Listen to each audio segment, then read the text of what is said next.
Good morning, everyone, and a big happy St. Patrick's Day as well to all you pickleball lovers out there. Lauren McLaughlin and Dominic Catalano here for our first day of coverage at the Delray Beach Pickleball Open. It's not St. Patrick's Day yet. Excuse me, it is. No, it's not. What's wrong with you? It is. My watch is wrong. Man, I don't even know what day it is. They brought in the amateurs here. Don't know the dates, don't know what's going on. We're echoing all in our ears. It's like we're in a cave. I love it. All right, welcome everybody to the Head Pickleball pregame show here on our first day of live streaming coverage. Again, we are on YouTube and Facebook. YouTube APP TV. Make sure and subscribe if you have not already. And the APP Tour Facebook page, we will be living there all weekend long. We have Singles Day today. And then we have a Championship Sunday format this weekend. So we will be streaming Thursday, Friday, Saturday, and then Sunday will be all of our gold medal matches in our pro divisions. It's going to be quite a fabulous time. I feel like we were just here in Delray Beach, Dom. I know, it was last year, this same time. I love coming here. It's a beautiful venue. Always love playing here on Atlantic Avenue, right in the middle of downtown Delray Beach. It's just a fun place to be, and we got a good tournament for you all weekend. We do. We have, as I mentioned, Singles Day here today. Our men's bracket has kicked off already. Our ladies start here shortly. And we have a good, deep pool of talent here today, Dominic. We have coming up next here on Championship Court, Johnson Cola taking on Ryan Sherry. But you can see here our men's pro singles seeds here for the tournament. I mean, look at these names. Navertil, Johnson, Sincola, Foster, Sherry, Hewitt. Well, let's talk about real quick.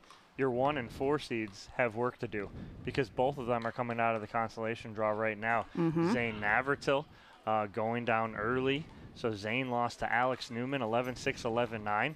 And then Jack Foster just lost a heartbreaker to Jake Kussmeiter 11-3, 12-14, 14-12. Wow. Before we came on, I went over, I saw game 2, the 14-12 game that Jack Foster did win, but Jake came back, Kussmeiter, and won that third game 14-12. So upsets early here in the men's draw. And Alex Newman, a name that is starting to make its way into people's consciousness, I think. Definitely has made some good runs here, some big upsets in the last few tournaments he has played, and so very excited to see him. And as I mentioned, our ladies' draw is also kicking off. We have a much smaller bracket, as we normally do for our women's, but again, every single name, fabulous. We do, however, need to mention Lauren Stratman has pulled out of singles here today. So our number 1 seed has exited early, but we will definitely see her this weekend. But again, Georgia Johnson, Anna Bright, Megan Fudge, Amanda Hendry, Cameron Blackwood, Salome Davidze, and Lizzle Kotz. Amazing. Every single one. This could shake out anyway. Your top 3 with Georgia Johnson, you have Hendry's in the top 4, but then you also have Megan Fudge, and then the newcomer to the bunch is Anna Bright. So it will be fun to watch those ladies. They start at around 10:30, so they are not underway just yet. Absolutely, but it looks like we are about to be underway here on our championship court number 1. As you can see, we have 3 championship courts here in the big stadium, so it's going to make for some amazing pickleball action. If you are anywhere in the Delray Beach, Florida area or in southern Florida at all, head on over here. It's going to be some fantastic pickleball action, beautiful stadium, 3 courts you can watch essentially at once, but looks like our USA Pickleball certified ref for this match will be Derek Prince. Looks like Johnson Cola, our number 3 seed, will be on the far end here. Ryan Sherry, the 6th seed, on the near end.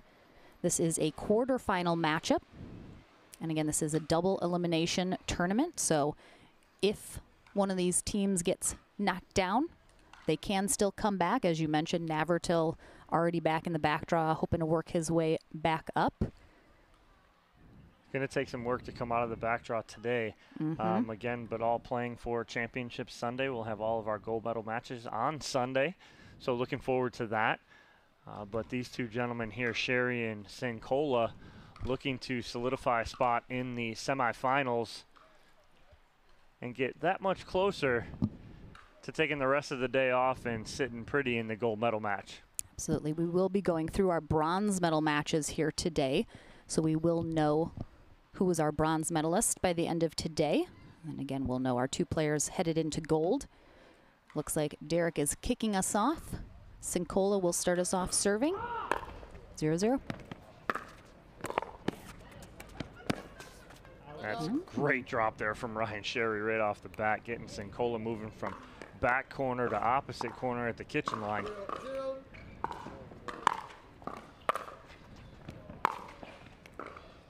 There's a passing shot there from Ryan Sherry. Coming out strong.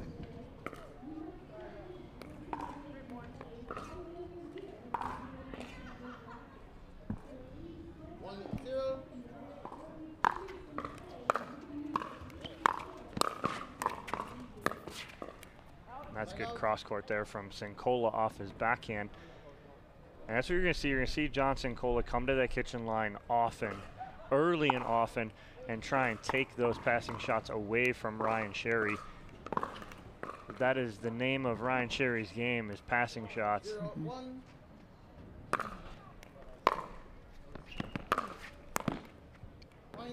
Yeah, Sincola, of course, massive tennis background as well, just like Sherry, so he certainly has those passing shots in his arsenal as well. Really great on the angles as well. And he's got a pretty killer serve. Yeah, Sincola uses that spin serve out of his hand. Gets a lot of action on that ball, right on cue right there, and that ball just juts away from Ryan Sherry, just out of his reach, and forces the error.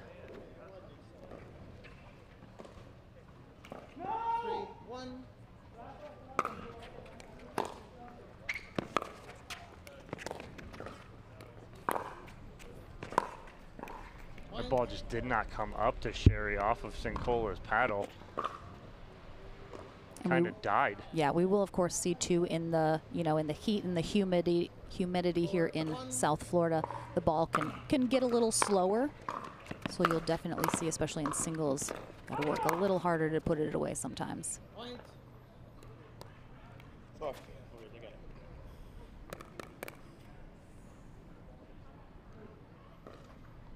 Quick 5-1 lead here for John Sincola.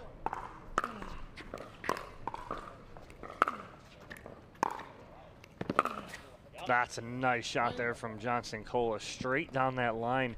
Had Sherry leaning to the middle, because typically you'll see a player get to that ball and try and whip that ball back cross court, but Sincola stays flat, plays the percentages, and hits a winner down the line. 6-1.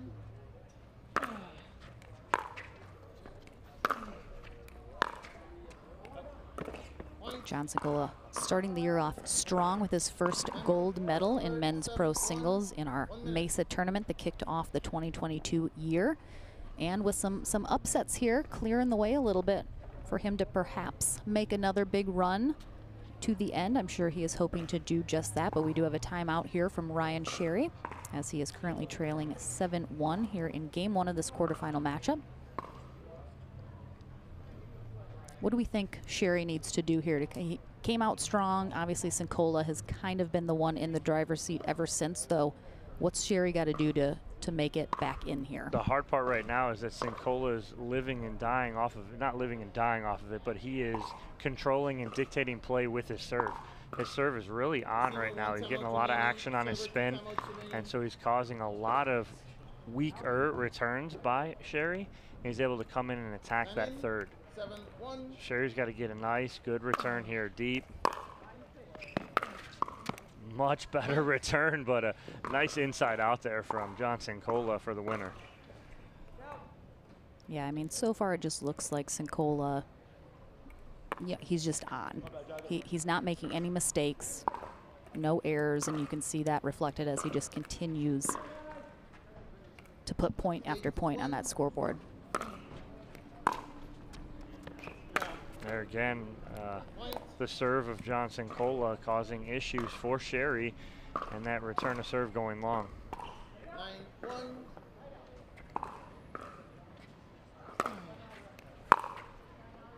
Another long return and a game point here for Johnson Cola very quickly in game 1.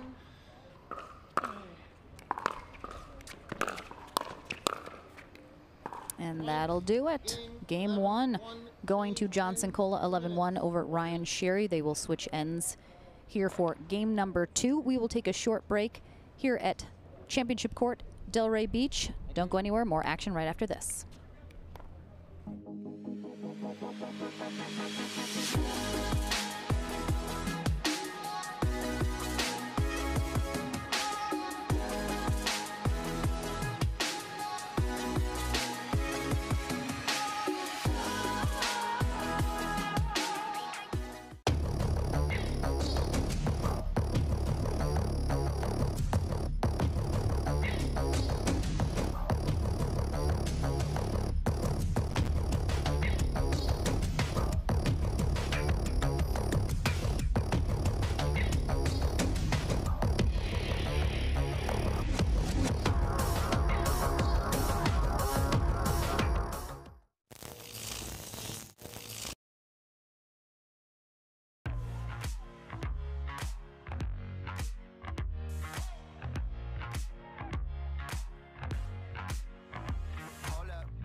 Welcome back to the action here on Championship Court number 1 at the Delray Beach Pickleball Open.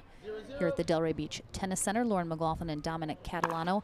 Here as game number 2 kicks off in our men's quarterfinals.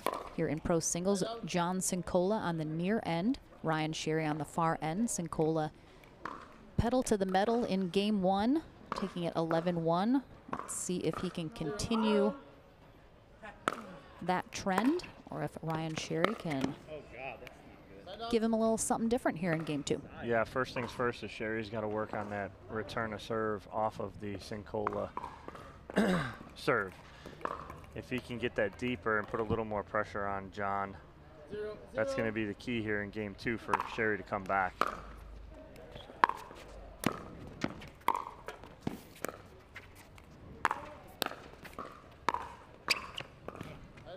Good control of the kitchen line there from John Cincola as he had Sherry on his heels at the baseline. Yeah, Cincola does such a great job, and he's so big and imposing when he gets up to that kitchen line. It's just really hard for Sherry to get anything past him. Great kick on that serve from Cincola, as we have a perfect view as we're sitting in the exact same spot you guys are looking down on. You guys saw it too, that kick to the left off of the serve from Cincola, causing Sherry fits right now.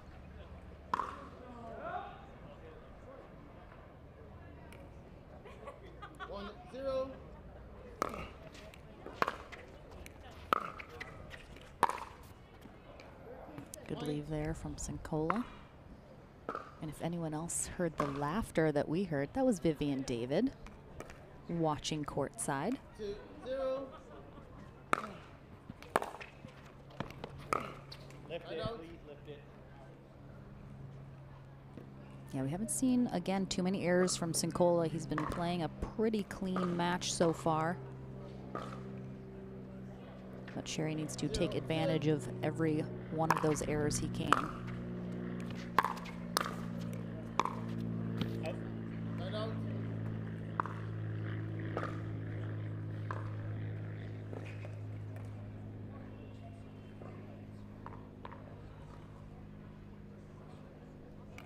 2-0.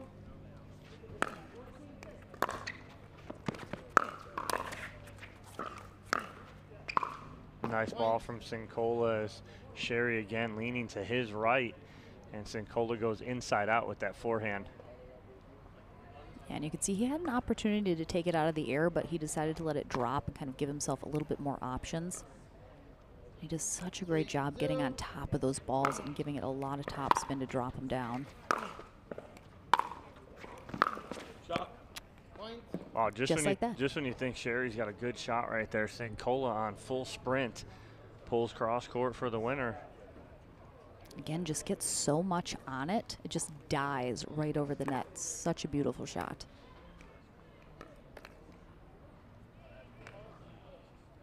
4-0. Oh, nice return there from Sherry. 0-4.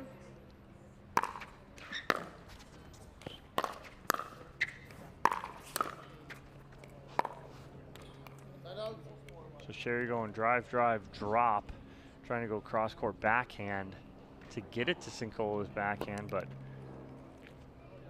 Sincola just controlling the kitchen too well right now. There's not much room for Sherry to do anything.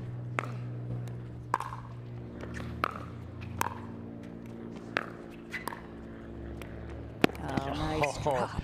And Sherry walked away from it after he hit it too. He knew it was a good drop. He knew.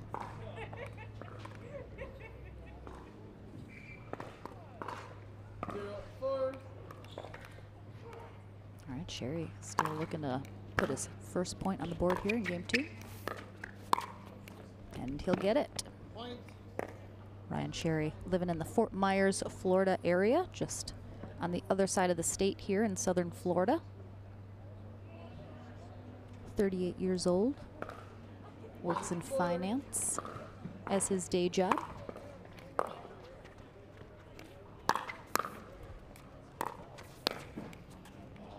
Big forehand from Ryan Sherry, but Sincola with a good read. Again, everyone thinks in singles, you know, it's about guessing. It's about reading, especially with these guys and the backgrounds they come in with from tennis. They're used to that. They've seen that their whole lives. And so you watch Sincola and he's reading, not guessing where Sherry's going to go. And these guys study each other. They know patterns. They know what to kind of expect. They just anticipate so well.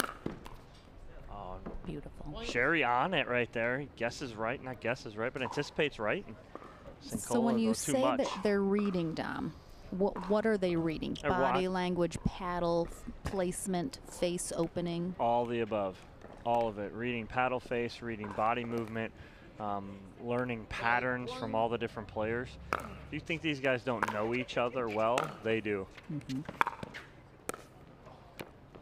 Nice drop, and Sherry can do nothing but trot over to get it. John Sincola, 41 years old, lives in the Crystal Lake, Illinois area. Yeah, just such a short return, like we've mentioned, gave John just so many options.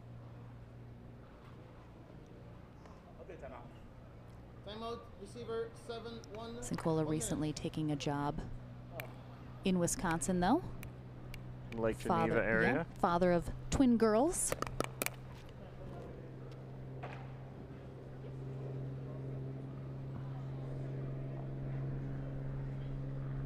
And we have a timeout here. Isn't that where the owner of Boxcar Productions, who does our productions, Kyle Solenko, lives in that area too. Absolutely. That's where he's from. Maybe they get together for lunch sometimes. Maybe they should get together for some lessons for Kyle. Oh. Maybe that would be next. John Sincola does teach. Yeah, that's what I'm saying. That's what he's doing. That's what he's doing up there, right? I mean, they're friends. They could probably barter some sort of a deal, I would think. Right. Well, back here in play, Sincola moving along here in game number 2, commanding 7-1 lead.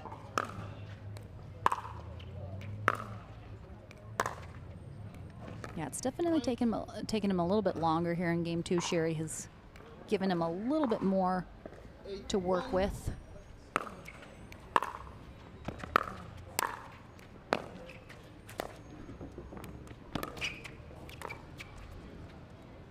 Wow, I mean, some incredible gets throughout that point from Johnson Cola just to stay alive, and then comes in and controls the point. 2 points are all that separates him from a spot in the semifinals, where he will take on the winner of Federico Staxrud and J.W. Johnson.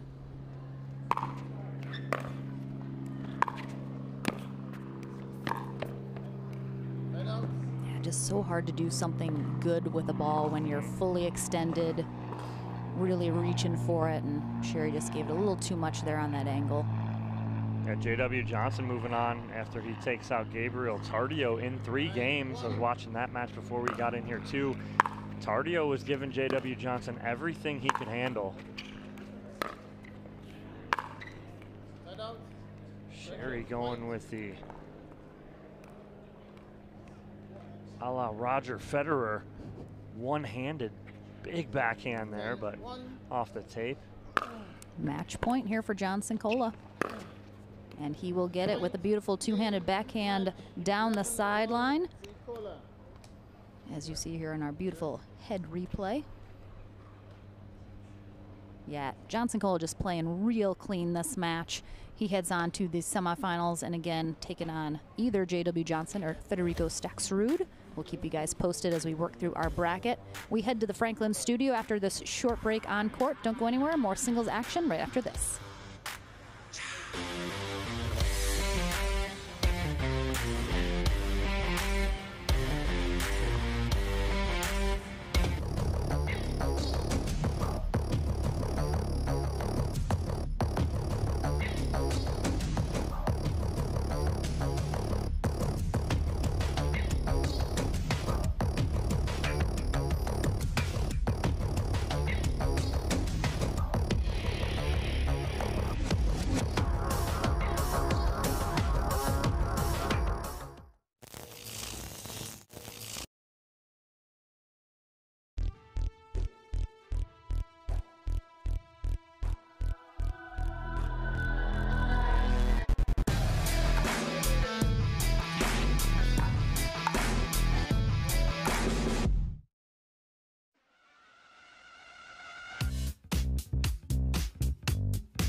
There's a gentler side of Florida, just waiting for you to discover it, where America's first resort destination was built and genuine hospitality began.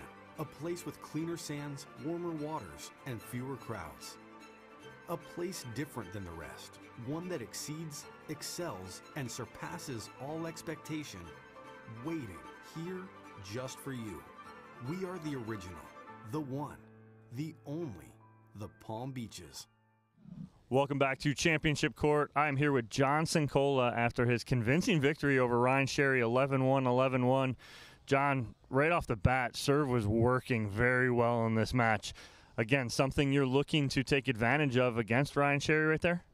Yeah, for sure. I mean, against anybody, I know like my serve is a big part of my game. So I've been working on it a lot, and I feel like I just had to come out firing with it and then back it up. And like you said, it was working early, which gives you some confidence, and then just rolled with it.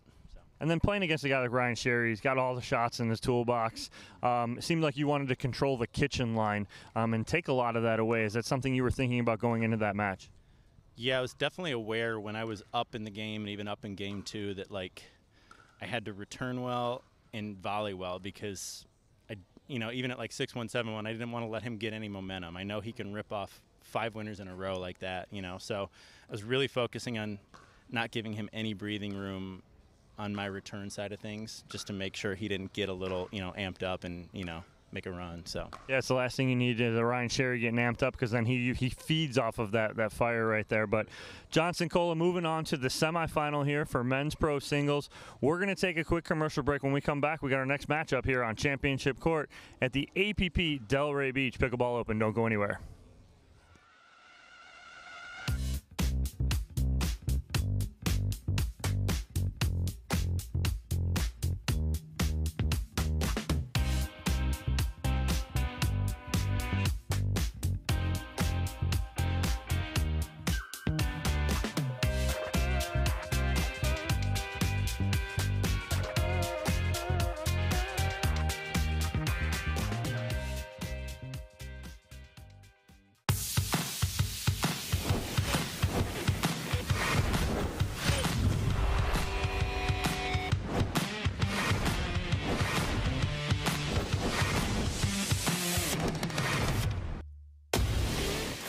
So ready for Next Gen. This is Next Gen Pickleball. I'm so ready for the Next Gen Tour. Super excited about Next Gen. I can't wait for the APP Next Gen Tour. I'm super excited for Next Gen. The PT Pro team at pickleballtournaments.com have unparalleled experience running tournaments, including all professional tours and premier events. We provide professional services to develop, plan, and deliver tournaments that players and fans love.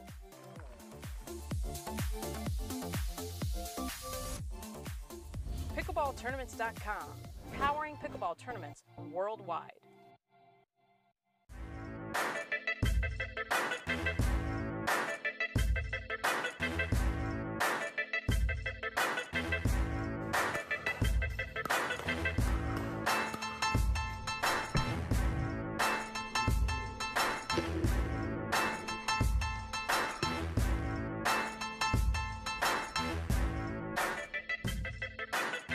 New People Pickleball.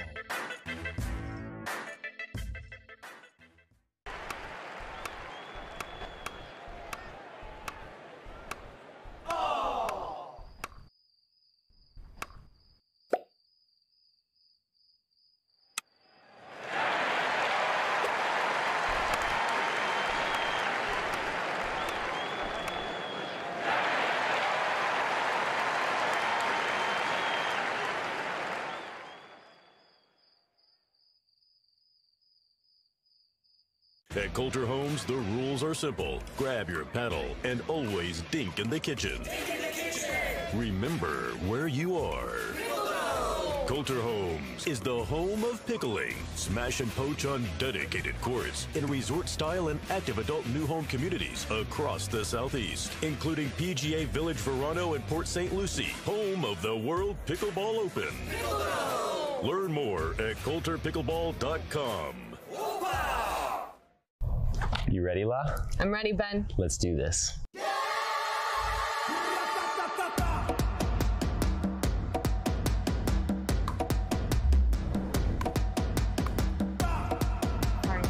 Mama.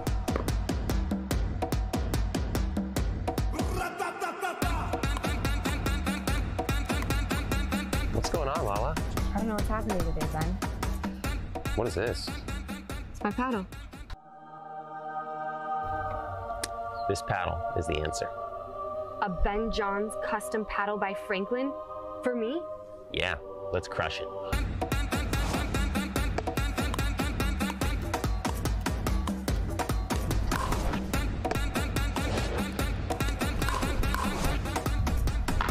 Good game. Good game. Thank you, Ben Johns. Way to go, Lala.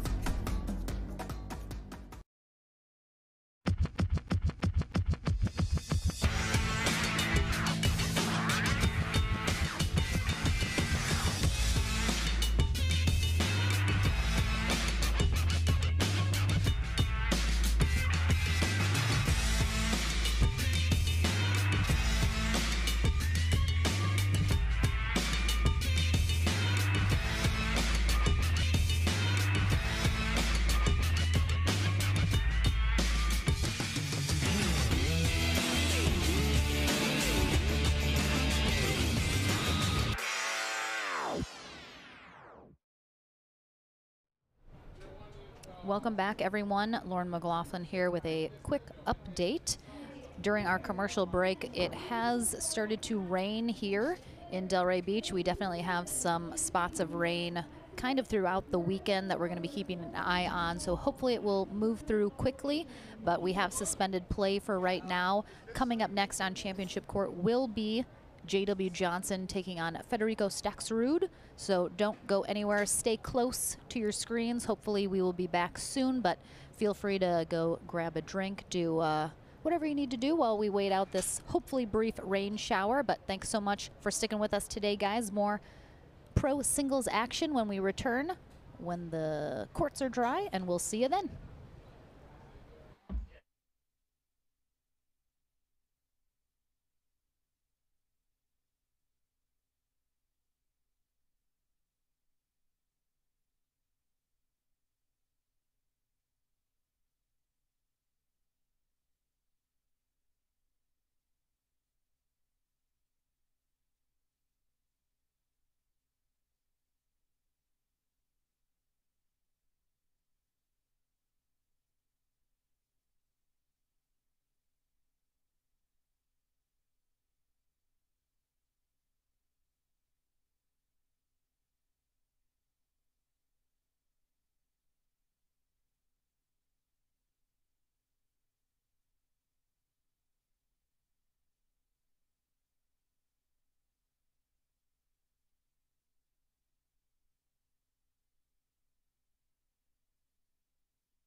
So, you've hit a third shot drop just like the textbook says. Upon realizing the quality of your third, it's time to rush to the kitchen line and capitalize, right? Not so fast, Maverick. As you're picking up speed with the intention of getting all the way up to the kitchen line, you might have missed out on some crucial pieces of information, like can your opponents potentially play a low volley and make contact while you're still moving?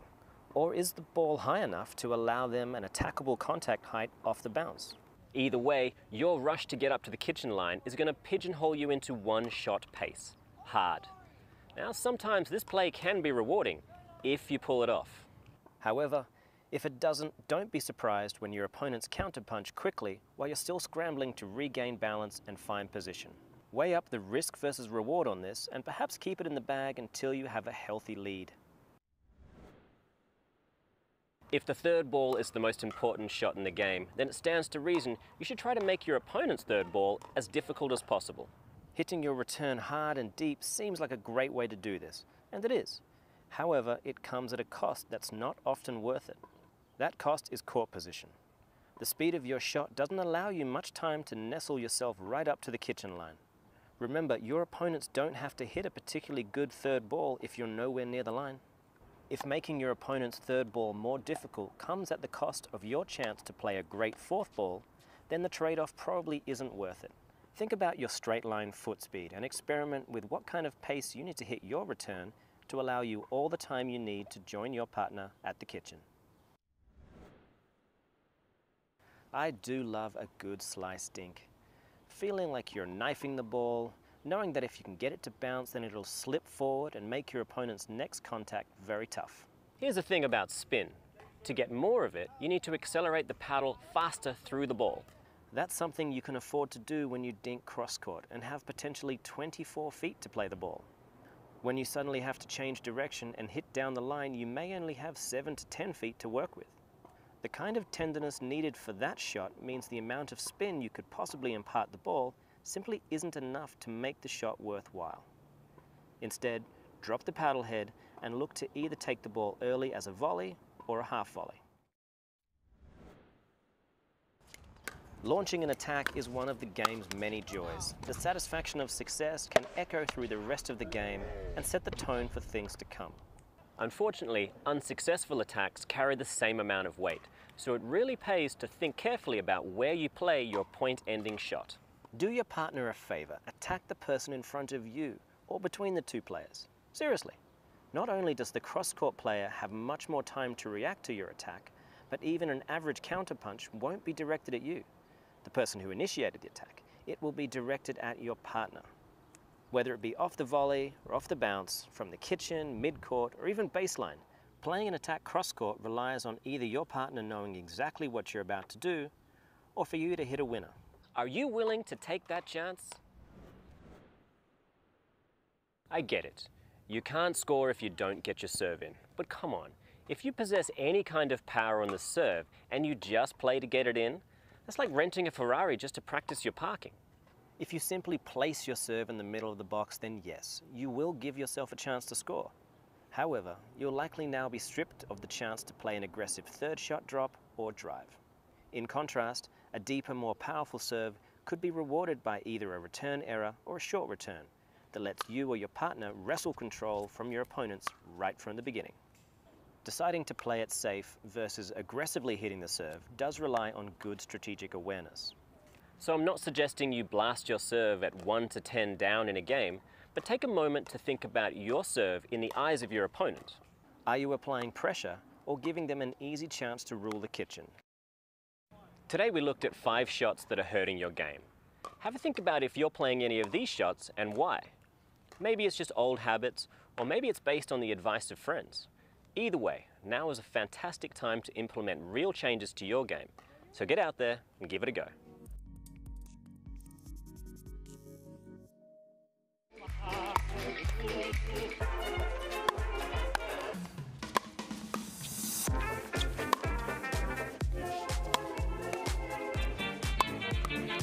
All the way to the kitchen line, you might all right, this is the one. You try to make your opponent okay. Okay, give me a little more flavor. Flavor? fine. God. First the whole sun thing and now this. Sorry. It looks like he's falling asleep at the wheel. So I'm not suggesting you blast your serves at 110 down in the third, but something about something. We'll see what happens. That's pretty good. Practice makes perfect, right? My name is Morgan Evans, and I have to tell you that practice doesn't make perfect. Perfect practice makes progress. That's why we've created Coach Me Pickleball. At Coach Me Pickleball, you'll find an extensive and growing library of lessons on topics covering every aspect of pickleball for every level of player. With our video series, we take a strategic, structured approach that's proven to help players like you get the maximum improvement in the shortest amount of time. We go in-depth showing you what works and why. For one small monthly fee, you'll get access to every video in our library, with new content added every month. Check out CoachMePickleball.com to sign up for a free 7-day membership. I'm not offering you a magic pill, and I can't win the matches for you. However, I have coached some of the best players in the world, and I've seen how the right techniques and the right strategies can elevate their game. I think I can do the same for you. So sign up today and see how I can help you get the W.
Welcome back, everyone. Thank you so much for being so patient as we had a bit of a rain delay here in Delray Beach. Lauren McLaughlin and Dominic Catalano back in our skybox booth here overlooking the gorgeous Delray Beach Stadium here at the Tennis Center. We have barely broken into our singles day here, but we are about to get into another quarterfinal matchup here in men's pro singles. We have J.W. Johnson in the red. He's going to be taking on Federico Staxrud in the navy on the far end. Andy Jones will be our USA Pickleball certified referee. Staxrud, kind of a newer player on the scene as he's coming in, 26 years old, from Argentina. Played tennis at Tennessee Wesleyan, as well as a couple other places, and also coached. He was an NAIA All-American, so definitely a good tennis background there. Of course, J.W. Johnson, 19 years old. This is his home turf here, as he is from Delray Beach, Florida, focusing on pro pickleball instead of the college route. It's going pretty good for him so far, I'd say. So far, so good. Players look like they are ready to go.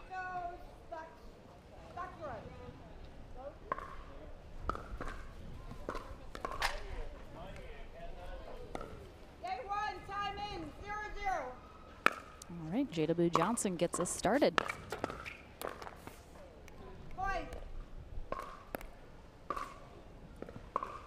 Johnson, our number 2 seeded player here today in men's pro singles. Staxrud, 23. That's just a great pattern there from J.W. Johnson. Pattern, what I mean is he has Staxrud coming in on an angle. He goes flat down the line, gets Staxrud moving to that line, and then hits to the vacated area on his backhand. I was talking to Staxrud just a little bit during our rain delay, and he just started playing pickleball in September of last year. So definitely a baby pro.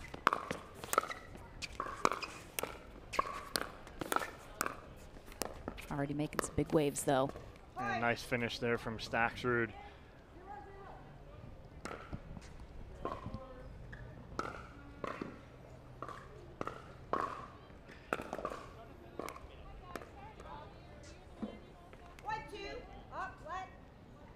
We also have our women's pro singles kicking off. 2 matches going on championship courts 2 and 3. We have Amanda Hendry taking on Megan Fudge, and then Georgia Johnson facing off against Salome Davidze. Staxrud just misses that cut backhand down the line. It's tough to do anything with that because of the size of the court. Doesn't have a lot of room right there to do that with.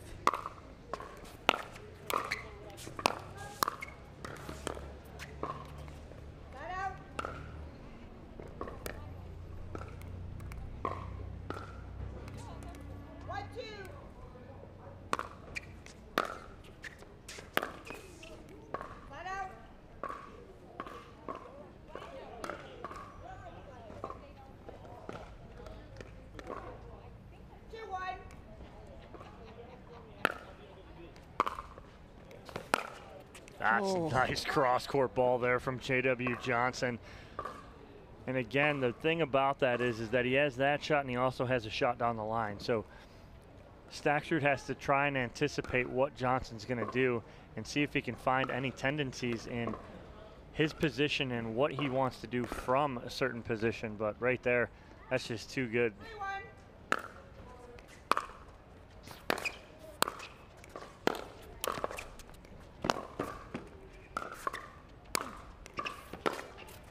That's going to go wide. Nice get from Johnson on the first one, though. Staxrud staying nice and calm with that overhead.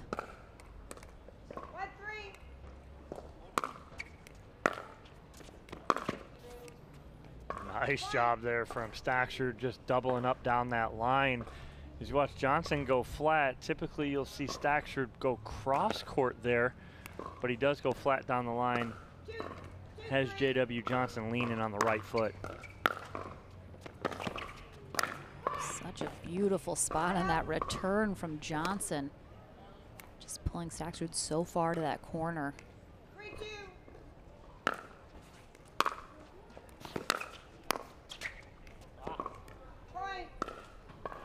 see, Johnson really just did what Staxrud did to him previously.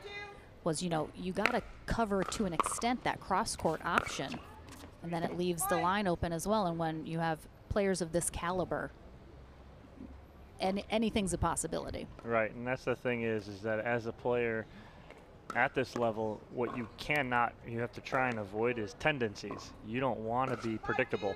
You want to be unpredictable. You want to be able to show that you can go cross-court or flat down the line. Just a hair long there from Johnson. I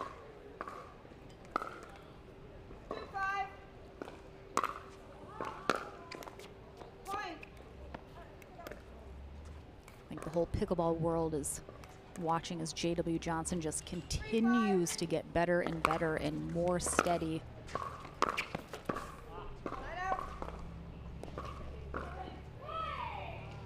Again, that's the difference. You know, it's the consistency of what J.W. Johnson can do on a consistent basis.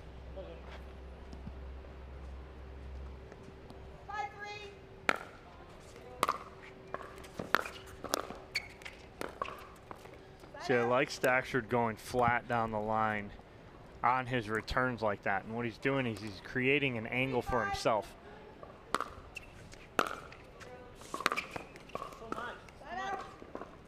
On the counter side of that, Johnson returns cross-court hard, but because of his angle, it doesn't leave much for Staxrud to do.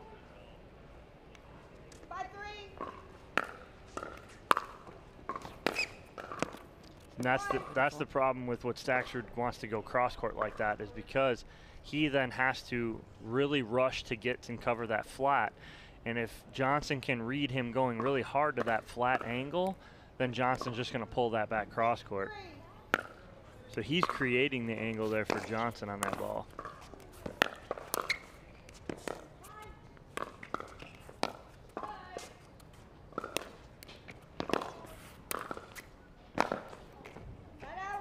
Good job by Staxrud, moving Johnson around there, finally getting him out of position enough that he can get that ball out of his reach.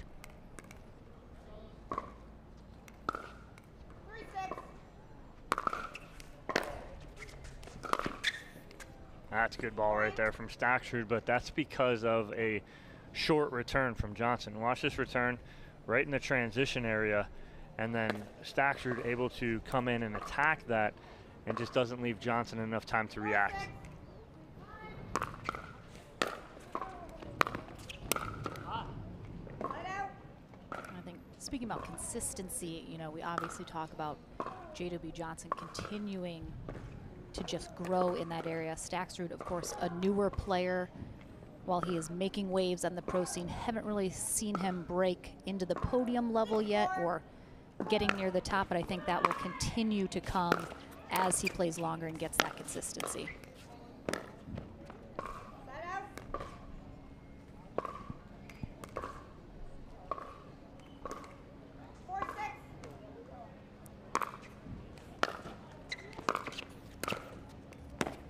Beautiful slice there on the backhand from Johnson.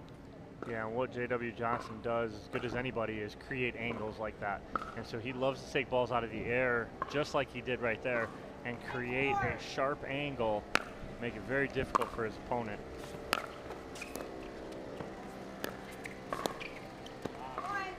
Haven't seen too much cat and mouse here between these two so far in this match. I know J.W. Johnson certainly loves to get into that. Looks like Staxrud isn't maybe quite as comfortable with that aspect of the singles game quite yet. And those are the mistakes that Staxrud cannot have against a player of J.W. Johnson's caliber. A ball that is sitting up for him. He needs to be able to do something with that. And then on the flip side, does something with a very difficult ball from Johnson.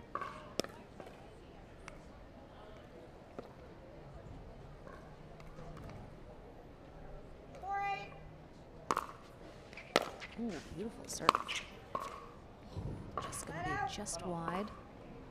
Set himself up really nicely, though. It's just too big right there. It's too big of a swing from Staxrud on that ball. Yeah, and you could see how he backed up those couple of steps to take his forehand instead. And that definitely, I think, just a little too much power perhaps. Right, and you just got to take something off it. Create more shape, not so much power. If you create some shape on that ball and gets that ball to that spot, he was going to the right area, just too much power and a little wide. Take something off it, create some more shape and dipping motion to drop that ball on that sideline. We have a timeout here from Staksrud, trailing 4-8 in game 1 of this quarterfinal matchup. Our first quarterfinal that we saw, our first match of the day, John Sincola took on Ryan Sherry. Sincola coming on top there. He will face the winner of this match in our first semifinal. Receiver, you have 1.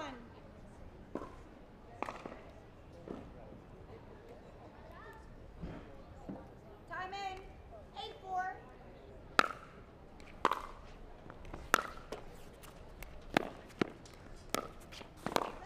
Point. Unfortunate for Staksrud right there as Johnson clips the top of the tape. Throws that point just off a little bit.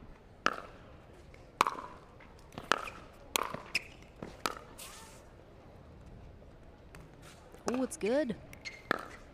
Oh, nice job from Staksrud handling that after I think he thought it was going long and then caught that back line. 4-9.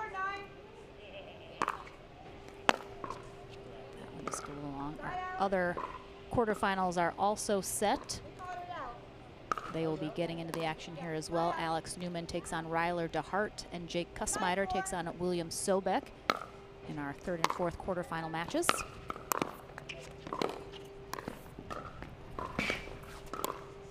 Nice drop there from Staksrud as he gets Johnson fully extended here. Johnson able to get to it and force at least one more shot on the paddle of Staksrud.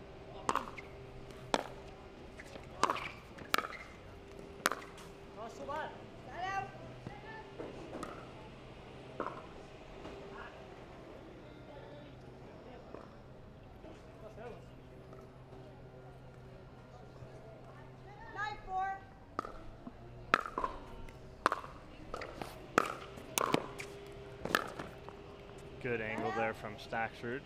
He goes down that line right there, pushes Johnson into that corner and creates an open space.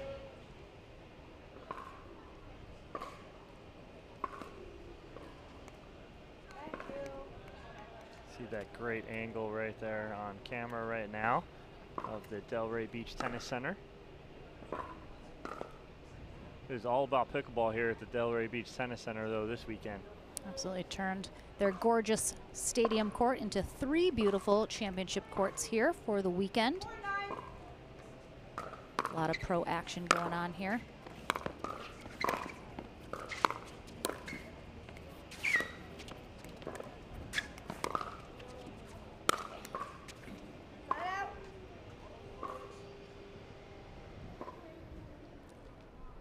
Little cat and mouse here.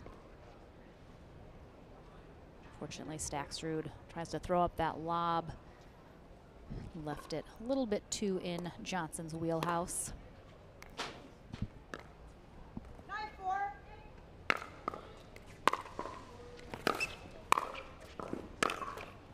Oh, unfortunate net cord there.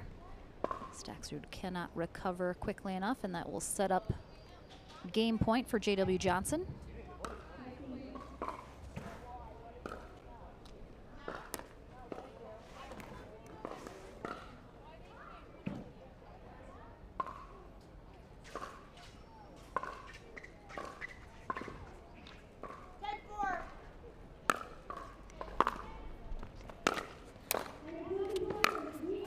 Wow, Johnson going line to line there, using all 20 feet of the width of the court.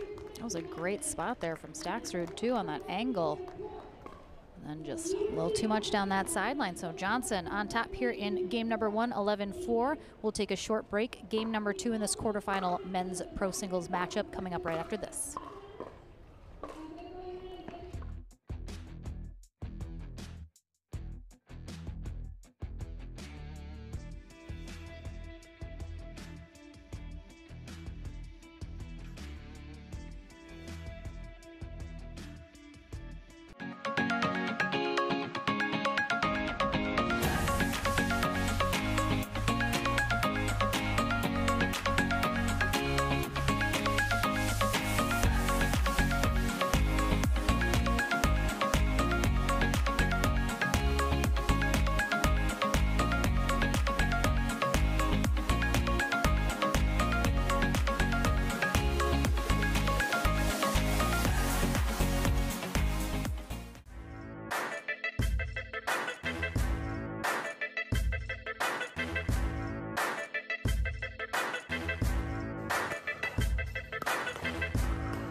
people pickleball.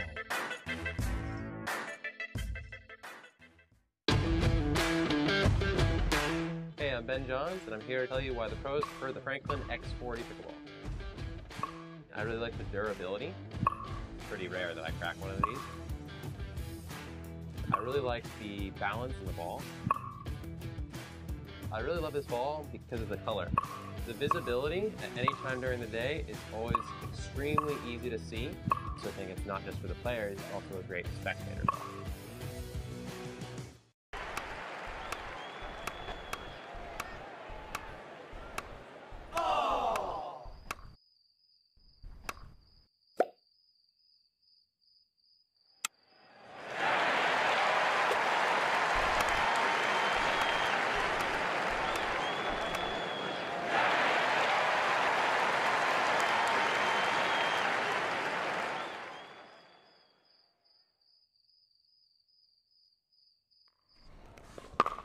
Welcome back into the action, everyone. Game 2 underway here in our men's pro singles quarterfinal matchup between Federico Staksrud and J.W. Johnson. Staksrud in the navy on the near end, J.W. Johnson in the red on the far end. Johnson taking game 1 11-4.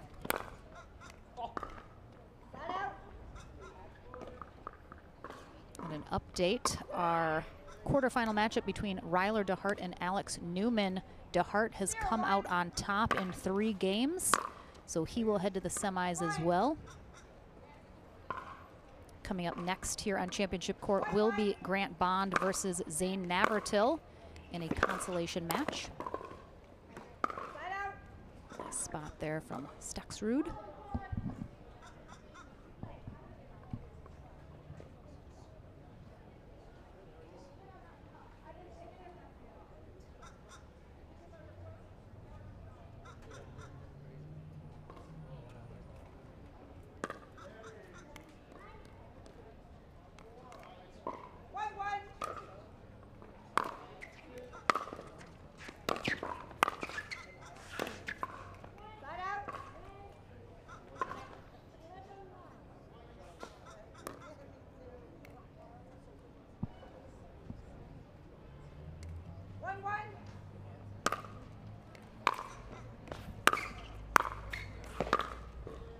Oh, just gonna be wide there from Johnson.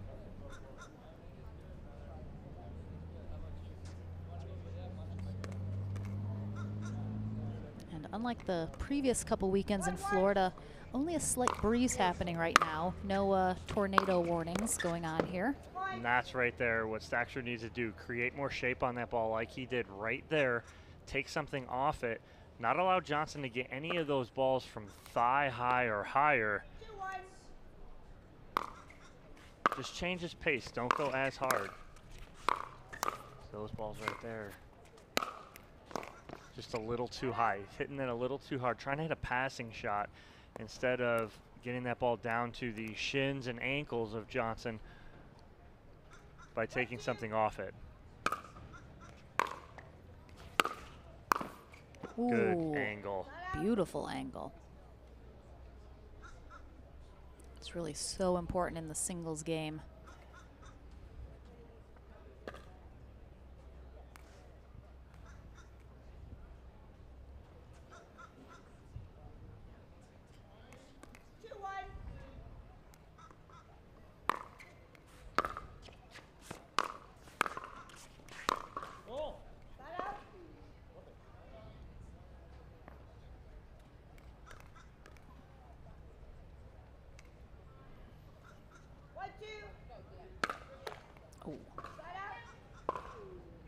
We talk a lot about how the serve is all that more important in singles than it is in doubles. What do you think are a couple of the more important aspects of the pickleball game that are that much more important in singles versus doubles? Everything's more emphasized. The serve, the return of serve, the third shot. It's emphasized more because of you having to cover that ground on your own. Mm-hmm. So you're really leaving it up to yourself, right? So a good serve is paramount, right? A good return of serve is equally important because You don't want your opponent to be attacking you.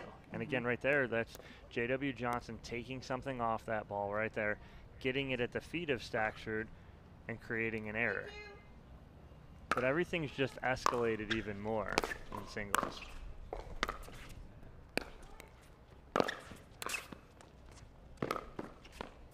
Just great effort on both sides here. Stackshard had Johnson on the ropes that whole point, but Johnson just kept getting one more back every time and just causing havoc.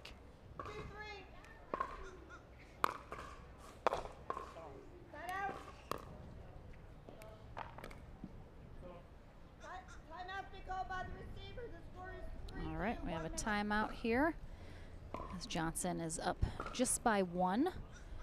And also, speaking of singles versus doubles, I think it's fairly obvious that there's going to be a lot more, if not almost all, third shot drives versus a drop. Because in singles, you know, you want to get to the net. You don't want your opponent to get there. So you're not bringing them in, and there's not, you know, a partner there that's already at the kitchen line. So that's another aspect where I have to imagine the stats on the third shot is going to be almost all drives. Yeah, they'll be skewed more towards drives, but you will still have those players who love that cat and mouse. JW does like the cat and mouse. He'll get into it. Zane Navratil will get into it. Jack Foster will get into it. But you will tend to see more third shot drives trying to set something up from that.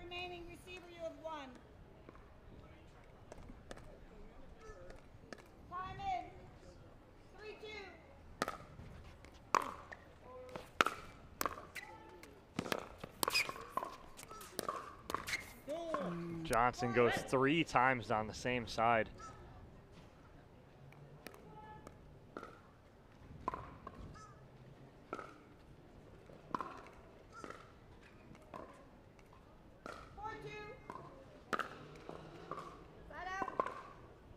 Johnson with a big smile on his face. I think that's one of those, I can't believe that just happened, so I'm going to laugh about it. Smiles. Good serve there from Stackshard. And again, that's it right there. Put pressure on with your serve. Force a tough return of serve.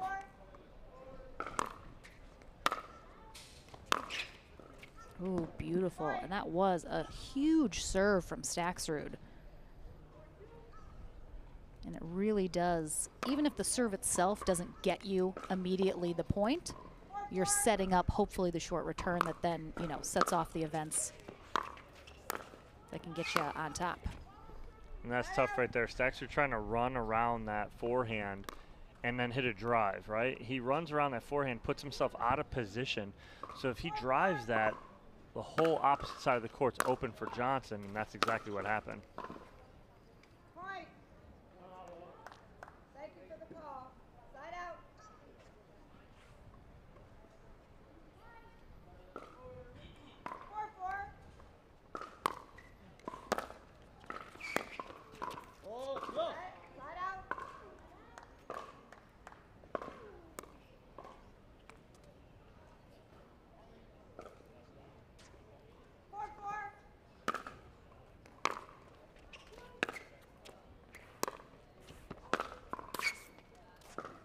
That's a great drop there from Stackshard. And he started with the amazing return. His return was like on the baseline. Johnson never was able to get up to the kitchen.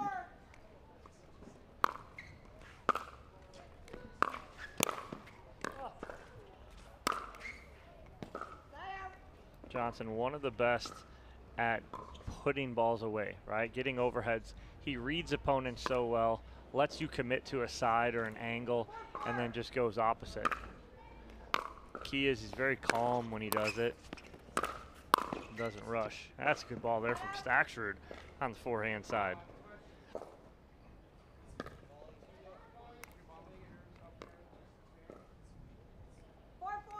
Again, able to keep Johnson back.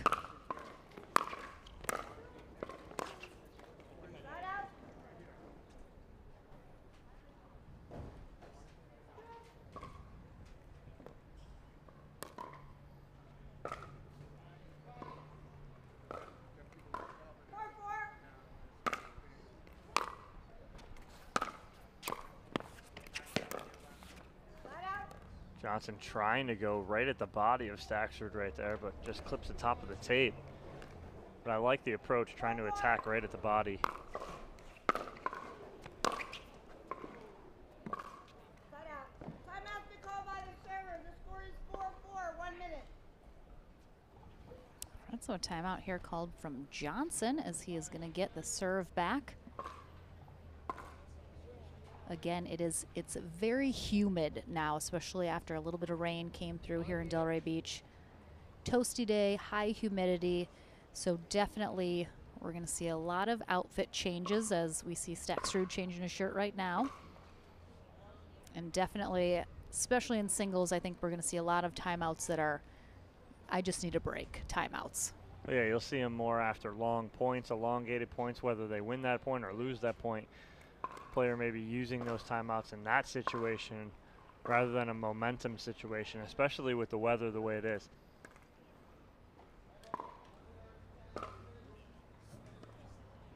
And again, coming up next will be Grant Bond versus Zane Navratil, as both of them are trying to stay alive here in the bottom half of our men's pro singles bracket. Server, you have 1 timeout remaining. Navratil, the #1 seed, getting knocked out. First round matchup for him by Alex Newman in 3. Time in,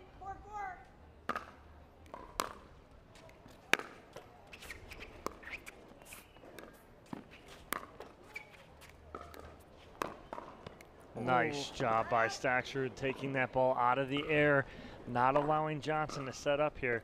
Great decision and reach. If he lets that bounce, Johnson's able to recover a lot better.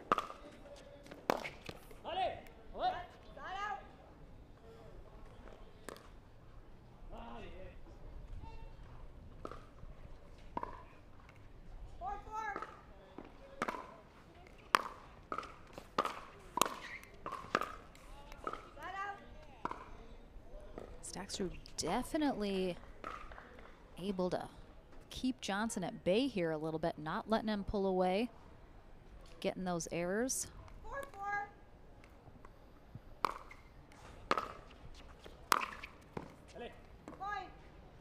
Nice passing shot down the line there from Staxford, just out of the reach of Johnson. 5-4. And he takes his first lead. Oh my gosh! Oh, wow, off his shoe tops. Oh my gosh, what a He's pickup. gonna take that all day, but watch this, just an excuse me. I gotta get this back to over. get his foot out of the way, even just to try and hit that. Unbelievable. 6-4.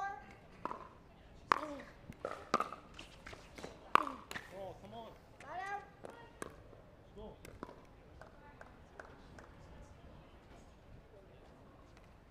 4-6.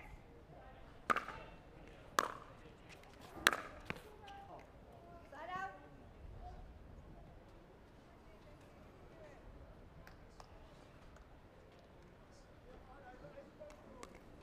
6-4.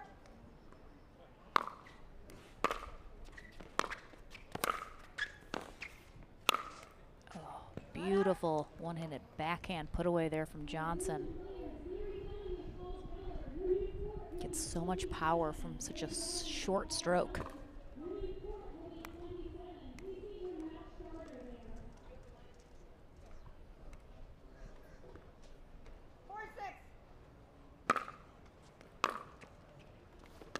Ball flowed just a little bit too much there.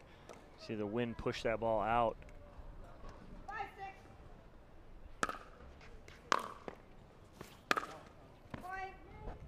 Again, we pointed out in game 1, same thing here in game 2 is Staxford cannot make these unforced errors like this and let Johnson back in. Just had a 2-point lead, had the momentum. Side out.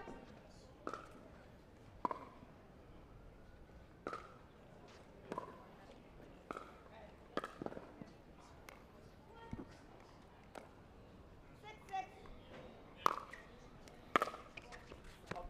Point. Right on that center tee, down the middle for Staxford. 7-6. Very close to being wide. Side out.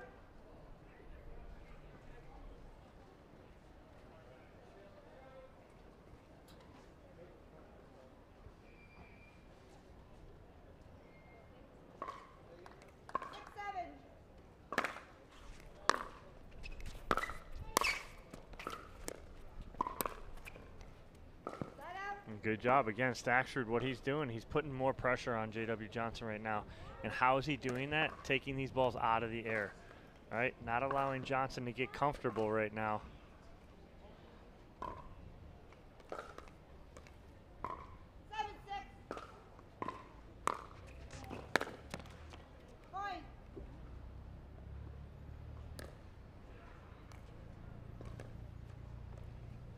Stacksrud looking to force a game 3 here.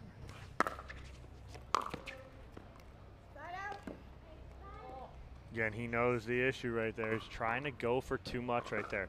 That's not a ball you need to go for like that.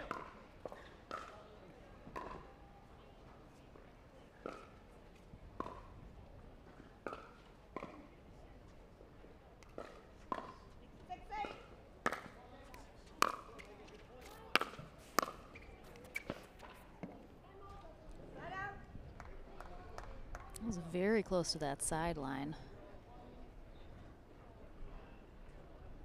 Johnson with the call as in. Again, we'll see. Sometimes we see some of the newer players, they struggle a little bit closing out games or matches.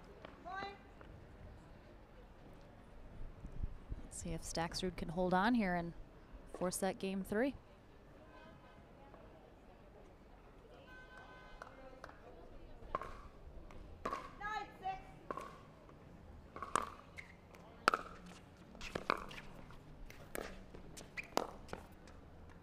And put himself out of position by running around that ball. Can't do that, run around that and try and speed that up for Johnson. Johnson's got too much court to work with after you do that. If he's gonna run around, he's gotta drop that in.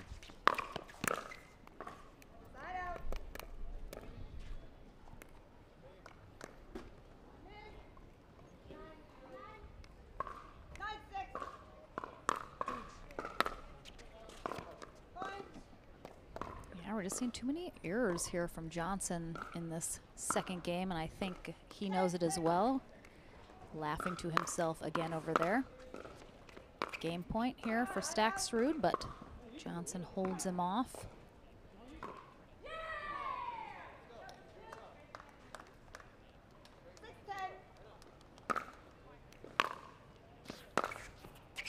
Beautiful setup from Johnson again.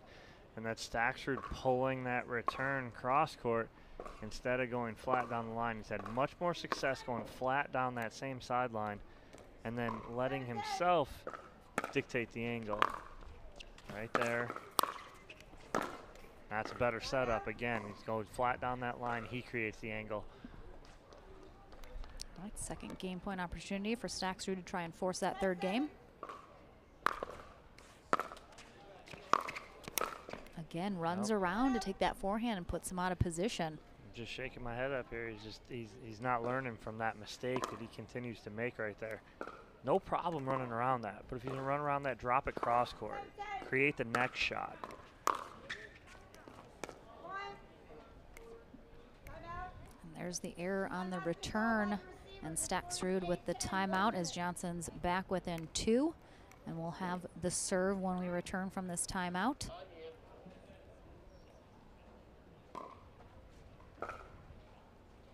Again, we talk about Johnson being so consistent, and obviously Stacksrud's been pushing him a little bit here in the second game, and he's been coming from behind. Some errors were made, but it looks like, again, Johnson, he's going to be able to fix those. He's going to work to reduce those unforced errors. He knows he's got to get his returns in. That's a for sure. So Stacksrud definitely is going to need to get a side out here.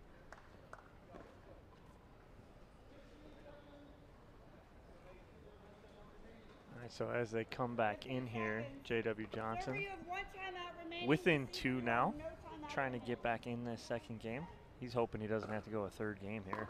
I wouldn't want to go a third game here in this heat.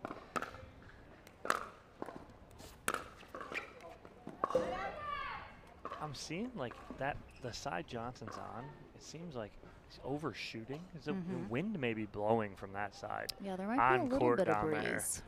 Because he's been long. He's typically not that long.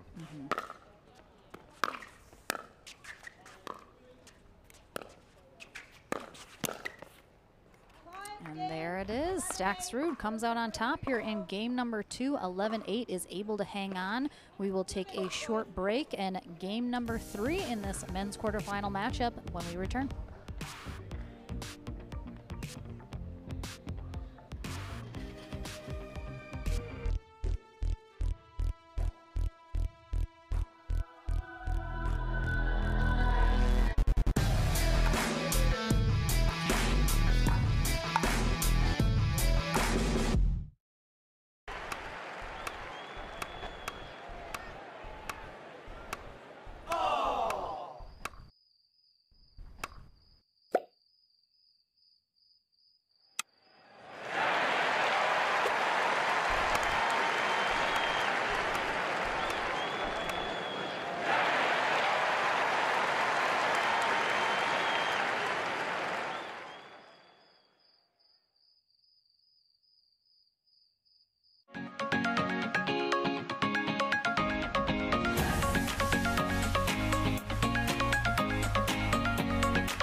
New People Pickleball.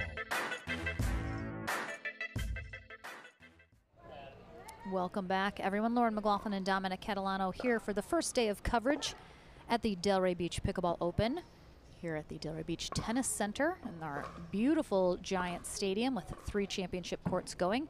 We will be streaming 2 courts starting tomorrow, so definitely make sure and subscribe, follow, like, share, all that good stuff on our YouTube and Facebook pages. Tomorrow will be our men's and women's pro doubles divisions, followed by mixed doubles on Saturday, and again championship Sunday, where we will play all of our gold medal matches in the pro division brackets. We'll play through the bronze medals previous to that.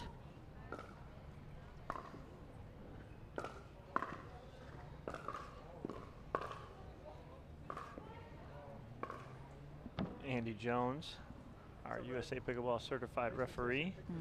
And he's got a Steve Taylor sighting. Looks like he's got some lunch. Yeah, gonna go relax a little bit.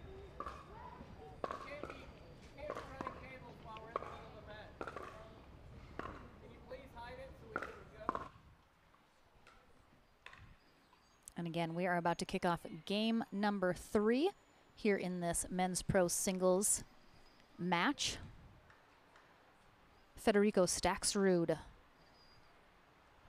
forcing this third game after defeating J.W. Johnson in game 2, 11-8. Again, our players will switch ends at 6 here in this third game, and we'll have to take notice if we think one of the sides of the courts, one of the ends is playing a little differently than the other. Yeah, it seems like that far end on the camera seems to have a tailwind a little bit. We'll see what happens here with Staxrud, and if he has any issues that seem like Johnson did.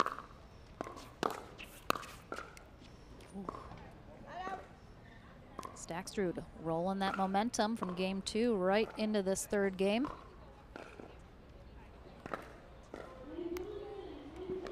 Quick side out.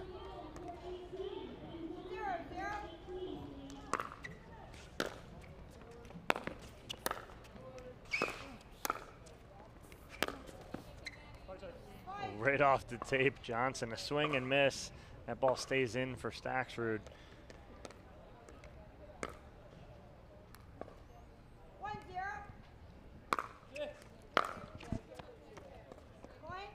All right, so the unforced errors from Johnson continue here with the serve return long. Again, Staxrud's putting a lot on that serve, though.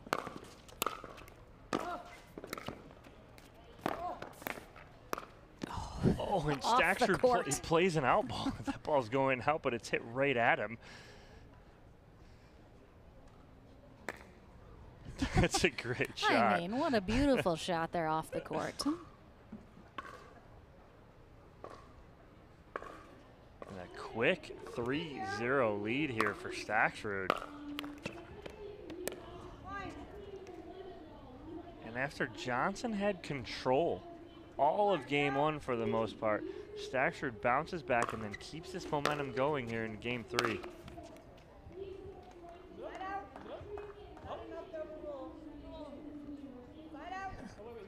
So Staxrud thinks that ball caught a line and is called out from Johnson.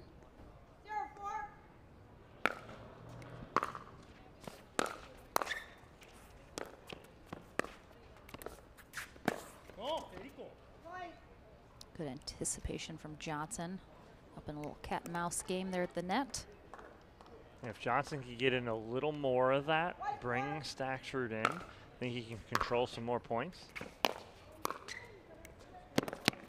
Oh, beautiful. Ooh. What a shot there from J.W. Johnson on full sprint. It almost goes a little around yet over that post. I mean, so good. And Staxrud only shot is the backwards tweener. And he overran it. Yeah, I think he could have had it. He was there. Just gave it a little too much. Oh, he's so good at that angle. It's that slice right up at the net.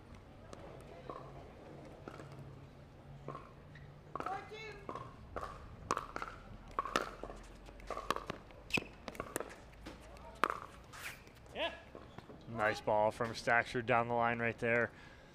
And that all set up from a nice drop right there. And then able to get a ball in transition area. He's able to attack.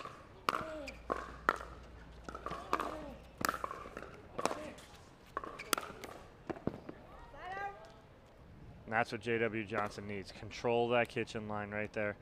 I think it'd behoove him to try a drop here. Maybe not a pass on his third. Maybe get Staxford out of rhythm here and get him into a little cat and mouse. But who am I? I'm just the guy up here with the headset on as Johnson goes winner down the sideline. Yeah, that definitely caught that line. Great shot by J.W. Johnson right there. I think J.W. Johnson gets like 7 feet with each step he takes. Just such long strides. Just wide. Johnson puts some pressure on Staxford right there.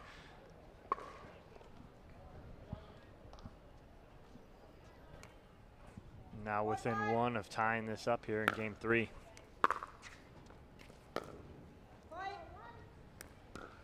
It's going to be just long as Johnson's right on top of that ball to call it.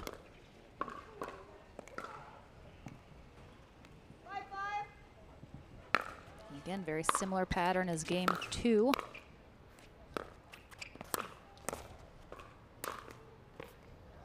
We will switch ends at 6.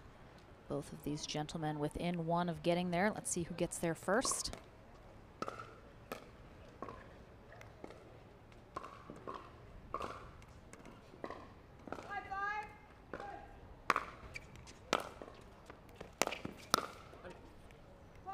And Staxrud gets it with the error from Johnson. Yeah, missed opportunity there for J.W. Johnson. That ball sitting on his forehand. But we'll change ends here at 6 with Staxrud with a slight 1-point lead here in game 3. Trying to earn a berth in the semifinals. Winner of this will take on Johnson Cola. On the bottom half, Ryler DeHart has moved on. And we're still waiting on the Jake Kussmeiter-William Sobek match to see who Ryler DeHart will face in the second semifinal. And see on the ladies' side, all first round matchups still going on, so no updates on that women's side. Again, I think so far our semis are setting up to be a bit of a surprise. I think people, little unexpected results going into our semis, so love to see it. Some new names and faces. And that's a beaut. And so that's exactly what I've been trying to say. Maybe you heard me. But again, instead of trying to drive that, drop it, right? He takes something off it. If he's going to run around it like that, he's got to drop that there instead of trying to drive it because he puts himself out of position. That one's going to be just wide. Again, Staxrud, he's coming so close on a lot of these. He's catching that line, missing a couple.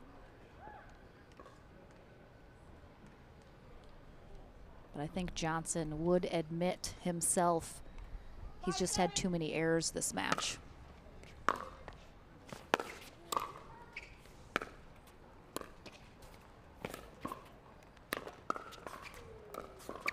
Oh, wow.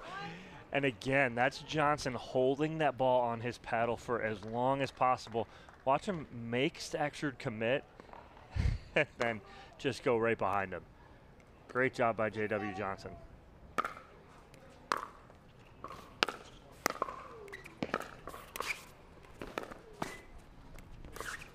Oh, unlucky for Johnson as that one rolls along the tape.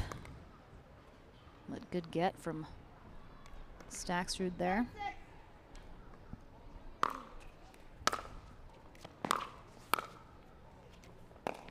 Ball skips right off that line. Tough break there for Staxrud, but a good ball from Johnson. And again, very similar to game 2. Kind of evenly working their way up the scoreboard. Let's see if either of these players can pull away here. Or does it come down to the wire?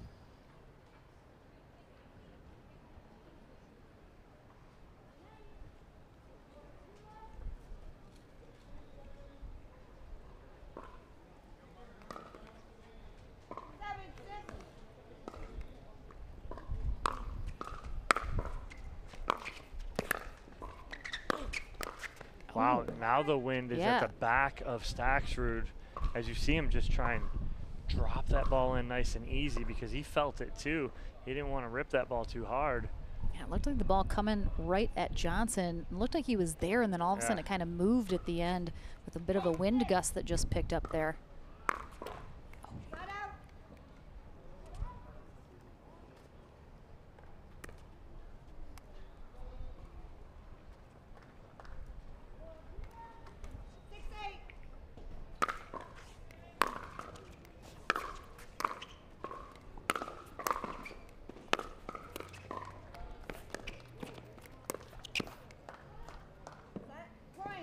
Just wide right there. Staxrud just nodding, going, yep, I missed that. Yeah, that was he had it. Yeah, good lead from Johnson as that was really close and he was there. It looked like he definitely thought about hitting it and then last minute decides to let it go. That's the setup right there. Staxrud, return, go flat with it. You create the angle, get to the middle. Don't let Johnson create the angle and start that.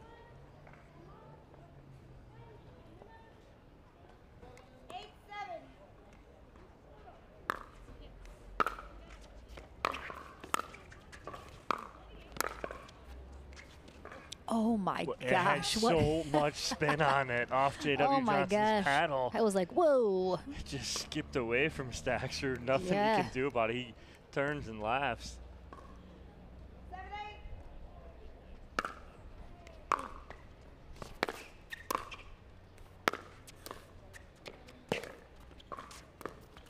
Oh, just too high up there from Staxrud. Hasn't really made that error too much there, but. No, and he has control of this point here, but. Yeah, it just gets under it just way too much, puts it right up into Johnson's backhand. And we're tied at 8s.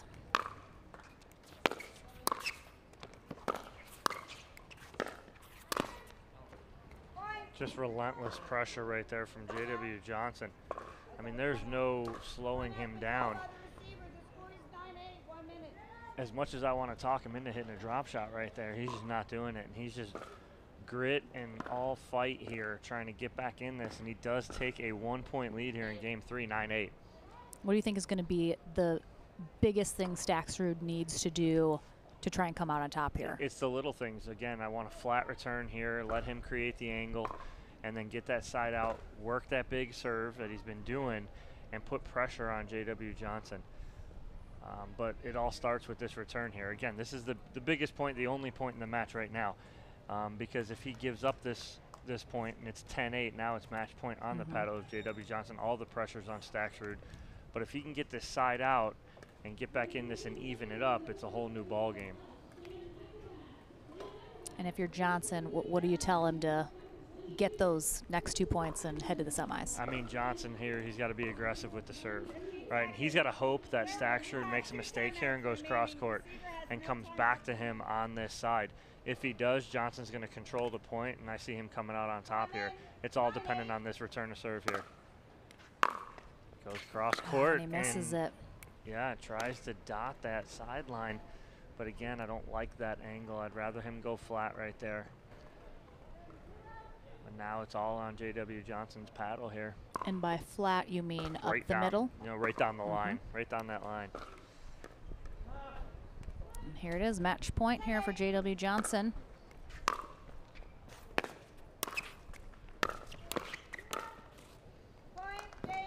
And he gets it done, so Federico Staxrud made him a little nervous, I think, for a while. He did. But J.W. Johnson keeps his cool, keeps his composure, and he heads to the semis to take on John Sincola. We will have that Zane Navratil versus Grant Bond consolation match coming up after this short break. Don't go anywhere. More pickleball action from the Delray Beach Pickleball Open when we return.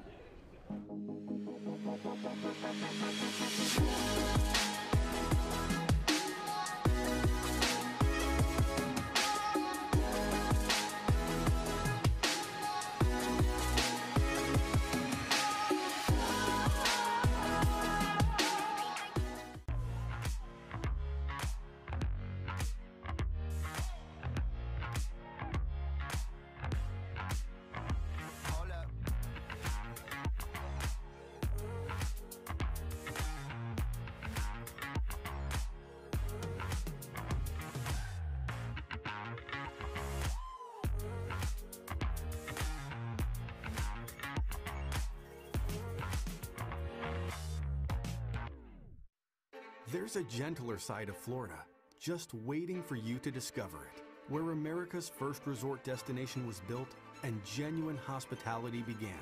A place with cleaner sands, warmer waters, and fewer crowds. A place different than the rest, one that exceeds, excels, and surpasses all expectation, waiting here just for you. We are the original, the one, the only, the Palm Beaches.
The HD5 is the green of ivy.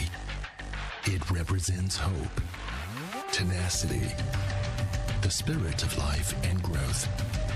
It also reminds us of the Ivy League. The HD5 features a good rotation, an excellent sweet spot, thicker core, and super power.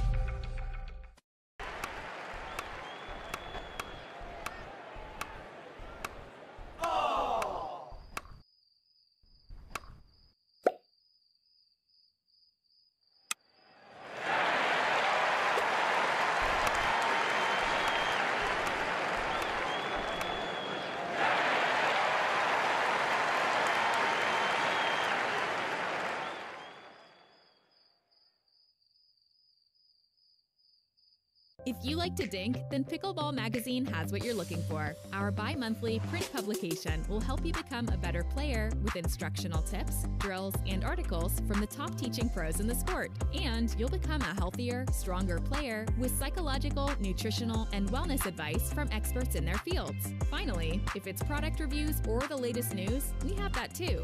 To learn more or to subscribe today, go to pickleballmagazine.com.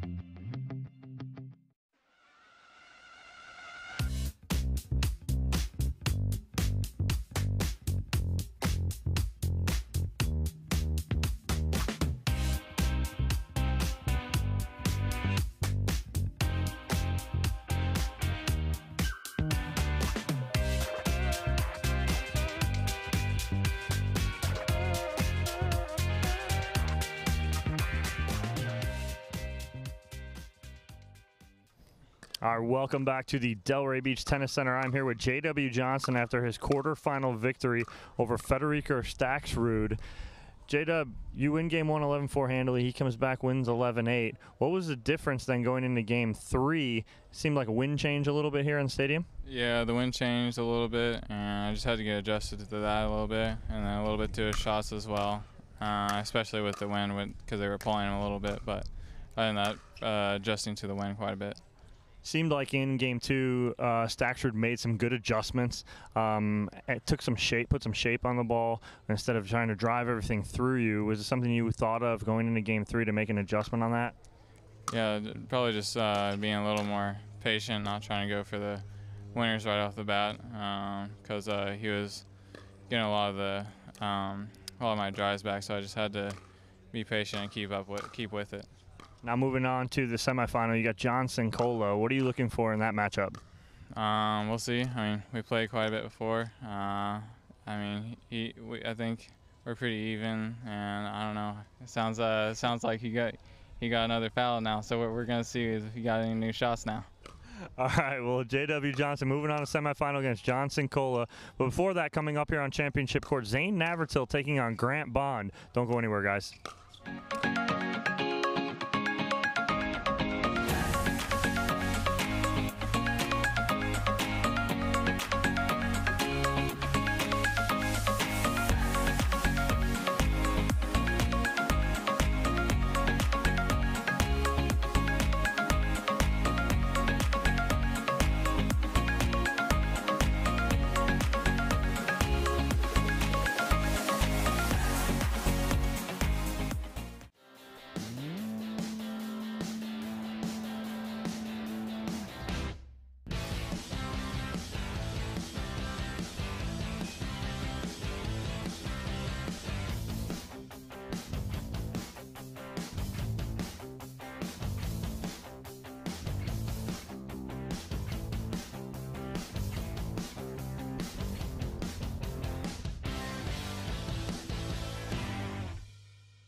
New People Pickleball.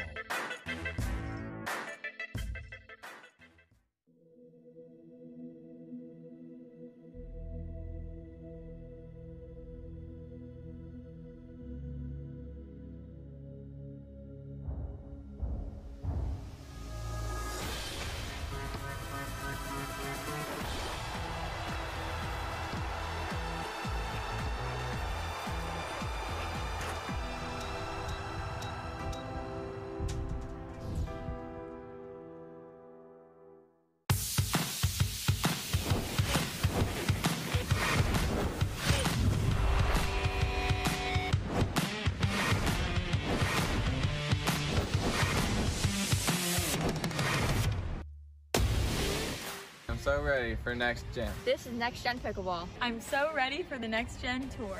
Super excited about next gen. I can't wait for the APP Next Gen Tour. I'm super excited for next gen.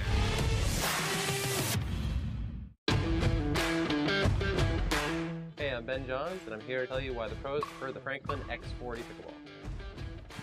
I really like the durability. Pretty rare that I crack one of these. I really like the balance in the ball. I really love this ball because of the color. The visibility at any time during the day is always extremely easy to see, so I think it's not just for the players, it's also a great spectator ball.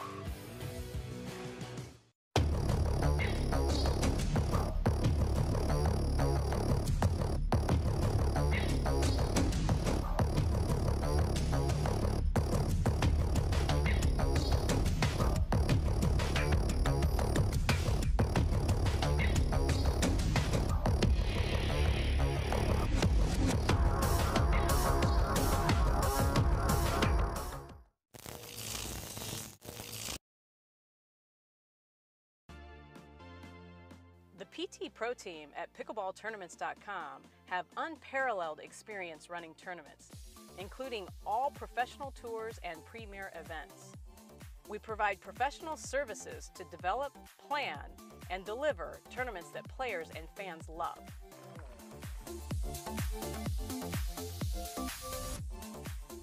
Pickleballtournaments.com, powering pickleball tournaments worldwide.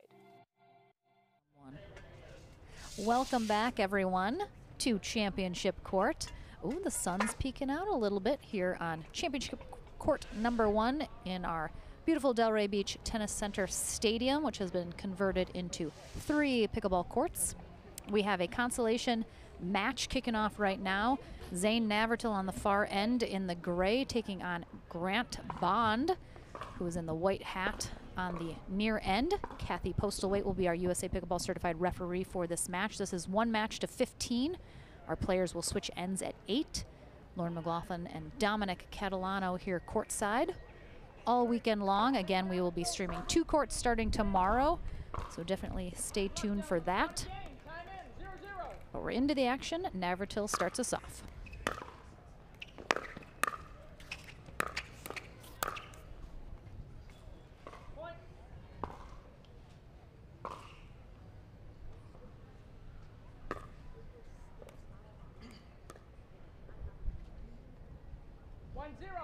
And Dominic, you mentioned being down on stadium court. The wind is starting to swirl a little down there, you said. Yeah, it is. When I was, it's like, oh, just long. But again, that's a difference right there. The wind, when I was down there for my interview with J.W. Johnson, the wind is swirling all over the place down there. It's not coming from one end or another. It's all over. And so these players are having to deal with that.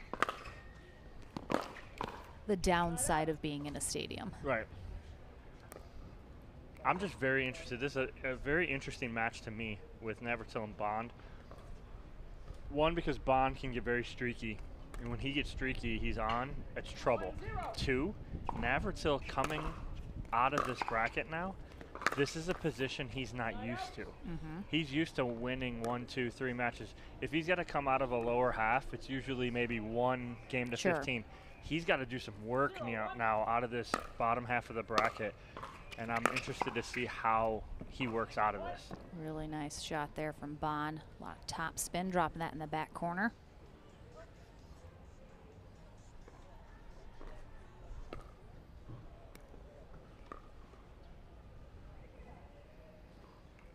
Because, yes, Navratil ran into Alex Newman, who's very hot right now.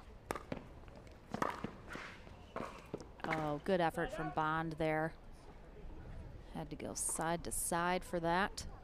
It's a little too much on there. 1-1.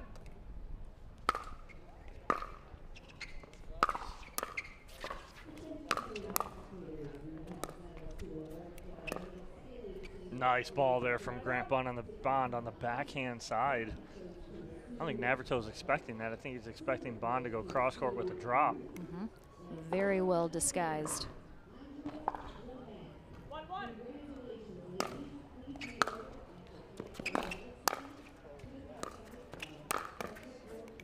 That's going to be trouble if Bond wants to get into that cat and mouse game with Zane Navratil. That's his bread and butter. He does it as good as anybody, and that's just will show you how athletic Zane Navratil is when he gets into that kind of game with you.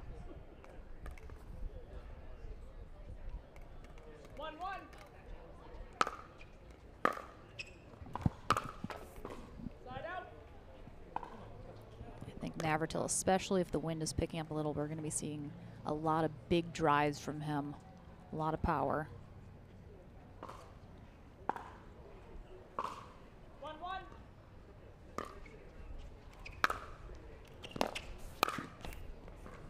Bond electing to go with the float serve the past 2 or 3 serves. And the reason behind that is he's trying to make Navratil create all the energy on his ball. The slower Bond hits that, the harder that Navratil has to hit it to drive it. Bond trying to slice that return and drop it, it looked like. Just didn't get quite enough on it there.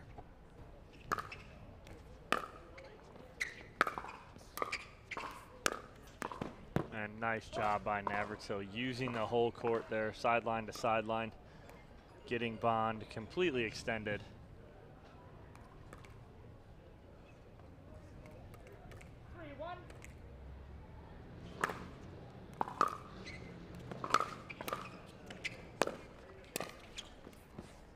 Nice doubling up on that side. Catches Navratil as he's coming back center. Navratil has taken a 2-point lead here now in this match to 15.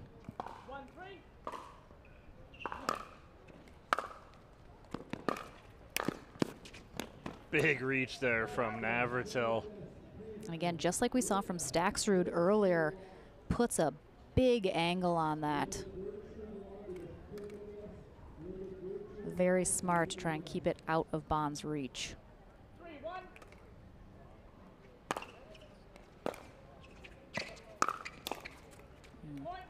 Pretty short, soft return there from Bond. It's tough because Navratil is looking for that.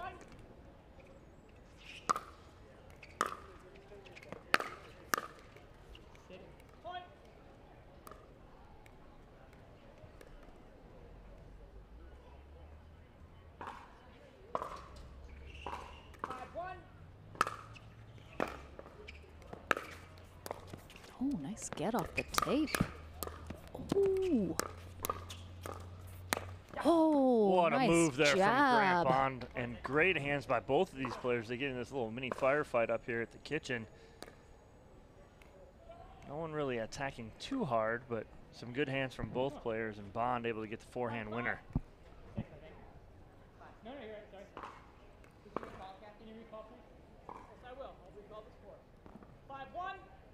It's 1-5. Oops. They wanted a recall, and Kathy's like, no, you guys messed me up.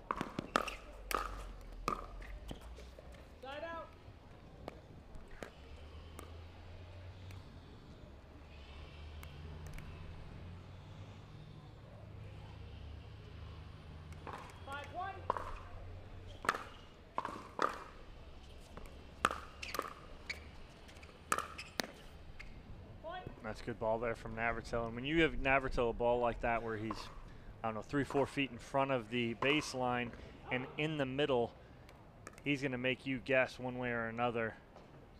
That's exactly what he does and creates a nice opportunity for himself off the edge of Grant Bond's paddle. Again, Navratil, kind of the opposite of a J.W. Johnson who we just saw. Johnson will take 2 steps. Navratil, the exact same movement, he takes 10. Just a lot of energy that he exerts on the court. Always kind of keeping it moving. Both our players staring that down a little extra long on that sideline, but both of them agreeing it caught the line there. So Navratil, after a little bit of a hold there from Bond in the beginning, kind of gets hot here and starts rolling, gets that 8th point, changes ends. And of course, we will possibly have, oh boy, we'll possibly have some varying wind conditions with the end change that our players will have to adjust to now.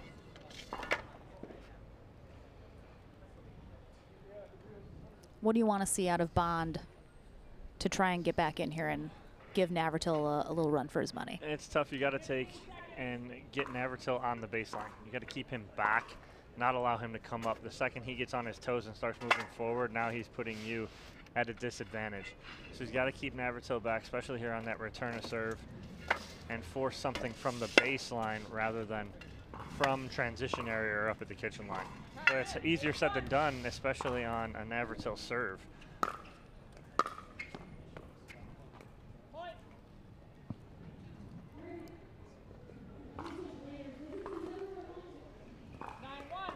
All right, so Navratil keeps it rolling here with the end change. Oh. And that's the only hope right there for Bond, is that Navratil makes a mistake on a ball like that, because when you have him, like I said, moving forward on his toes and a ball up like that, he's not going to make many mistakes.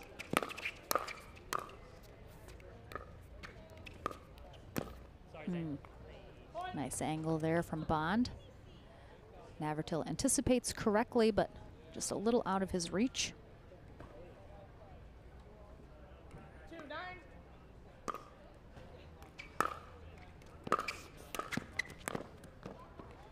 That's tough. Bond trying to come in, as Navratil is too, and Navratil just too good at the cat and mouse.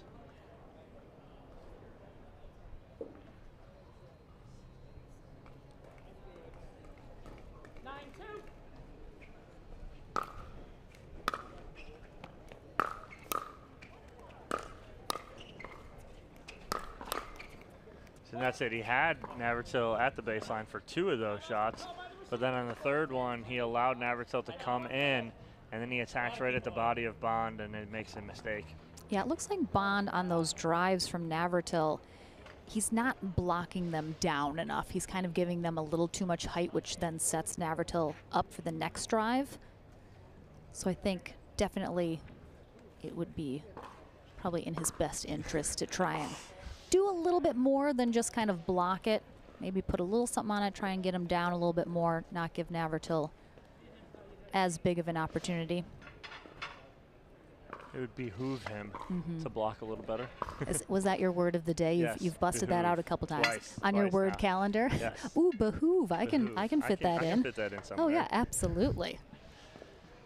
Thank you so much for joining us today for our first day of streaming here at the Delray Beach Pickleball Open. We have 3 more still to go, men's and women's doubles tomorrow, mixed doubles on Saturday, and our championship Sunday. All will be streamed on Facebook and YouTube. Right now, one of these players is looking to just stay alive here today in our back draw. Oh, nice hands there from Bond. Navratil, I think, making the mistake of going right at him. Bond was ready. Didn't overswing at it. It's nice, easy volley. He still has some work to do, though.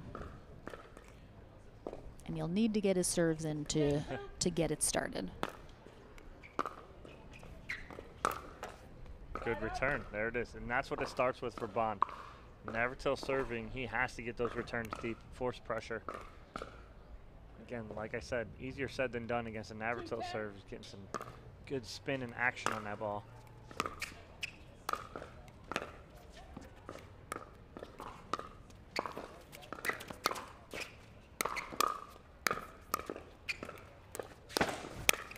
Navratil with that ridiculous, and Bond just laughs. Saw him, I mean, look at that. The inside out forehand. Full the outside. He twisted his entire paddle. It's the outside in forehand. It's like an inside, outside, inside.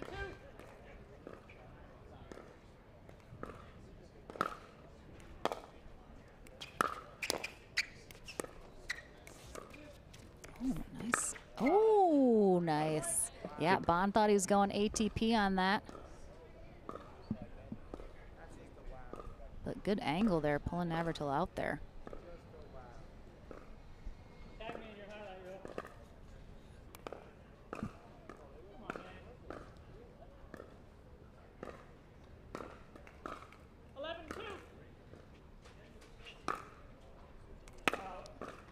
Navratil going for the lofting version of his serve.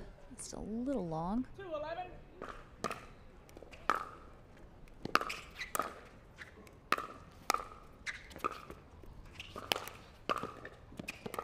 Great read by Bond.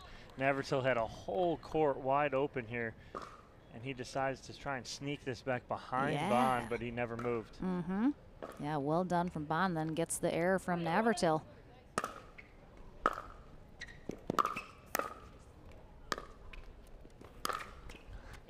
So Bond just going all out. He threw up that lob, and instead of staying back because Navratil's going to be able to get that overhead, he tries to attack it.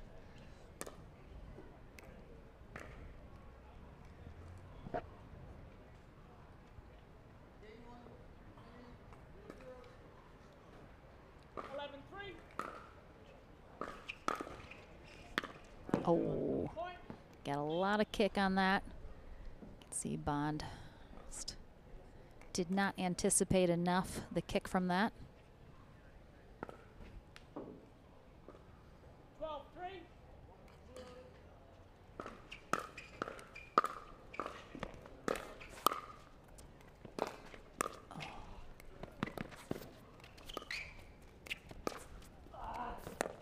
Oh.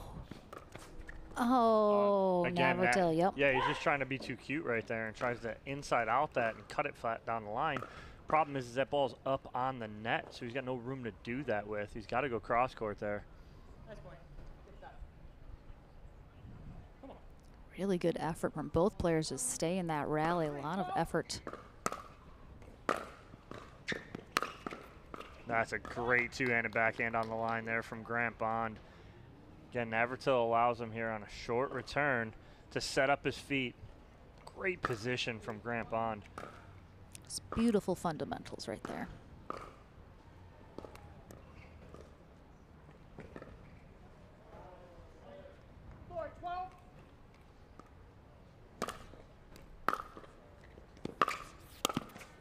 Ooh. Navratil getting a little too tight on that sideline.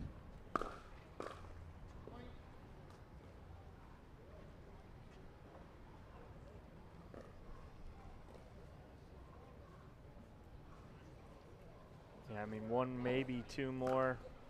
Navratil calls timeout, trying to slow Bond down. Mm-hmm.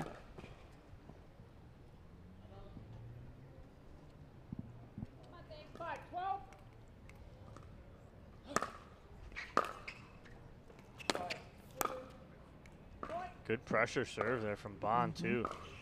Instead of the float, he's going for it. 6-12. Good lead there from Navratil. I like the changeup, though, from Bond. He goes right at the body of Navratil that time.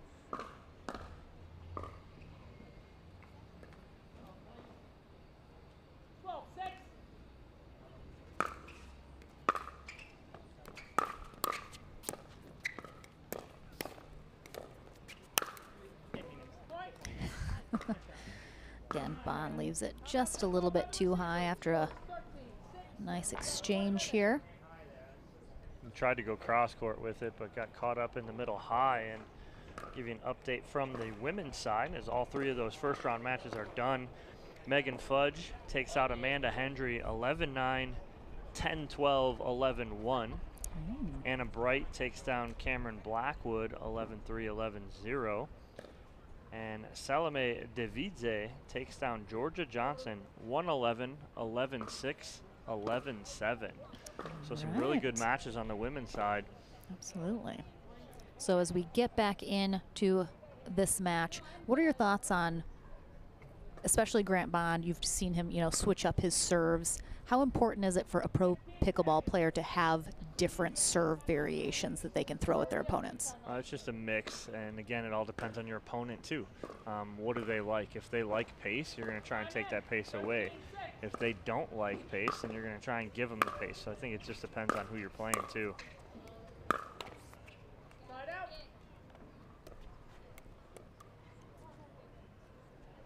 Good time out there from Bond. Gets the side out right away.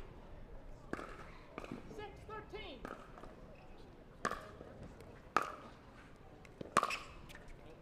Again, Bond just trying to body up Navratil right there, but both times he's done that, he's gone just a little too hard. I don't mind it changing that up, going at the body, but again, Navratil, just a smart player, knows chest high, let it fly, that ball's going out.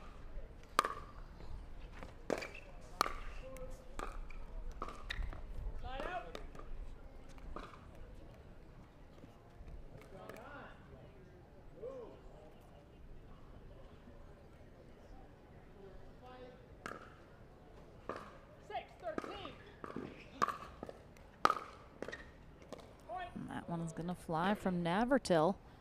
So he is just leaving the door open here for Grant Bond.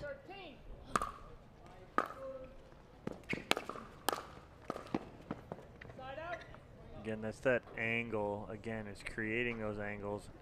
Bond trying to get around that, but when you get around that, you expose yourself on that side. And if you don't get that ball down, you don't have enough time to recover. 13-7.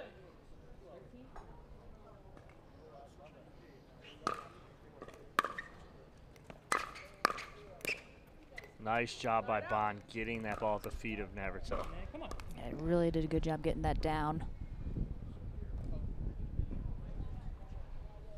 Hear the wind picking up just a little bit in the stadium. Oh, that was, oh, I thought that was wide. Yeah, it was wide. Okay. Couldn't see if a call was made. Navratil being the one that actually confirmed it was out.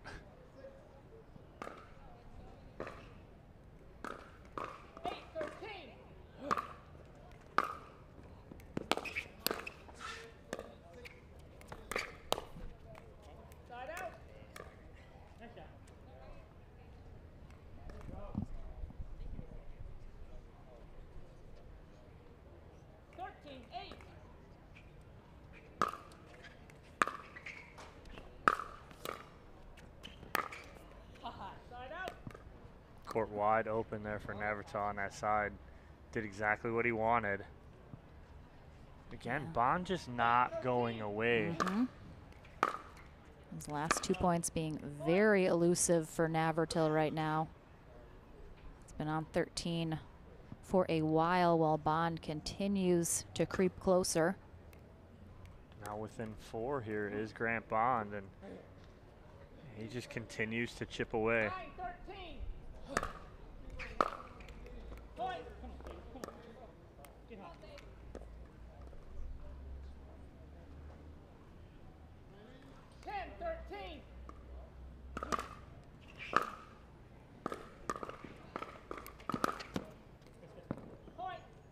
Now, Navratil does make the mistake. The last thing I want to see, though, is Grant Bond bring Zane Navratil to the net like that.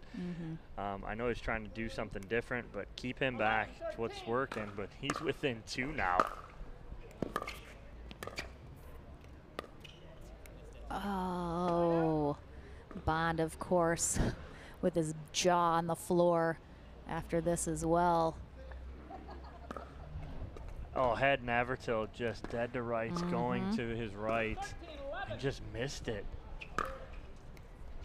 And then that just adds insult to injury right there, as you had the ball in your paddle to get within 1. Yeah, you're and rolling. Just like that, it's match point. 14-11.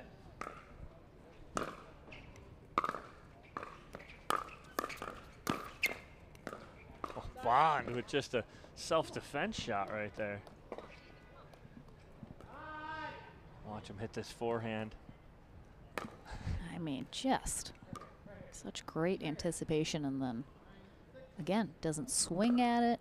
11-14.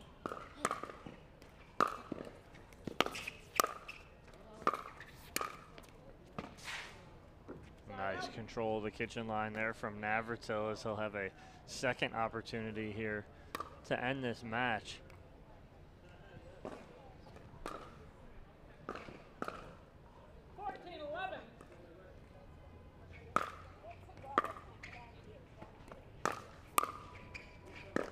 Come on, baby. Come on. I mean, just gritty. He's grinding right now, is Grant Bond. I love to see it. He's doing everything he can to stay in this match.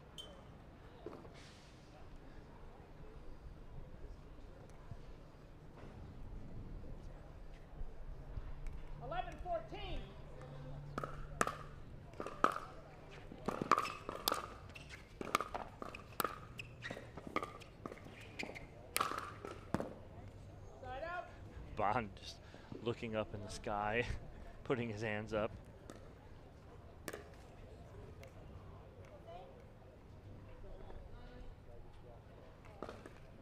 Third time's the charm, perhaps, for Navratil. Bond hesitated. Yep, stayed back, but Navratil just, he's not closing it out. Unbelievable. Bond just grinding away here. I love to see it, and this is what, you know, aggravates players, is the fact that they just won't go away. Navratil's like, come on, I got game point on my paddle 4 times here. Just go away, Bond. No. We're definitely seeing a few more errors out of Bond, though. I think he realized he was getting closer, and I think perhaps got a little tight because of that. Because he was just rolling so well, and now definitely some errors are creeping in. But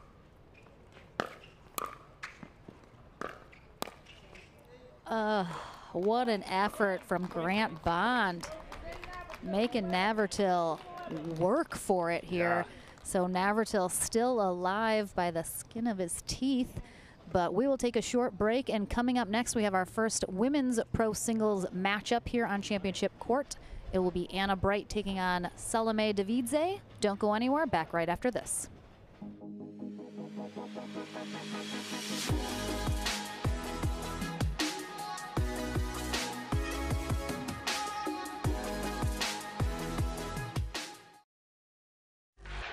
The HD5 is the green of ivy. It represents hope, tenacity, the spirit of life and growth. It also reminds us of the Ivy League. The HD5 features a good rotation, an excellent sweet spot, thicker core, and super power. There's a gentler side of Florida, just waiting for you to discover it, where America's first resort destination was built and genuine hospitality began. A place with cleaner sands, warmer waters, and fewer crowds. A place different than the rest, one that exceeds, excels, and surpasses all expectation, waiting here just for you. We are the original, the one, the only, the Palm Beaches. If you like to dink, then Pickleball Magazine has what you're looking for. Our bi-monthly print publication will help you become a better player with instructional tips, drills, and articles from the top teaching pros in the sport. And you'll become a healthier, stronger player with psychological, nutritional, and wellness advice from experts in their fields. Finally, if it's product reviews or the latest news, we have that too. To learn more or to subscribe today, go to pickleballmagazine.com.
You ready, La? I'm ready, Ben. Let's do this.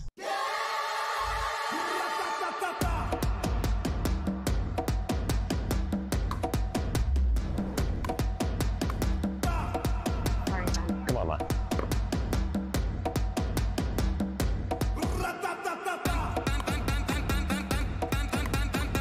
What's going on, Lala? I don't know what's happening today, Ben. What is this? It's my paddle. This paddle is the answer. A Ben Johns custom paddle by Franklin? For me? Yeah, let's crush it.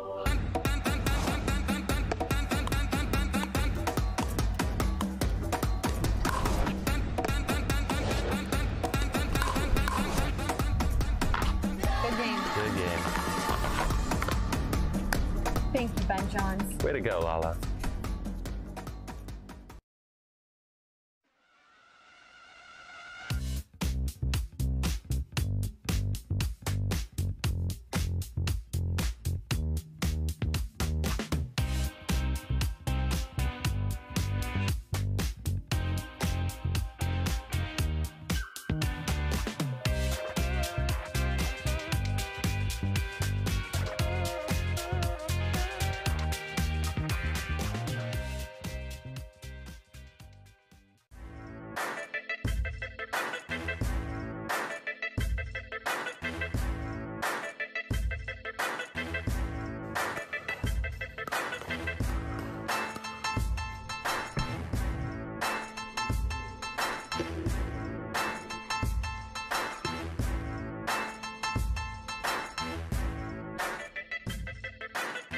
New People Pickleball. You know why I play with this paddle? Because I win.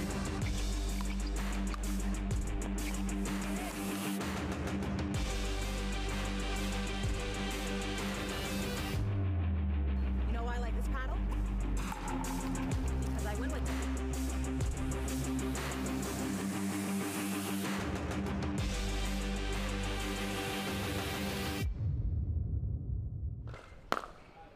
Welcome back, everyone. Lauren McLaughlin and Dominic Catalano here courtside, about to kick off a women's pro singles semifinal match. We have Salome Davidze from the country of Georgia, 36 years old. I just want to make that clear. Not the state of Georgia, the country of Georgia. Former professional tennis player. And Anna Bright,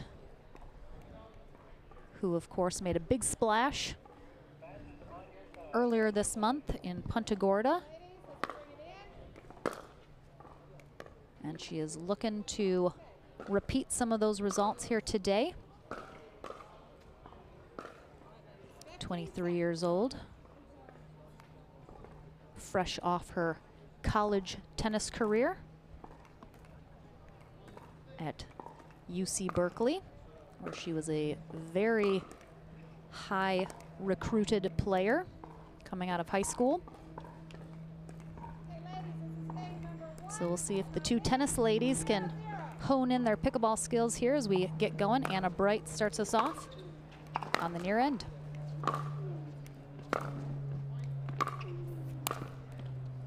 You see a different kind of play than we've seen the last two matches. You're going to see a lot of ground strokes here and careful approach of the kitchen line out of both of these ladies.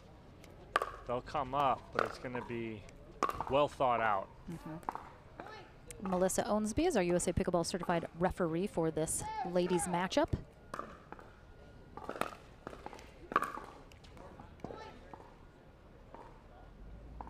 Winner of this heads to the winner bracket final. Our other semifinal set between Liesl Colts and Megan Fudge.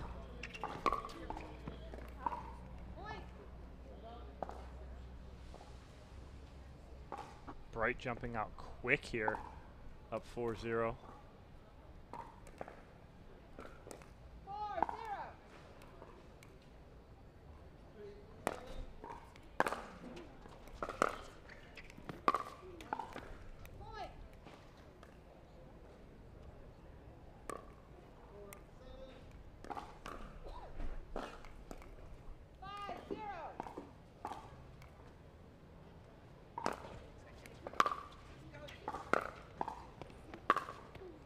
That's great placement down the line there from Anna Bright. as she pinned Davidze back in that corner.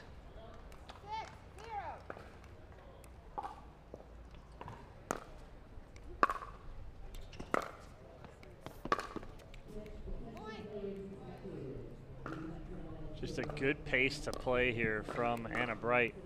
She's not wasting any time getting back to the baseline, getting that ball and ready to serve. Davidze needs to slow her down. Yeah, we're seeing a lot of unforced errors from Davidze here to start this match. Definitely is going to have to cut those down.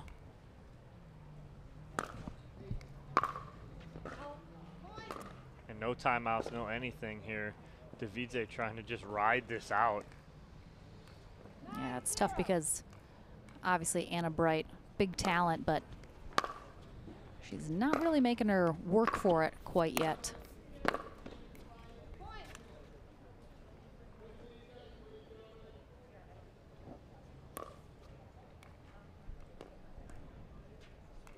Game point here for Anna Bright after a very quick game one. If she can close this out here, and she does with another error on the return from Davidze. So very quick game one. We'll see if Davidze can make some of those adjustments, cut down on those errors going into game two. We'll take a short break. That's coming up right after this.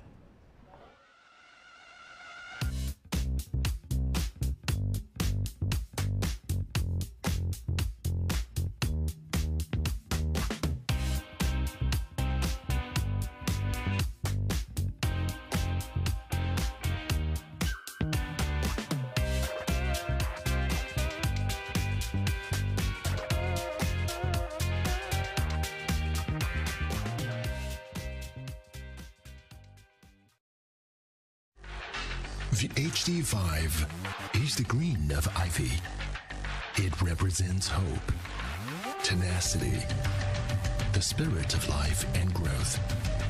It also reminds us of the Ivy League.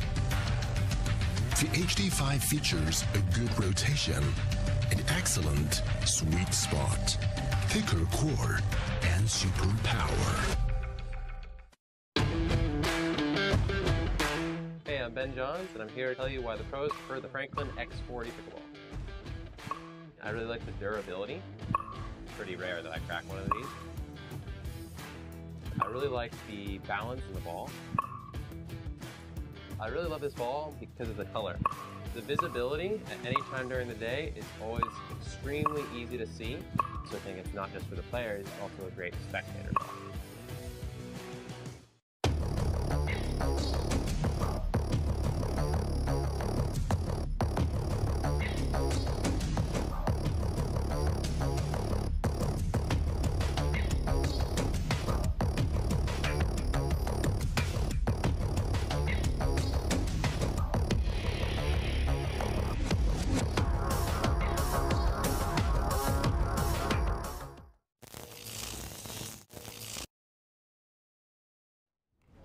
After a very quick game number one here in our women's pro singles semifinal matchup, Anna Bright heads to the far end. Salome Davidze starts us off serving.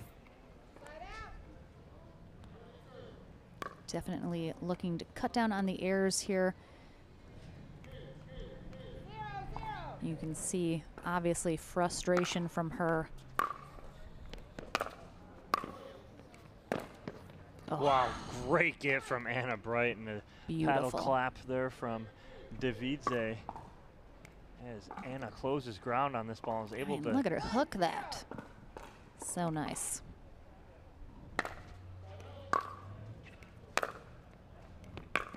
Again, beautiful spot in that back corner, and Davidze is struggling to find an answer here at all for Bright. And everyone at home, we just want to let you know we see you, we hear you, and coming up next, Jake Kussmeiter versus Ryler DeHart. Don't go anywhere. Oh. just wide there. Bright definitely thinks that caught a line. Very close.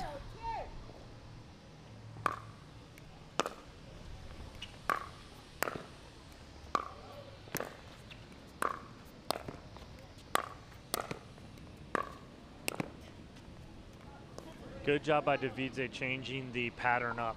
She kept going right, left, and then finally doubles up to the right side of Bright. Had her guessing.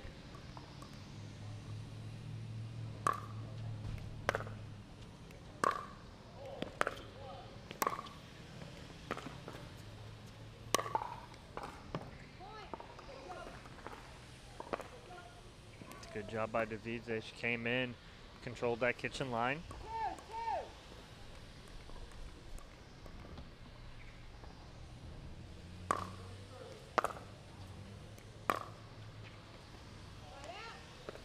She's found a little success here now. Made some adjustments, coming up to the kitchen line a little more.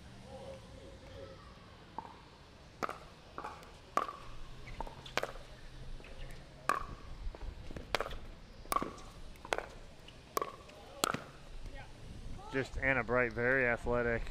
Too athletic right there. As Davidze thinks she may have a winner down the line here, but Bright doesn't let it bounce, takes that out of the air. Yeah, a lot of length.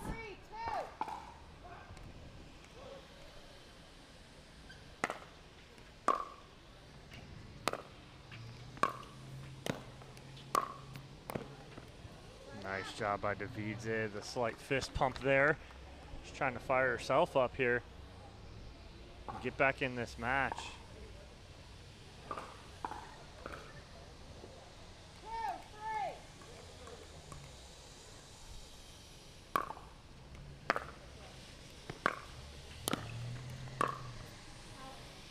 Yeah, she's trying to work the angles because, again, Anna Bright is everywhere. Very athletic, really great reach. But when you do that, puts a lot of pressure on to get close to those lines, and you're going to miss some of them.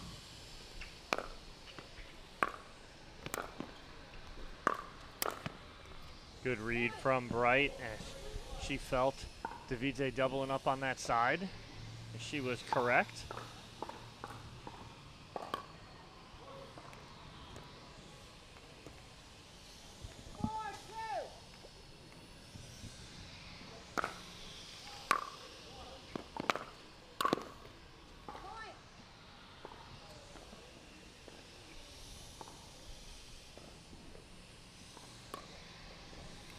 All right, we did not see a timeout the entire first game, as Davidze wasn't able to get a point on the board. Let's see if she calls one here if Bright starts to roll.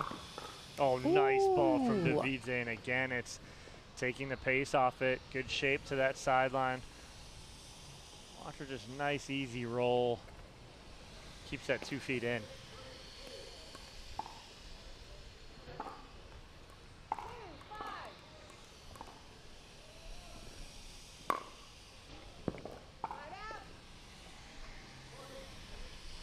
Just so tough with such a beautiful shot previously, and then you miss your serve.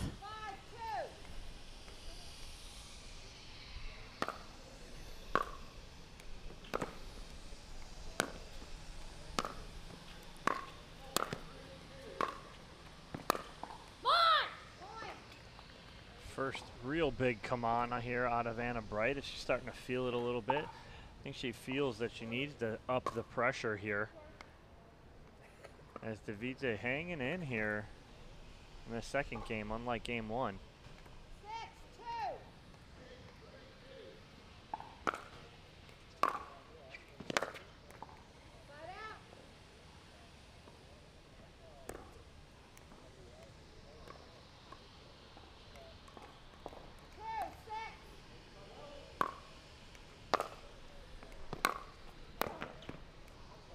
Wow, what a get from Anna Bright. I don't think Davidze thought she was going to get that.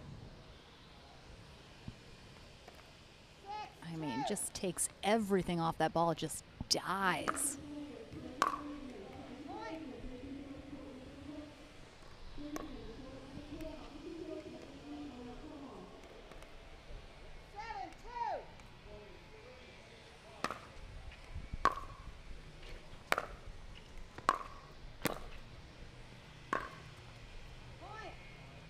Davidze had Bright lean into the forehand. Just does not get that up and over.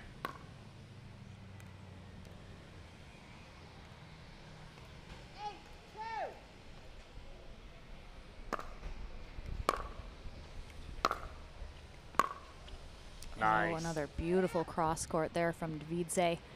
And she's finding success by taking pace off, right? Talked about that earlier against J.W. Johnson. You know, take some pace off, force him, you know, that was a stack shrewd. Force him to have to hit a ball off his shin or off his shoe top rather than mid-thigh or hip.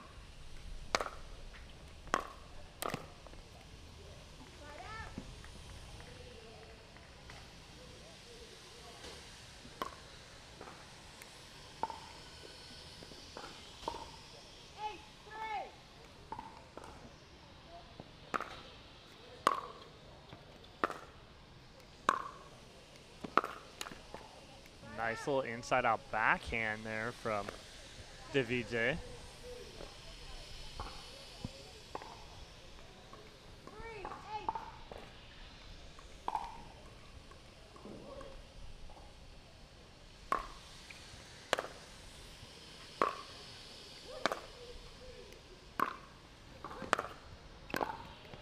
Again, there's those ground strokes we talked about that we're going to see a lot of and have from these two ladies. Davidze chooses the moment to come up, and then the forced error into the net.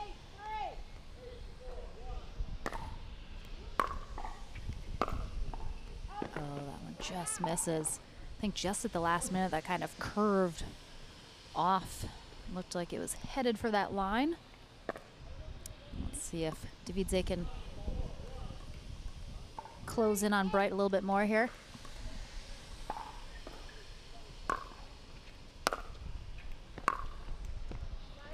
Again, right idea, just not the right execution right there. She figured it out, not try and rip everything as hard as she can. You don't want to play that game with Anna Bright.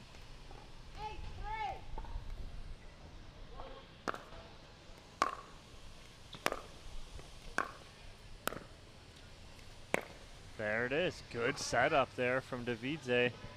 Hitting that little half drop, half drive to the backhand side of Anna Bright.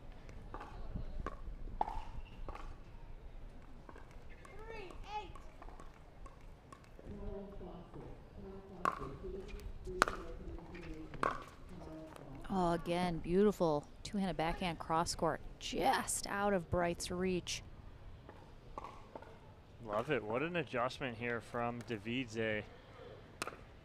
You know, you can't call her a veteran of pickleball, but, you know, this is what a veteran of, you know, a tennis background does, is they find answers. They find ways in game to make adjustments, and that's what she's doing right now.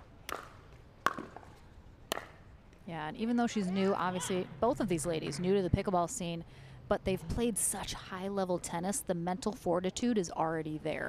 They've been in really difficult situations. They've had to battle back. They've had to stay strong, stay in there. So they certainly know what kind of fight it takes to hang in here. Yeah, it's a big side out here for Davidze.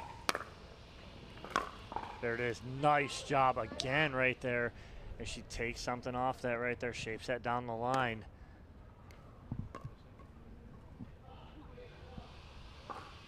Now she's got to capitalize on her serve.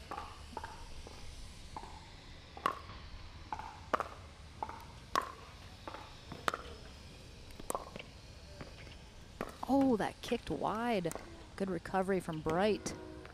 Great angle, though, from Davidze, but yeah, that ball kicked on Anna Bright. She's able to get that back over and at least get something and force Davidze to hit a ball, hit something.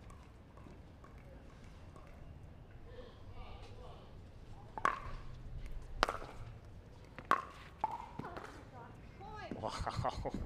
Love, absolutely love seeing these in-game adjustments. Davidze Bright back in this match. Forcing that time out there from Bright.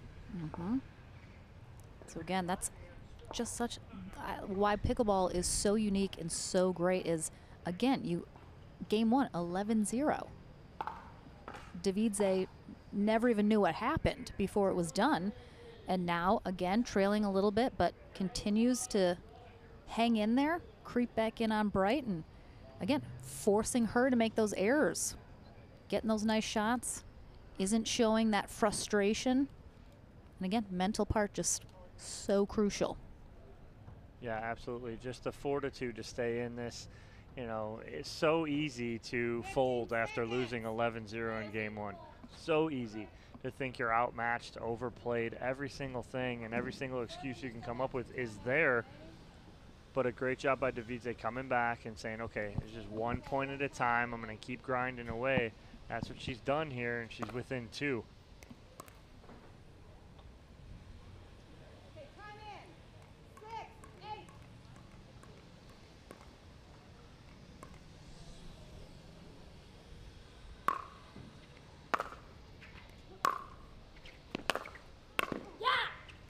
That's a good answer from Anna Bright. Yeah, big side out there. You can tell she is obviously fired up. Coming out of that timeout, she needed that. Looking to get going again here.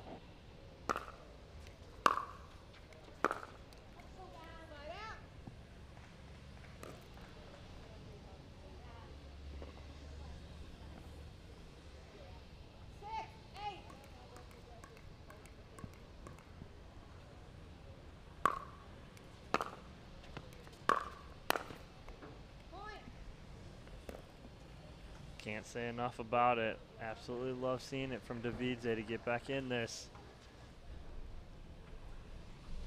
The veteran, not veteran. Exactly. And we say it a million times. It's not over till it's over. Wow. And a big fist bump there from Davidze. And she has just tied this second game up. Anna Bright just has no adjustment on her end right now.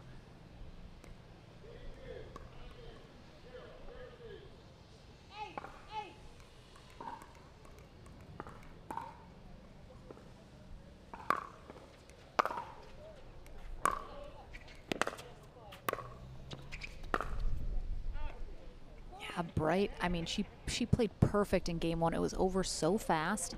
She, of course, had to feel really good coming into the second game, and now just the errors have just kept creeping in, and Davidze is tightening up more and more. And obviously, we've seen the score reflect that as Davidze now takes her first lead of the match, looking to force that game 3. Quite the turnaround. Yeah, huge turnaround. Totally different. Again, that's why you play 2 out of 3. She's let that first game go and bounced right back here in game number 2, made the proper adjustment. And now 2 points away from forcing a third game. And I saw on the sideline Ryler DeHart was almost ready to take the court for warm-ups after that first game. And I saw him just walk off, put his badge back like, on, oh, his okay, player badge back on. We're not done yet. And he walked away, so I'm thinking he's feeling Davidze here in game number 2.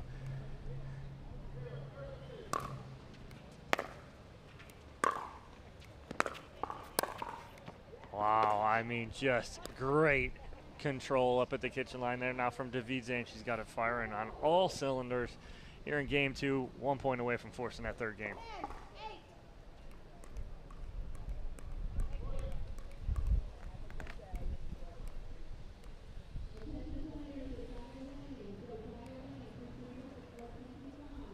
I love her taking her time on her serve, not rushing it. You got 10 full seconds.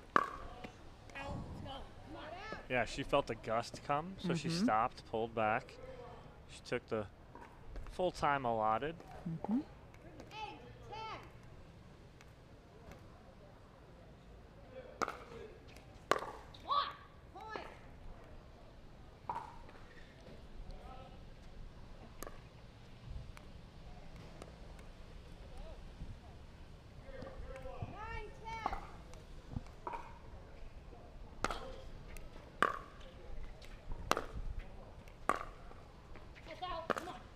Anna Bright, though, fierce competitor. She's going to give it everything she's got right till the very end as well. And because of that, we're tied now at 10.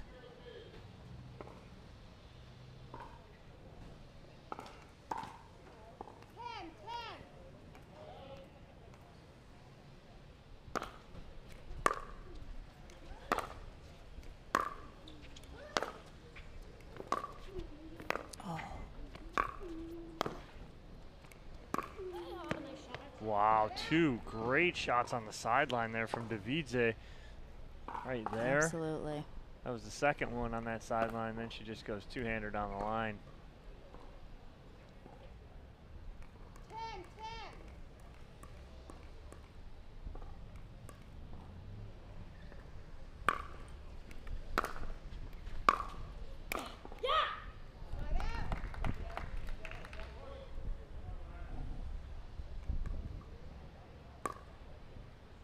Whichever one of these ladies gets that 11-point first, I think is going to be very crucial here.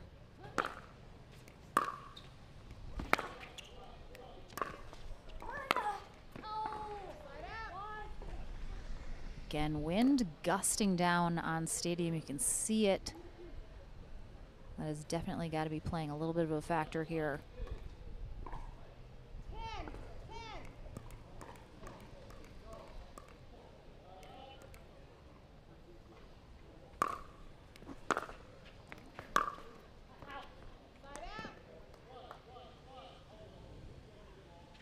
Davidze, she's just been, you know, she really cut down on the errors. She was back in this, obviously took the lead, had a game point, and now Bright, who has come back again, starting to exploit those cracks in Davidze's armor here.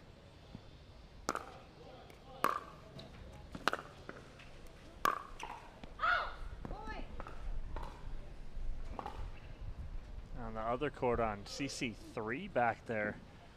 I mean, you got some legends of the sport. Super seniors. Steve Dawson and Brian Staub. Yes, I said it. Brian Staub coming out of nowhere from the Villages. Big time softball player. Plays a lot of softball, but is a legend in this sport. Been playing for double-digit years, which not a lot of people can say. But 11-10. Match point. But she misses the serve long. No. Not on match point. Anna Bright. That is tough. The ladies, they like to keep it exciting. Want to keep you on the edge of your seat.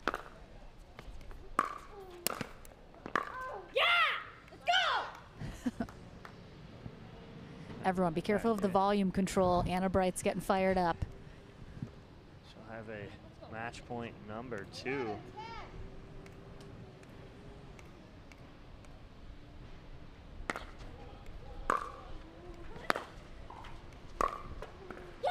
Oh, it doesn't. I thought it was going to get the roll, So did but I. wow, really great job from Salome Davidze coming back in the second game, almost forcing in game 3. Bit of a heartbreaker, but one adjustment after game 1. But Anna Bright comes out on top. We'll take a short break, head to our Franklin studio after this, and then Ryler DeHart taking on Jake Kussmeiter when we return right after this.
At Coulter Homes, the rules are simple. Grab your paddle and always dink in the kitchen. Remember where you are.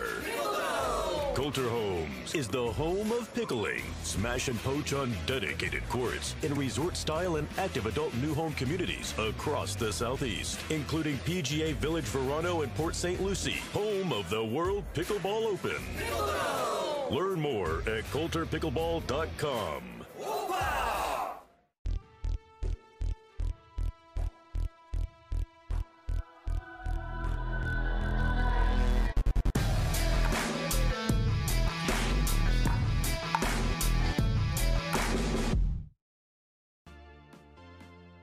The PT Pro team at pickleballtournaments.com have unparalleled experience running tournaments, including all professional tours and premier events. We provide professional services to develop, plan, and deliver tournaments that players and fans love.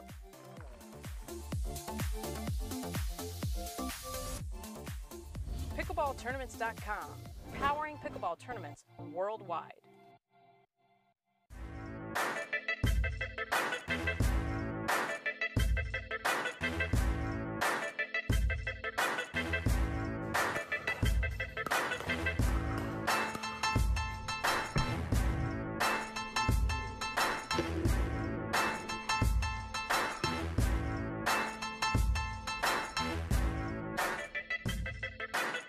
New People Pickleball.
Welcome back to the Franklin studio, everyone. Lauren McLaughlin here with Anna Bright, who is heading to our winner bracket final after defeating Davidze in 2 games.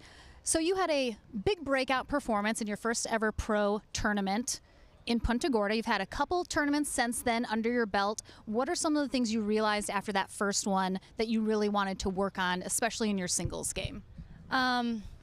In the singles game, I think in tennis, I'm a pretty defensive player. I really like to grind and stuff. I don't take a lot of risks, don't really make a lot of mistakes, but I've learned in pickleball singles, playing more matches, it's like you have to hit big, I have to hit my serve harder, have to get to the net more. So really just having to go for it a little bit more. Of course, first game, 11-0, you just rolled through very quickly, and then of course, switch ends, different case, almost took you to 3. What were the adjustments you had to make in game 2 to make sure you came out on top after she kind of turned it around? I knew that she was going to play better in the second game. I got really lucky that she came out so slowly. Definitely, that was a big buffer. Some adjustments. I was approaching to her backhand a little bit more, and I served to her backhand a couple times just to try to get her off the scent, and I was trying to approach a little more middle. But I didn't change too much. I just had to stick with it and try to stay loose and keep going for it, like I said, and continue to go to the net. I get the instinct to, when it's tight, I want to stay back, but forcing myself to keep going in, even if I make some mistakes or she hits some good passes. Excellent. Well, congratulations. You're heading to our winner bracket final. Good luck there, and we'll hopefully see you, obviously, on the podium in one position or another. Yeah. Don't go anywhere. We have that men's semifinal match coming up next. Don't go anywhere. Hey, I'm Ben Johns, and I'm here to tell you why the pros prefer the Franklin X40 pickleball. I really like the durability. It's pretty rare that I crack one of these. I really like the balance in the ball.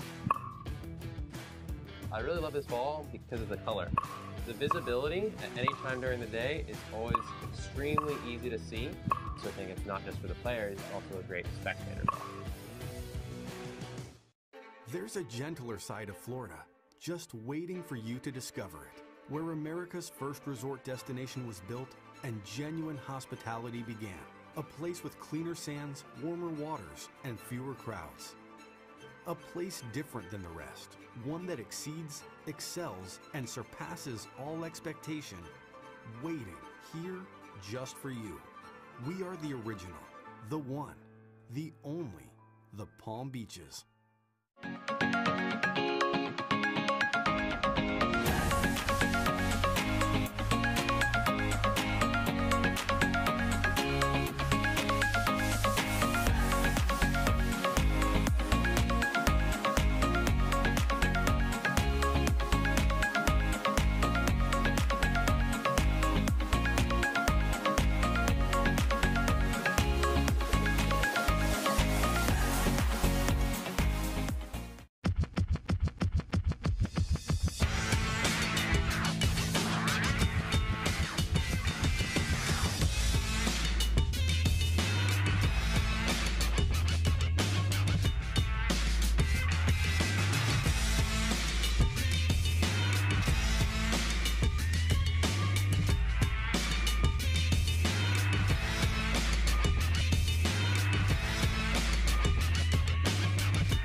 So ready for next gen. This is Next Gen Pickleball. I'm so ready for the Next Gen Tour. Super excited about Next Gen. I can't wait for the APP Next Gen Tour. I'm super excited for Next Gen.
PT Pro Team at pickleballtournaments.com have unparalleled experience running tournaments, including all professional tours and premier events. We provide professional services to develop, plan, and deliver tournaments that players and fans love.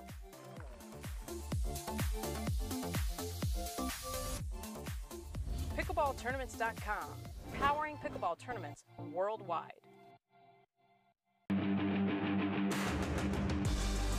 You know why I play with this paddle? Because I win.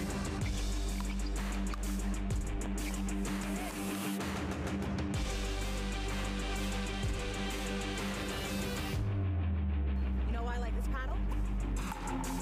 Because I win with it.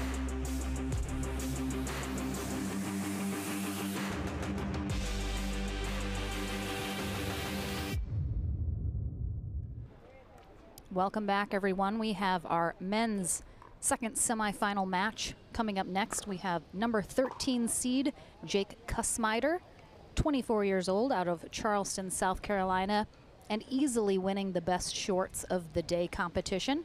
He's taking on the number 25 seed Ryler DeHart.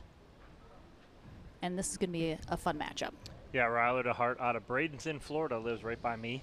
Gotten to know Ryler over the past couple months as they've been playing, him and his wife Megan Fudge, a lot more pickleball.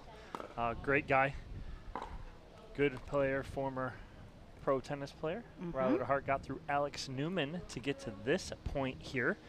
Kussmeiter got through William Sobek in 3.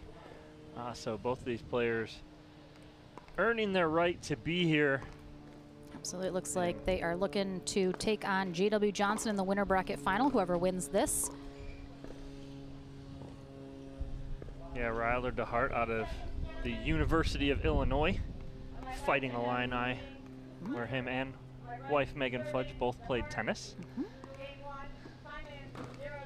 All right, Joanna Corker is our USA Pickleball certified referee for this match. And we are underway. And what is also an oddity, 2 Lauren? lefties. There you go. I was hoping you were paying attention there. 2 lefties. I was so distracted by the shorts. Yes. 2 lefties. I love it. 2 lefties, 2 crafty lefties. Before we came on the live stream, I was watching both of these players play, but I was standing right next to the court that Kussmeiter was on, playing against Jack Foster. What a match that was. All right, both of these gentlemen, looks like they need to settle in here a little bit. Just kind of trading side outs right now. Again, both of these players, very emotional players. I am expecting some fireworks one way or the other here.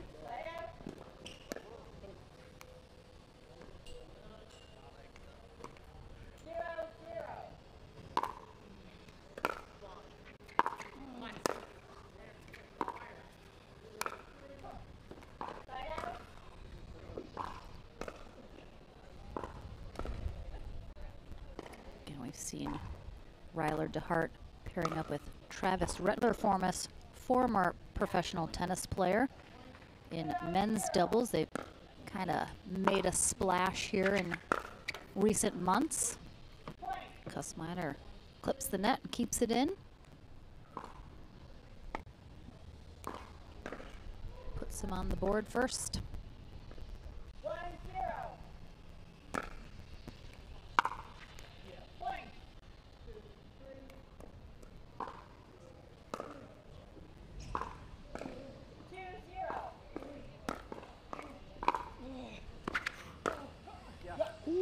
Both of these players will put a lot of shape on the ball, get a lot of topspin. Both do hit very hard, but you'll see them place balls very nicely.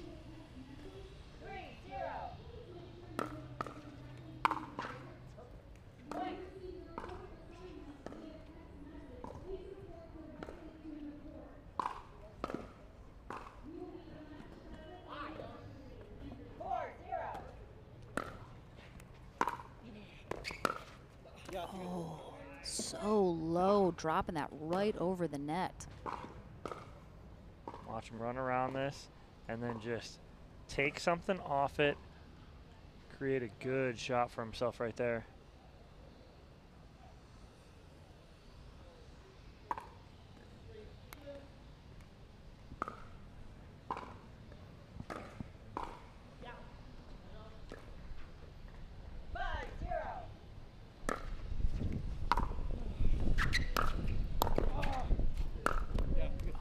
Nice. Beautiful shot. Sideline to sideline there from Kussmeiter, and he's cruising along here in this first game.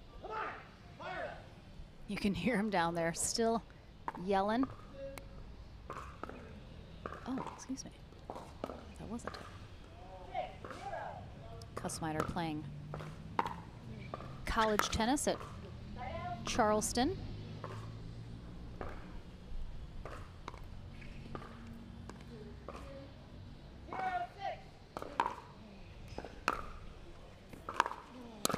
That's a good ball there from DeHart. And he takes something off it right there.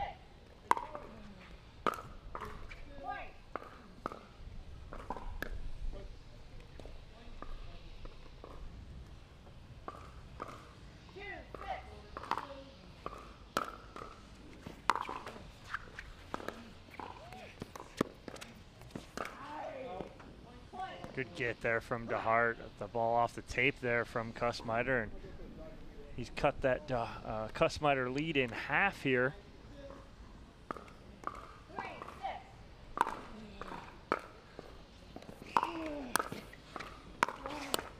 What a ball there from DeHart, forcing Kussmeiter to have to hit the next one, and he can't control it, hits it out. Here comes Ryler DeHart, your 25 seed.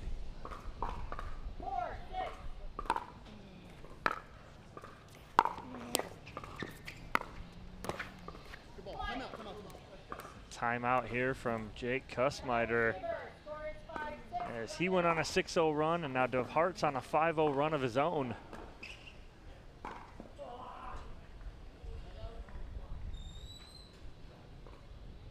Again, this is what I love. I love, with especially the double elimination format, you know, some of our top seeds got knocked out early down into the consolation bracket.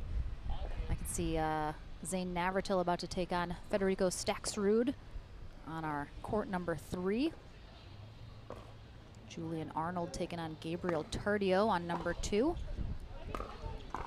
But again, love seeing Kussmeiter and DeHart here in the semis, setting up some maybe never before seen matches as we get into the winner bracket final and perhaps into our medal rounds as well.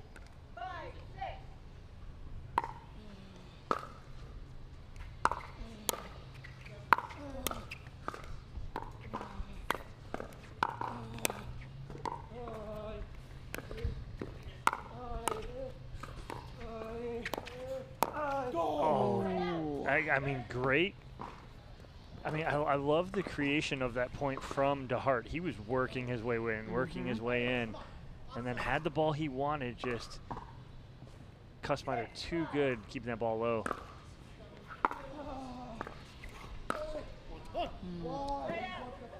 Pushed it a little too much on that sideline.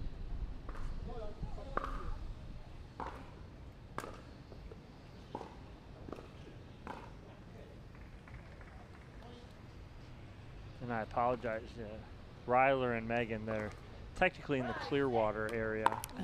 Clearwater, Bradenton, Tampa, by me and Sarasota, all the same. You owe them a muffin basket as an apology. All the same. We're all from the same area.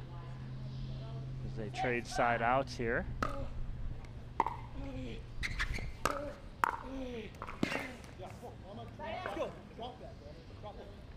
I got to see Kussmeiter play in the Port St. Lucie tournament at the end of last year. Saw a lot of those slides from him. He might have also broken a paddle during the match that I saw. So again, very emotional, gets very fired up. Two fierce competitors here.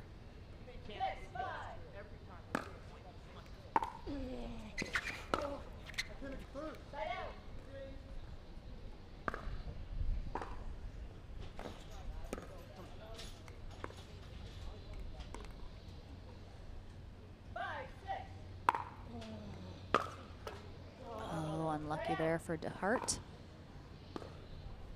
Kussmeiter looking for that side out, looking to extend the lead here in game 1 of the semifinal match. Nice ball there from Kussmeiter. Watch this forehand. Just rolls this down the line, just out of the reach.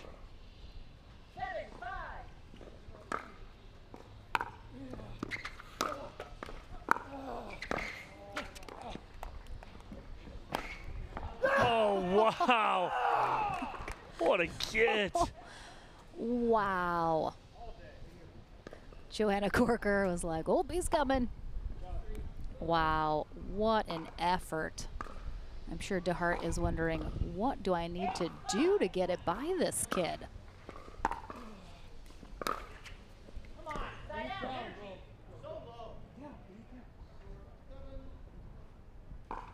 I think, again, Kussmeiter sometimes he beats himself. And we all, I think, have been there. So he can play such great points and then, you know, just blows something the next time. So again, I think still looking for a little consistency as well. Of course, DeHart, pretty new on the pro scene as well. Still honing his pickleball craft.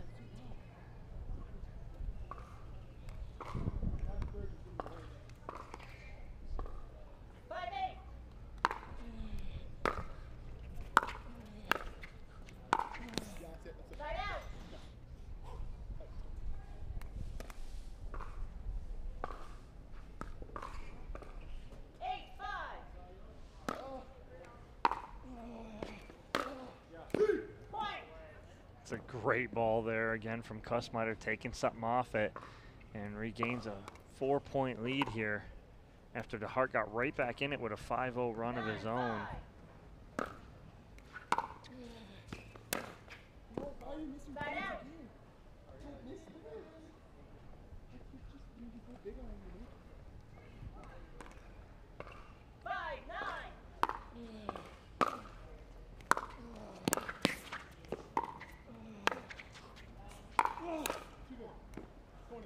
Yeah, and so in Kussmeyer, like, that ball's going to go 20 feet out, and it probably is off the paddle of DeHart. But again, he's challenging Kussmeyer, and a ball right at him, forcing him to hit that. Missed it.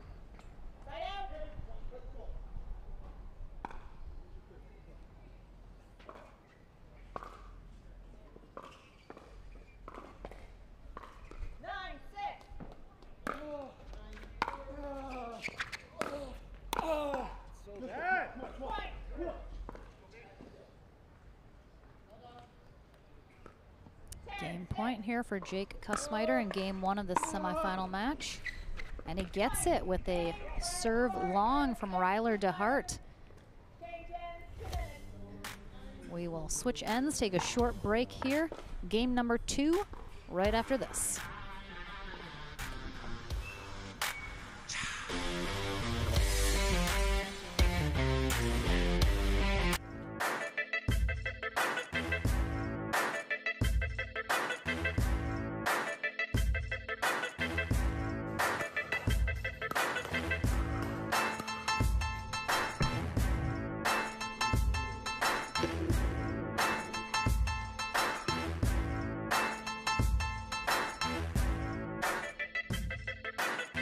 New People Pickleball.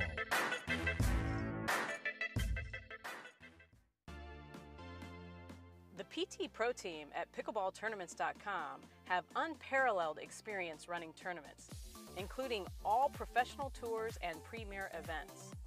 We provide professional services to develop, plan, and deliver tournaments that players and fans love.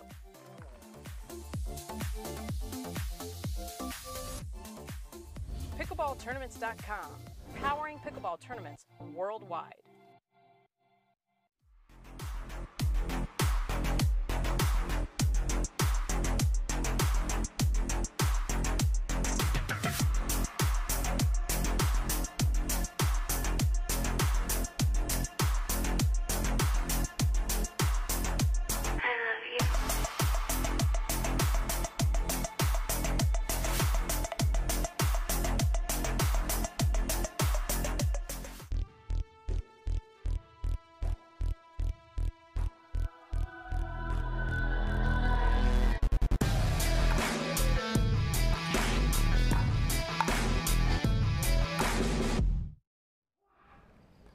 Welcome back here to the action Delray Beach Tennis Center for the Delray Beach Pickleball Open, presented by Head Pickleball. Jake Kussmeyer now on the far end, Ryler DeHart on the near end. Kussmeyer taking game 1 11-6. We'll see if DeHart has an answer here as the two lefties battle it out.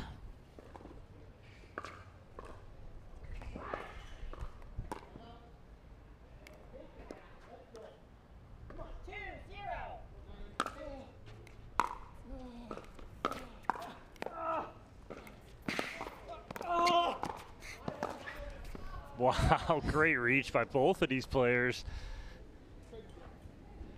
There's no lack of grunts coming out of either one of these guys. You can hear it on court.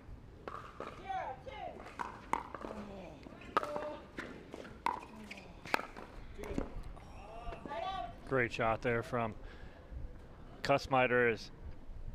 He doesn't try and do too much with that ball. You could easily try and hit that ball too hard. He takes something off it, blocks that into an empty spot.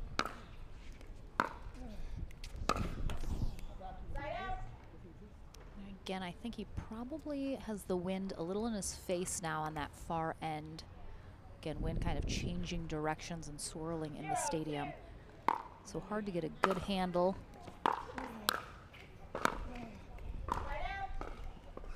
So what Kussmaiter's finding is having some success to the backhand of DeHart right now. DeHart not really zoning in that backhand.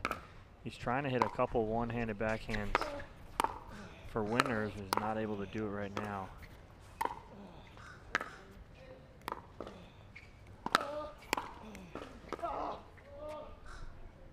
Good control of the kitchen line there from DeHart. Kept Kussmaiter on his heels at the baseline.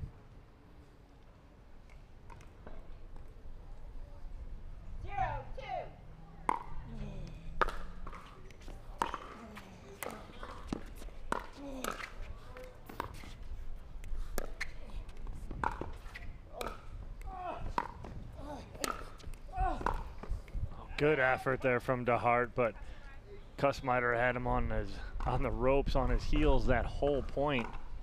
Yeah, Kussmaiter was just kind of hanging out at the kitchen, waiting to see if DeHart could get the next one back. You can see the wind just blowing that ball across the court.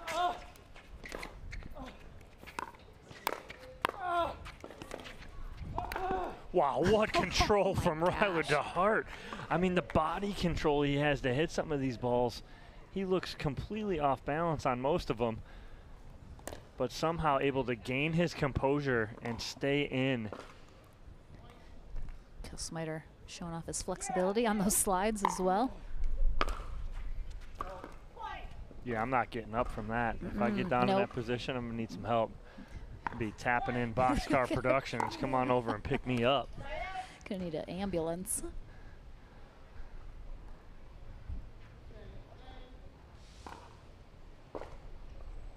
That's why we're here in the booth, Lauren.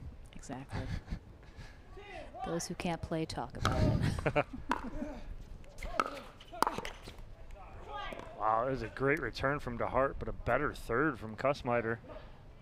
Yeah, Kussmaiter is just really, I think, rolling the momentum from game one here.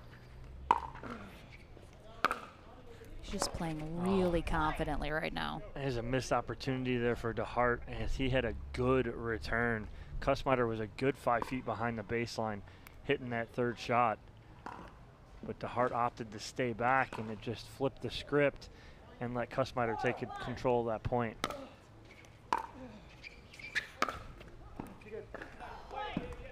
I love Kussmaiter's got his family over in the corner of the stadium. You could see him just pointing at him. And timeout here from Ryler DeHart. Just trying to find an answer for Jake Kussmaiter. Yeah, DeHart definitely needs to cut down on some of the errors. Oh, looks like wife Megan Fudge is possibly coming over, but no, he put the hand up. Nope.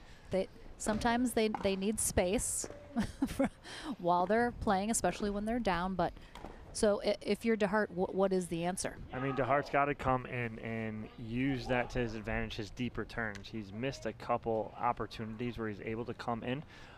But the issue is right now is when he does come in is that Kussmaiter's recognizing that, and he's putting more, again, we use this term in singles a lot, putting more shape on the ball instead of trying to drive everything through your opponent. And that's exactly what Kussmaiter's doing, is he's recognizing that, doing a great job of it.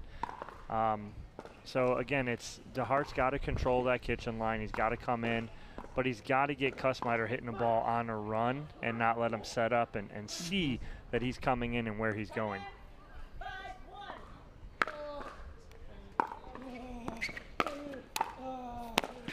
And there it is, right there. Perfection. Get him on the move. Get him on the move. Control the kitchen line. Ryler's so athletic, so big, got a good length, good reach. Yeah, I think got to just kind of try and get in that driver's seat a little bit more. Start controlling these. Thing is that what Kussmeyer doesn't allow you to do is when you're serving, for you to gain the advantage at the kitchen line, because when he returns, it's a rarity that Kussmeyer doesn't return and come in. He's always wanting to put that pressure on. So when he returns, he comes to that kitchen line. He forces you to try and do something.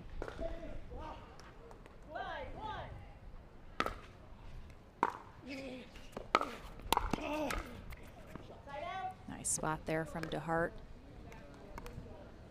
Awkward spot there for Kussmeyer. You watch. Kussmeyer's going to return. He's going to come in.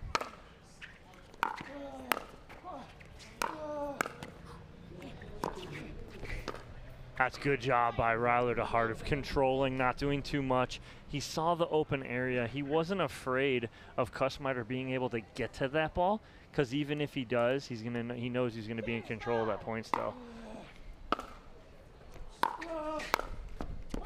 Oh yeah, caught him in the transition zone there. Yeah, and that was caused because of a deep DeHart serve. He put Kussmeyer in the corner.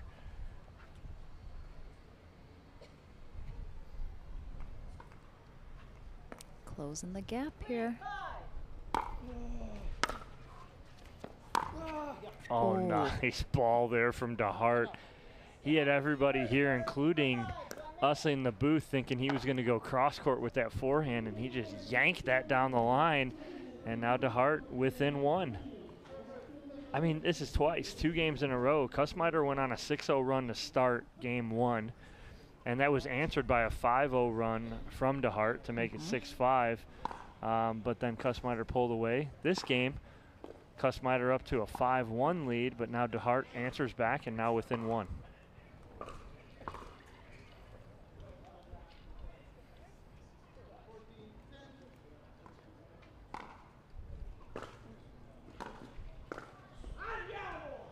Again, super exciting to see Kussmeyer here. His family doesn't travel too much outside of, they're from South Carolina, as we mentioned earlier. Don't travel a ton, so we don't get to see him as often if we're not in this area of the country. So very excited to see him here. He has a brother and sister that play pickleball as well. And he's obviously a very exciting young player to watch.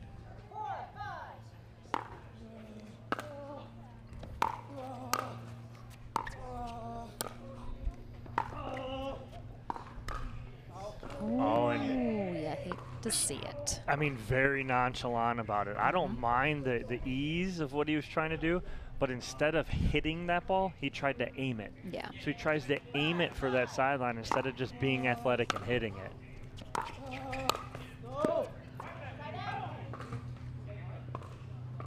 Missed opportunity there for DeHart because he had Kussmeyer in transition. Take something off that, hit it at his feet in transition.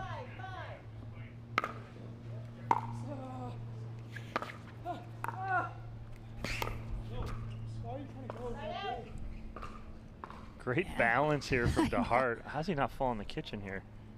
Oh, he is in the kitchen. Missed opportunity. Let's see what DeHart can do. Oh.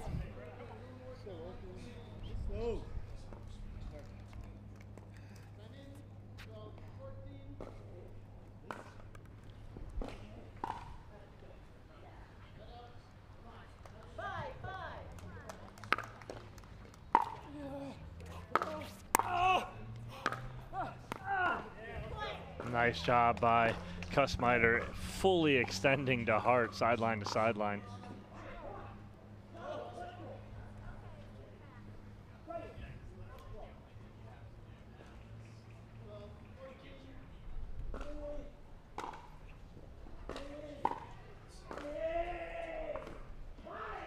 You do indeed hear Julian Arnold in the background, taking on Gabriel Tardio. What seems to be a very fiery match. That might just be Julian Arnold, Yeah, though. it might, yeah. But that right there is a great ball from Jake Kussmeyer, going inside out, forehand, down opposite sideline. Nice serve there from Kussmeiter. Julian Arnold is like stalking around the court back there. I love it. All right, Kussmeiter pulling away again here. Again, he does such a good job of taking pace off that ball cross court.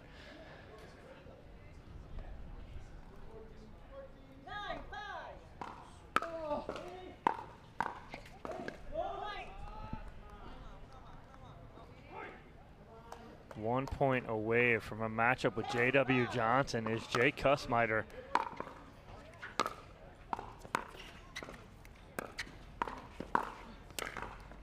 Oh, and he's got it with a heartbreaker net court roll, but Jay Kussmeiter heading to the winner bracket final, taking on J.W. Johnson. That will be a very exciting matchup. Ryla DeHart not done though. He drops to our consolation bracket. We head to the Franklin studio and then we'll be back with more singles action here at the Delray Beach Pickleball Open right after that.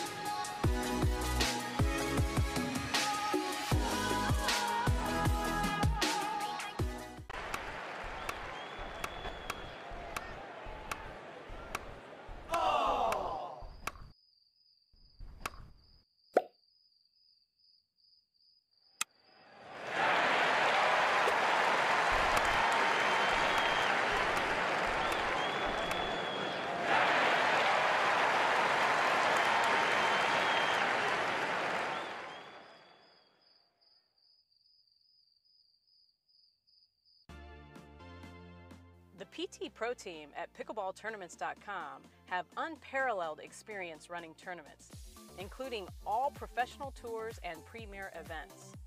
We provide professional services to develop, plan, and deliver tournaments that players and fans love.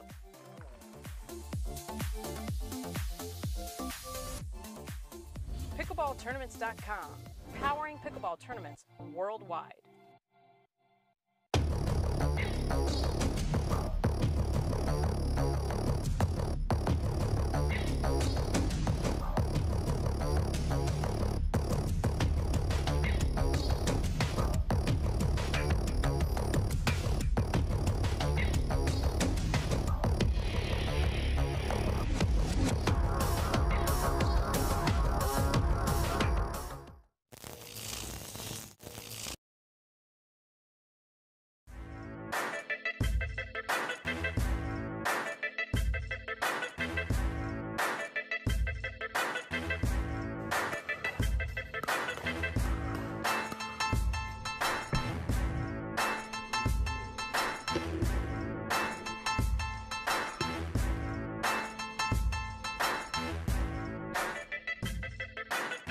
New People Pickleball.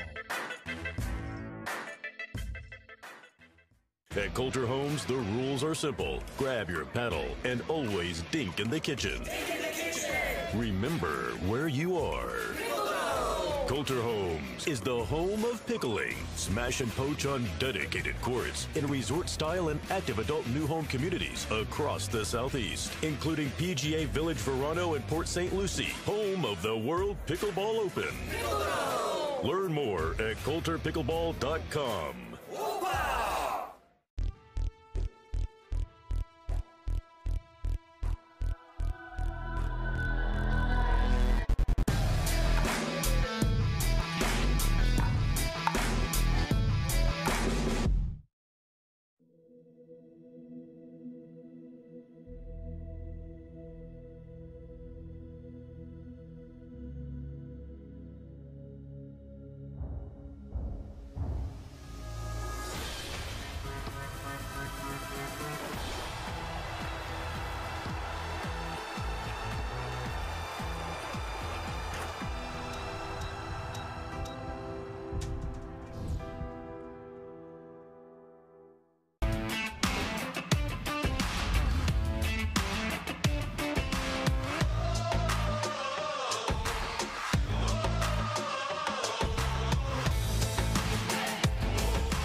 All right, we are back here at the Delray Beach Tennis Center on Championship Court.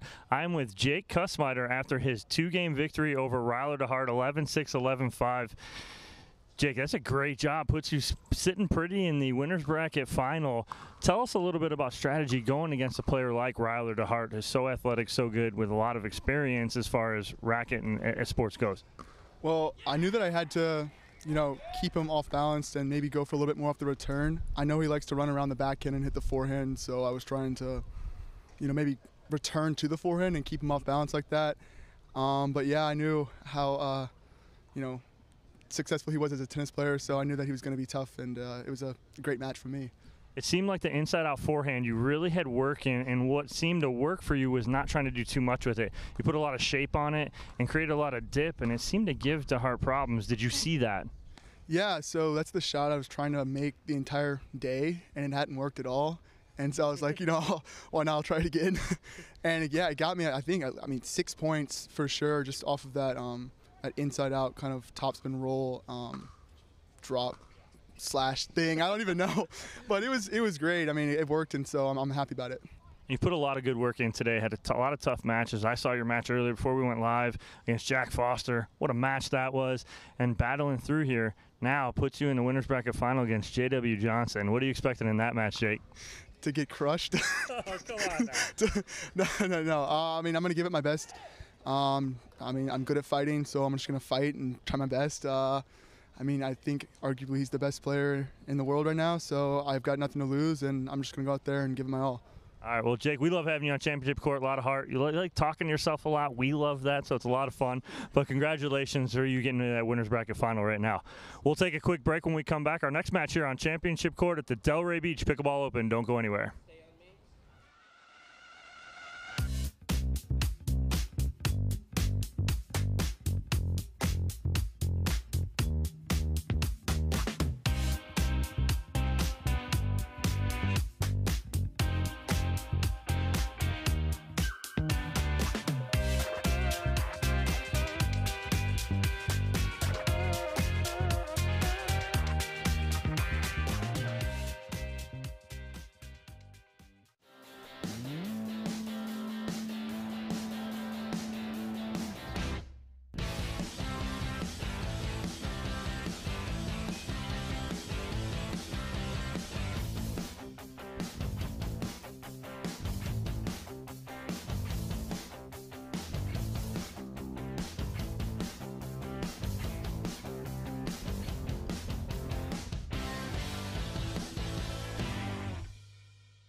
So ready for next gen. This is Next Gen Pickleball. I'm so ready for the Next Gen Tour.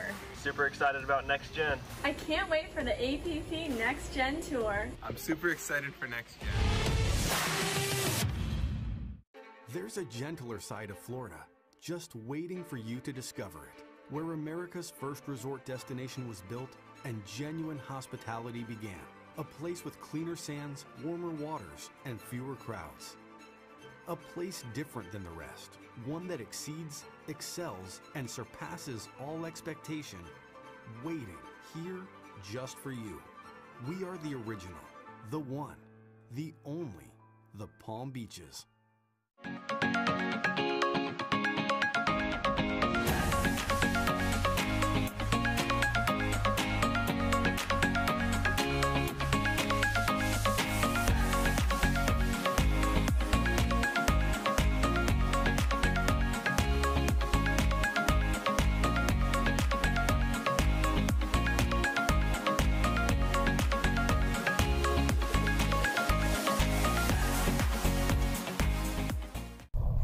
ready, La? I'm ready, Ben. Let's do this.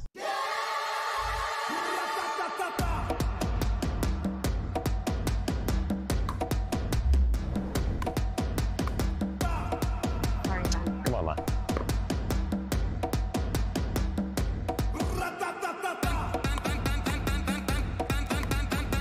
What's going on, Lala? I don't know what's happening today, Ben. What is this? It's my paddle. This paddle is the answer. A Ben Johns custom paddle by Franklin? For me? Yeah, let's crush it.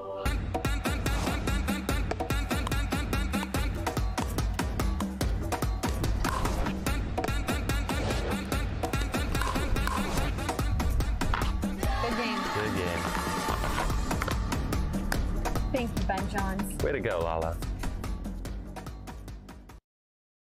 If you like to dink, then Pickleball Magazine has what you're looking for. Our bi-monthly print publication will help you become a better player with instructional tips, drills, and articles from the top teaching pros in the sport. And you'll become a healthier, stronger player with psychological, nutritional, and wellness advice from experts in their fields. Finally, if it's product reviews or the latest news, we have that too. To learn more or to subscribe today, go to pickleballmagazine.com.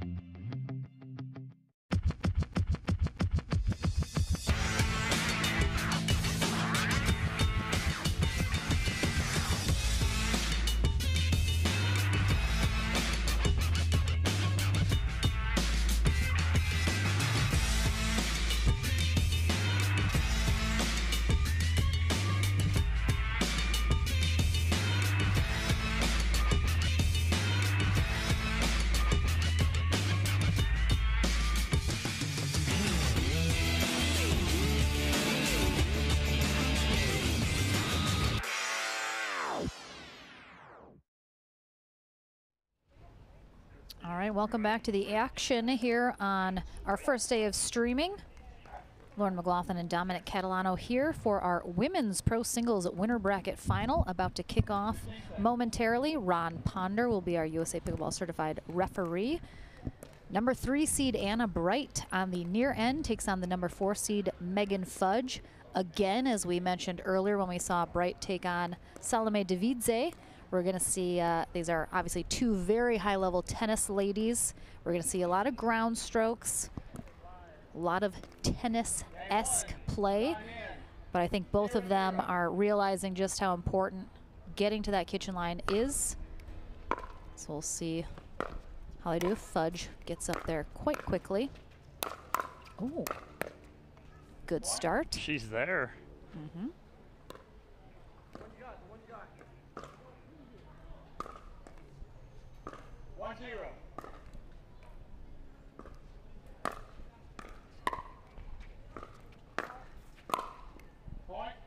That ball is called just long.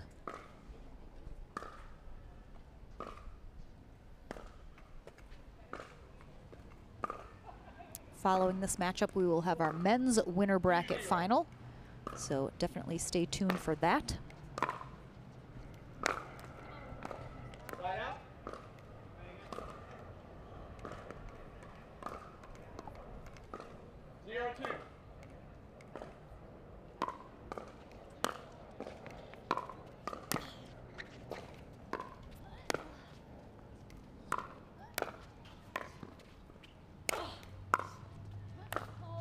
Wow, what work there from Fudge. She just was fighting to stay in that point.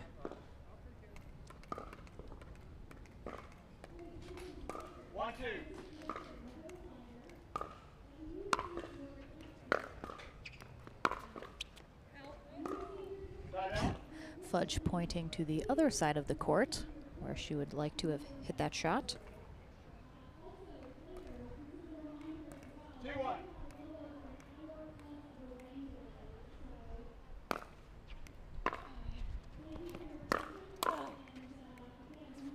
Nice drive there from Bright. Fudge is there, just cuts that a little. And we've seen from Fudge in the past, she does kind of like to slice and cut her shots, which sometimes does not work in her favor as much as she would like. So we'll see if that pattern continues here. 1-3.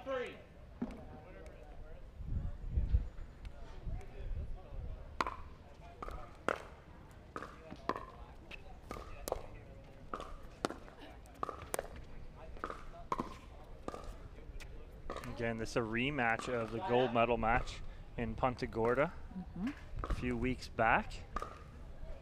These two ladies battled it out.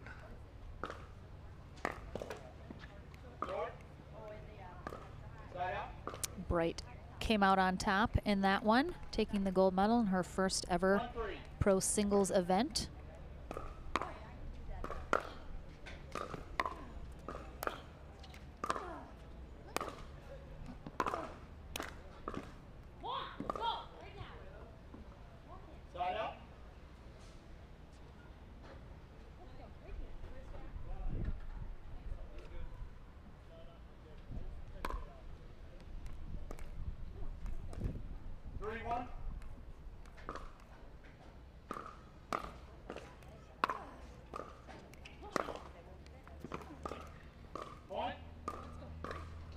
We've seen a big influx of talent into the women's pro scene, especially in singles, but both of these ladies, of course, play doubles as well. But love that some new faces in our winner bracket final here, and continuing to show that they're going to be forces to reckon with here in the women's pro scene. I think pickleball has been desperately in need of some influx of women talent, which we're seeing here in this new year and hopefully continue to see. Right now, Bright out in front, though, in game one of this winner bracket final, 5-1. Yeah, timeout here from Fudge. Try and slow her down just a little bit. Fudge not doing a bad job on points right now, just not executing to what she would like to do. Some of these cuts that she's getting up at the kitchen line, she needs to put a little more pace on, right? So she's getting there and she's cutting this ball down. What she's doing is she's cutting it down soft, and what that's allowing is Anna Bright to recover and get to that next ball and put pressure on Megan Fudge right now. Okay, ready? 1 timeout remaining, 2 timeouts remaining. Time is in. 5-1.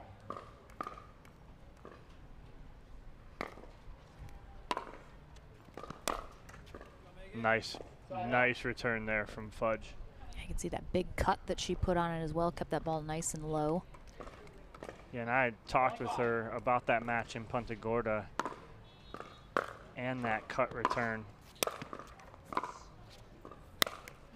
And the biggest issue that I had said on the live stream about the cut was she wasn't hitting it deep enough.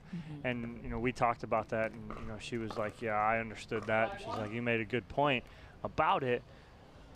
But right now what she's doing, she's getting more on it, right? So you see that? It's deeper, but Anna Bright's still able to come in and attack that. What do you think for a serve return in singles? What's the ideal depth? How close to the baseline? I mean, if you can get it on the baseline, it'd be perfect. But ideally, I want to be within a foot, 2 feet of that baseline at least. Like that right there, great return. But now, you know, Fudge, the decision right there, I didn't really agree with. The ball she hits to the baseline, she doesn't come in on. But then the next ball she hits in a transition area, and that's the one she comes in on. Well, now you don't have enough time to react to that next ball. So should have came in on the first one, in my opinion.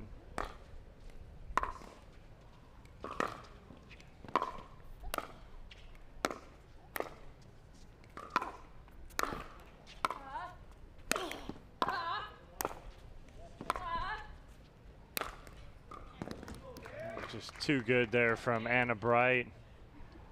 Yeah, really good effort from Fudge. Again, I think both of these women will admit, obviously coming from high-level tennis, coming up to the net is something you have to learn for the pickleball game. And Bright talked about it earlier in her interview. So it's just something we'll hopefully see evolve as they continue to play at this level.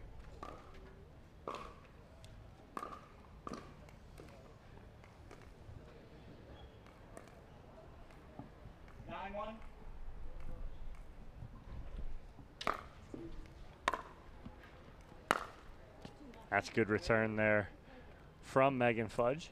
Again, keeps that low, and that's the thing too, is if she can keep that a little lower, what Anna Bright's gonna have to do is hit up and get on top of that ball. Ball sails on her right there.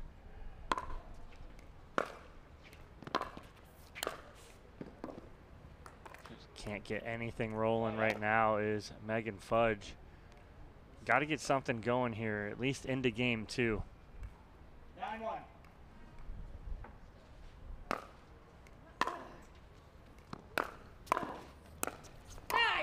Oh my goodness. Wow, what hands. Oh, wow. Great hands there from Anna Bright.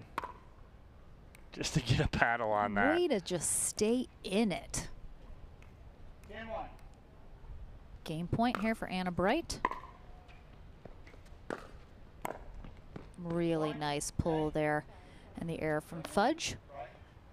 Does indeed get her game number 1. So we will take a short break here on Championship Court, game number 2 in our Women's Pro Singles winner bracket final. Coming up next, right after this.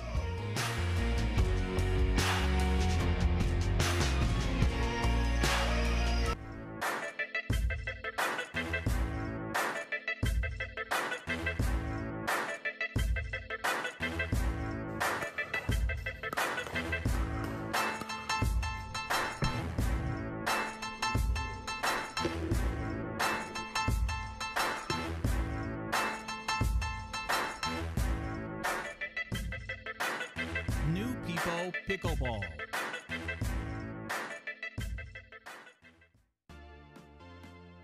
The PT Pro team at pickleballtournaments.com have unparalleled experience running tournaments, including all professional tours and premier events.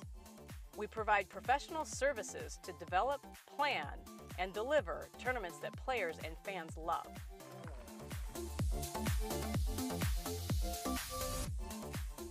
Pickleballtournaments.com, powering pickleball tournaments worldwide.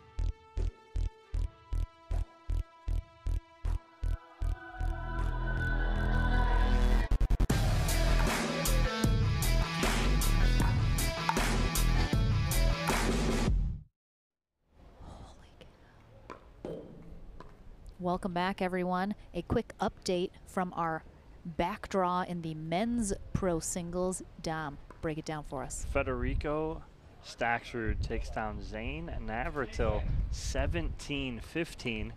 And on the other side, Gabriel Tardio takes out Julian Arnold 18-16. Two Some absolute barn burners.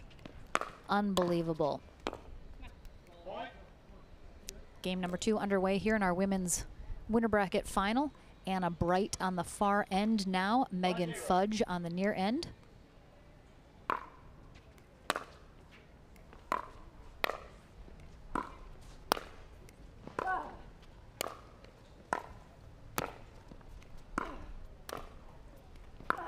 Oh, that's a great ball there from Megan Fudge.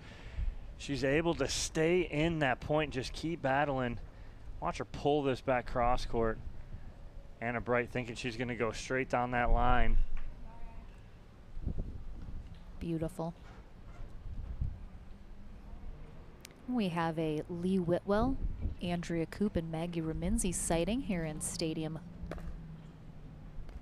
Delray Beach Tennis Center. Our women's and men's doubles is tomorrow, followed by mixed doubles on Saturday. Championship Sunday concludes our tournament with all of our gold medal matches in the pro divisions.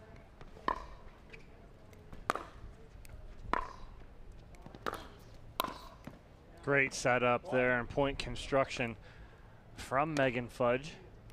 Again, she needs to start taking some stuff off of these balls like she is right there.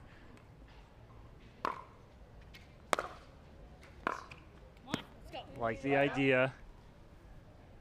Trying to get that ball lower so Anna Bright can't attack from that knee and up.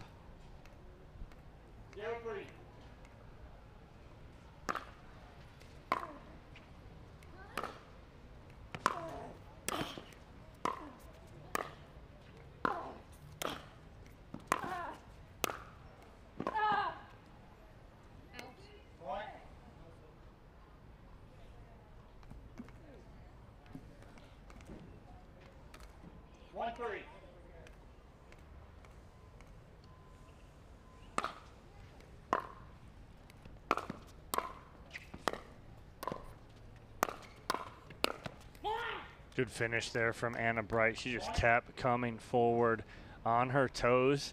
Put a lot of pressure on right there. Anna Bright also from this area of Florida, while Megan Fudge from Germany originally. By way of University of Illinois Fighting Illini tennis. Absolutely.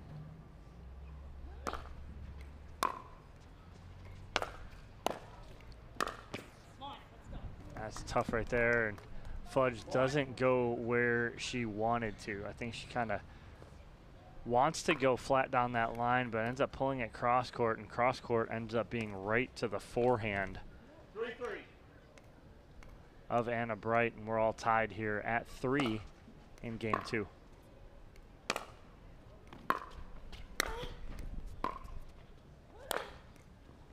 Yeah, Fudge needs to win this second game. Oh, we got a paddle toss. Timeout from Megan Fudge. She is clearly frustrated. Only trailing by 1, though. Obviously, perhaps some frustration of game 1 rolling over here as she is just trying to get something going here. Obviously, already a better effort here in game 2. Yeah, I think she's upset. She jumped out to a 3-0 lead to start the second game, and now she's let Anna Bright right back in this. So now it's 4-3 Anna Bright lead. She felt like, I believe, that she had her on her heels and gave that up now, and now all of a sudden Anna Bright takes the lead and the momentum here in this second game. Good timeout here from Megan Fudge. Going to try and stop that from getting any further away, get a side out here, and try and even this up. Okay, 1 timeout remaining. Receiver, server, have both timeouts. Time is in. 4-3.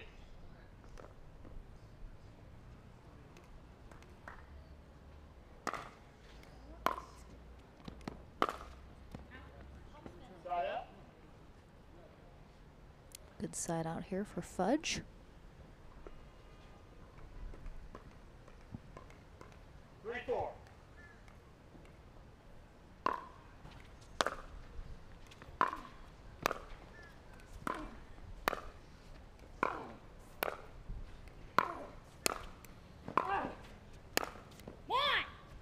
Bright has been really working Fudge side to side, making her exert a lot of energy, but Fudge is getting there and doing something with those balls.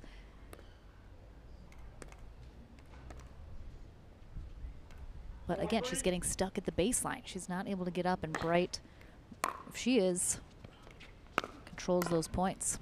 Little float return there from Fudge.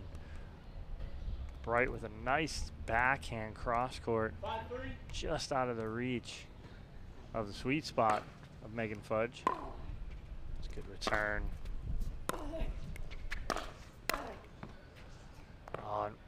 Fudge right there, and she's got every angle covered right there, and all she did was she broke her wrist, right? So she goes to hit that, and she snaps her wrist down, and ball ends up in the net. She snapped just a little too early on that overhead.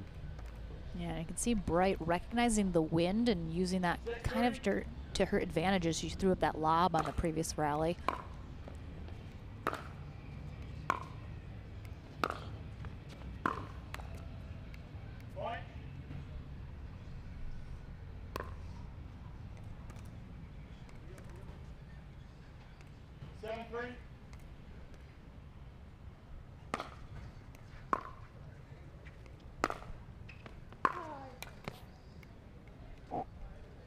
Bright's doing a really good job placing the ball where Fudge doesn't have as many options, is really limiting what she can do with the next shot. I just want to see Fudge try and drop some in, right? Instead of trying to rip everything past Anna, I want her to try and drop some in, create some upward angles from Bright instead of her getting balls thigh and hip height where she can get on top of that.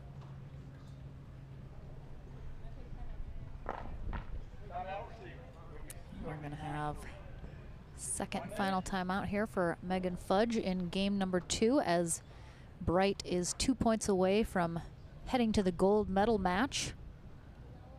If she comes out on top here, which will send Megan Fudge to the bronze medal match, awaiting her opponent in the back draw, which we have to be getting fairly close. It's going to be the winner of Georgia Johnson versus Salome Davidze is going to take on the loser of this in the bronze medal match. And Fudge needs to find an answer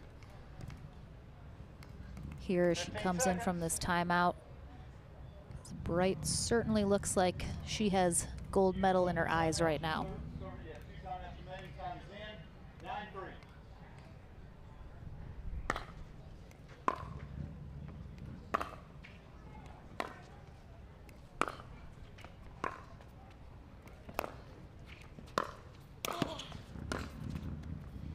All right, better point construction from Fudge, but just right now it's almost a little too late at the moment as they were tied at 3, and all of a sudden it's a 7-0 run here from Anna Bright and a match point.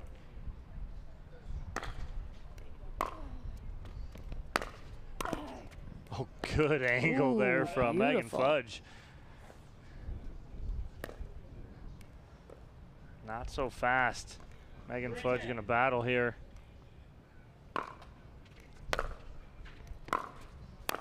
That's what I want right there. I want, it's not a drop, right, per se, a third shot drop. It's just take something off it, right, where you can have them having to hit upward on that ball.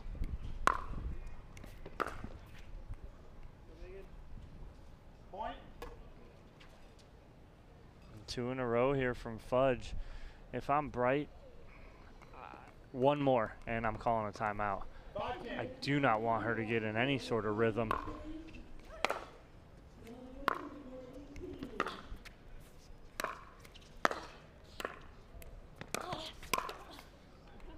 Wow, Fudge. Good opportunity there, lost for 3 points in a row, but it'll be a match point number 2 here for Anna Bright. 10-5.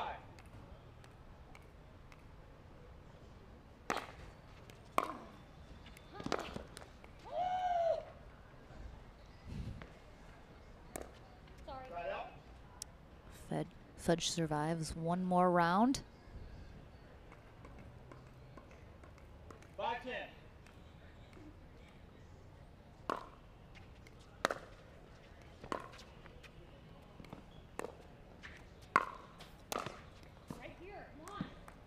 And I like where Fudge is going with that ball, but it's got to be more towards the sideline and less pace. Get Anna Bright off balance in that moment. 10-5.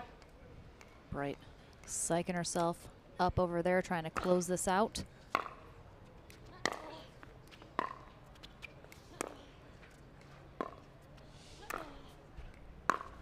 There it is, and that is the construction we're looking for out of Megan Fudge. She just puts her hands in the air going, where has this been?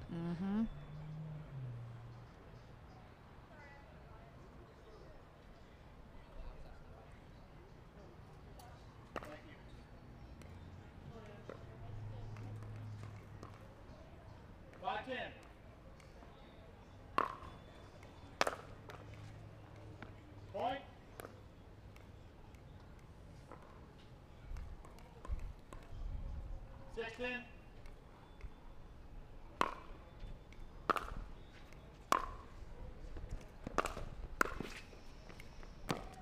Oh, nice spot there from Bright.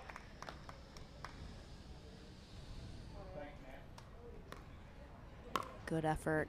Stays under control. Nice little flip. And another match point.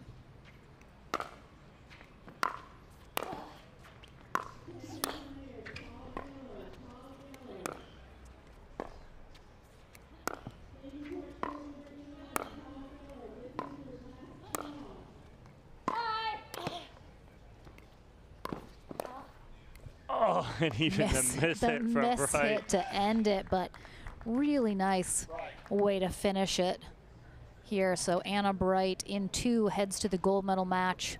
Megan Fudge heads to bronze, and we'll head to the Franklin studio right after this. Our men's pro singles winner bracket final, J.W. Johnson versus Jake Kussmeiter, is coming up next. Don't go anywhere.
There's a gentler side of Florida, just waiting for you to discover it, where America's first resort destination was built and genuine hospitality began.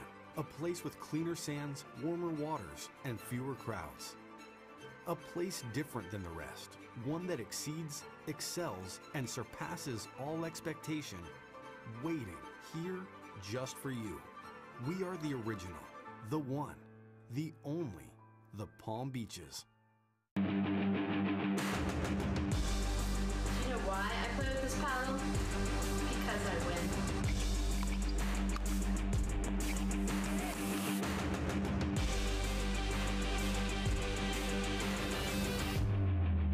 You know why I like this paddle? Because I win with it.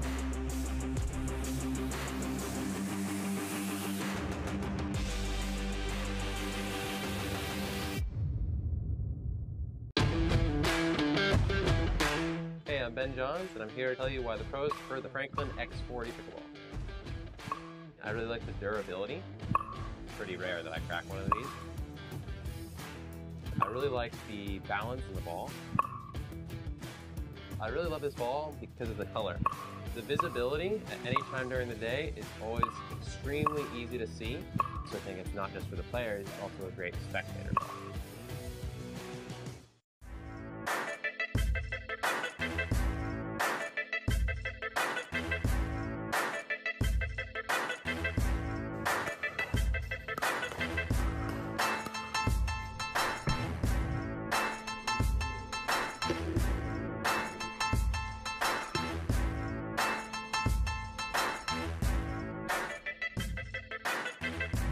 People Pickleball.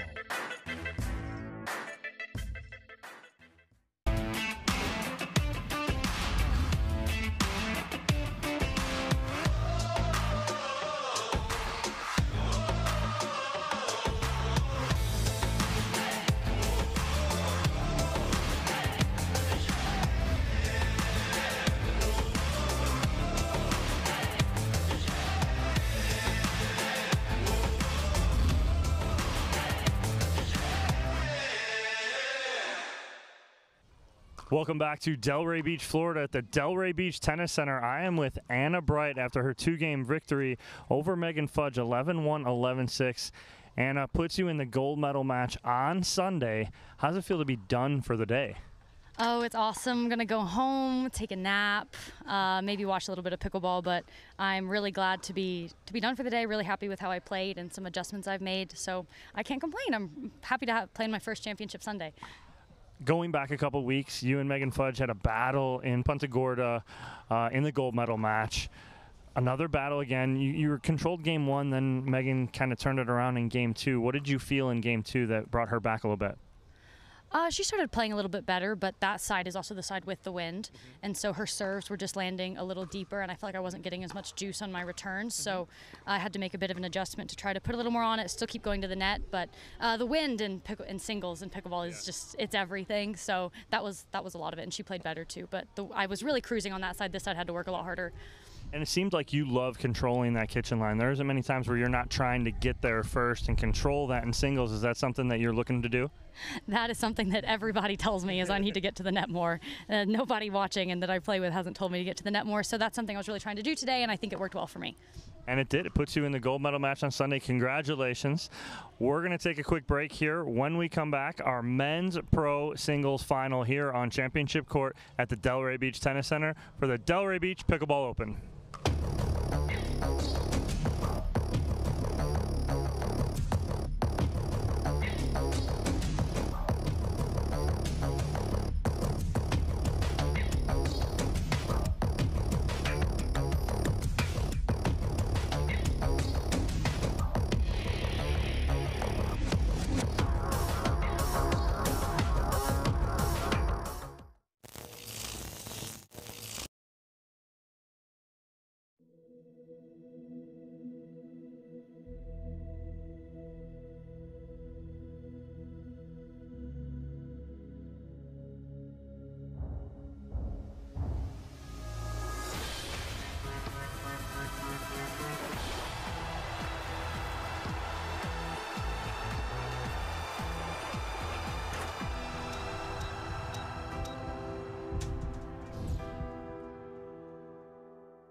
The HD5 is the green of ivy.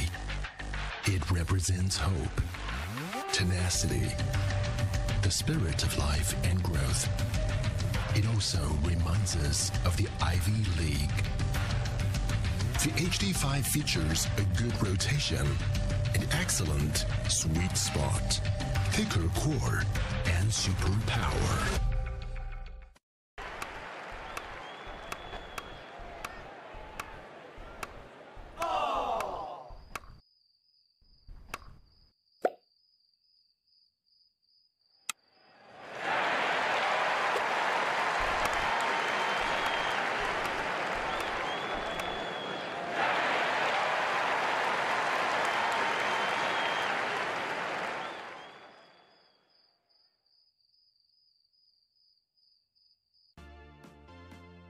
The PT Pro team at pickleballtournaments.com have unparalleled experience running tournaments, including all professional tours and premier events. We provide professional services to develop, plan, and deliver tournaments that players and fans love.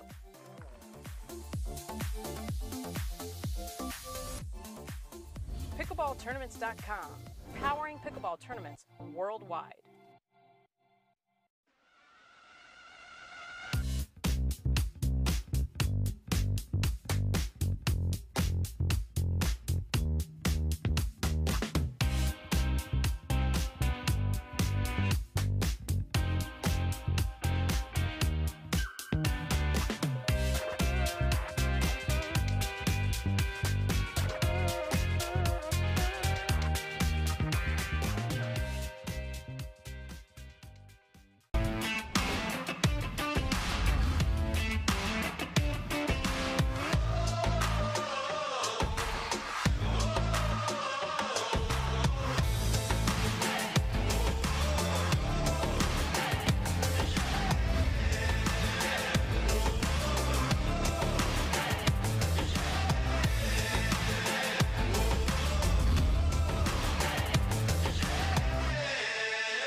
At Coulter Homes, the rules are simple. Grab your paddle and always dink in the kitchen.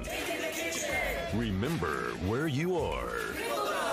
Coulter Homes is the home of pickling. Smash and poach on dedicated courts in resort-style and active adult new home communities across the Southeast, including PGA Village Verano and Port St. Lucie, home of the World Pickleball Open.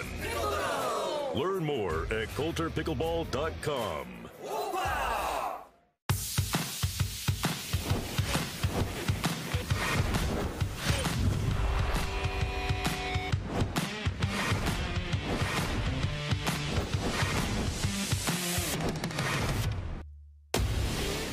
I'm so ready for next gen. This is Next Gen Pickleball. I'm so ready for the Next Gen Tour.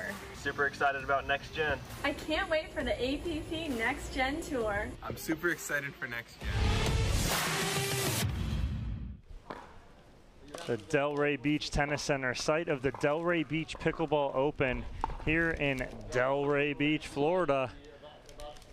Winners bracket final for men's pro singles. J.W. Johnson and Jake Kussmeiter about to go at it here. 2 out of 3. Winner is done for the day and will be sitting in the gold medal match on Sunday. Loser will have to play that bronze medal match later on. As you can see, the brackets here is J.W. Johnson taking out Federico Staxrud and John Sincola getting here.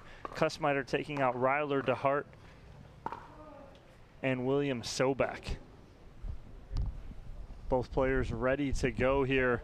Bob Swisshelm, our USA Pickleball certified referee, on the call. Kussmeiter to serve. Yes. Pretty excited. He's still wearing those shorts.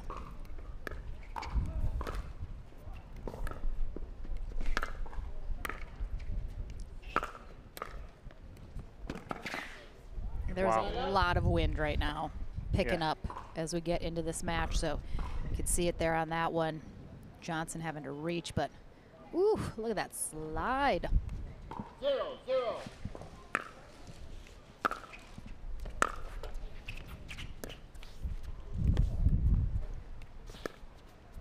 Point. And I know after beating DeHart earlier, Dom, he joked in his interview that he was going to get crushed by J.W. Johnson, and that was that. But what does Kussmeiter need to do here to try and give Johnson a good fight? It's tough because J.W. Johnson is not predictable. He doesn't have many patterns. He has things he likes to do, but like that right there, we haven't seen that shot all day long, and he just pulls it out right now. But again, too, now it's about let's make sure that we're keeping everything in play with this wind. All right, so first and foremost, keep the ball in play.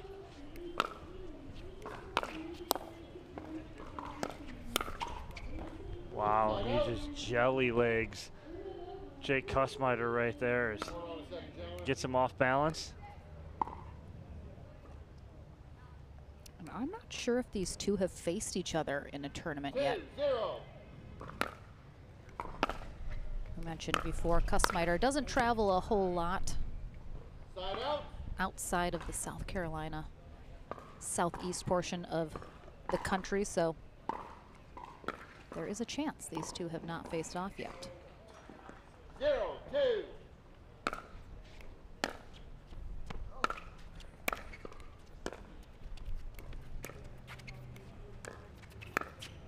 And that's what J.W. Johnson does so well, is he takes these balls out of the air whenever possible and does not allow his opponent to set up.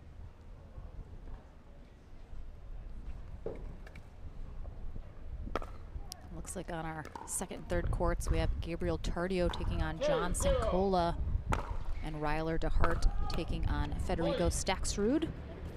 Yeah, all 6 men that are left in the draw are in Stadium Court right now, either on Championship 1, 2, or 3.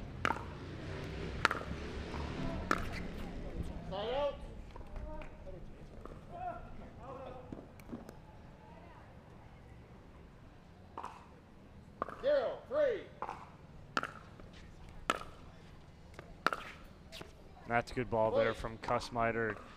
That's how you're going to fool Johnson, is by holding that ball on the paddle as long as possible. That's what he did right there. Johnson not able to commit to a side.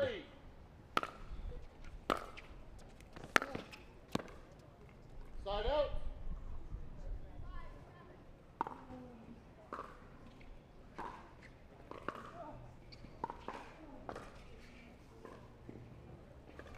Three, one.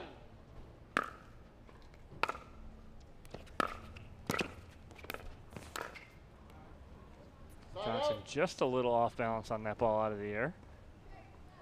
Kussmeyer able to take advantage and get the side out.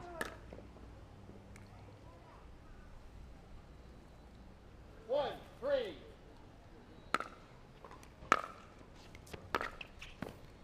Really nice spot there from Kussmeyer. Yeah, and that's the Dropping it shot. just over the net. That's the shot that him and I talked about, that inside-out forehand.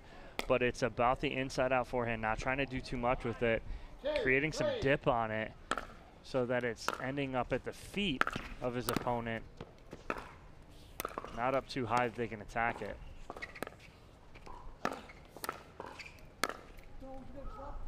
Side out. Kussmeyer will do enough talking for him and J.W. Johnson on the court. Absolutely. Throughout this match. Point.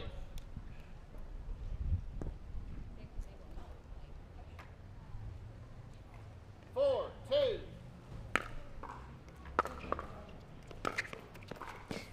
Side I out. love that spot there from Kussmeyer as he just goes flat right down the line, forcing Johnson to have to create an angle, which he, being Kussmeyer, is able to cut off if he has to.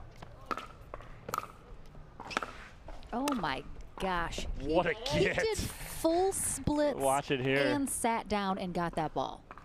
He gets this ball back and forces Johnson to hit another ball.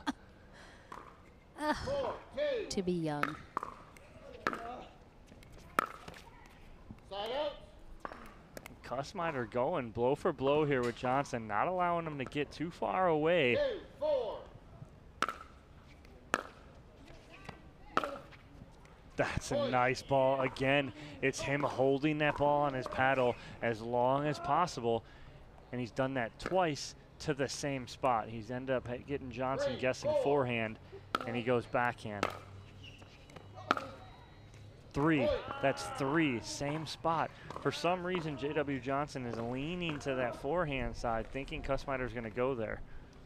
And because I think they haven't played each other before, and if they have, very minimally, I think we're going to see Johnson, again, he's going to have to make those in-game adjustments that we talk about. Once he realizes what Kussmeyer is doing or capable of, he's going to have to adjust accordingly, which I think we'll see him do. But again, Kussmeyer, so far, like you said, hanging.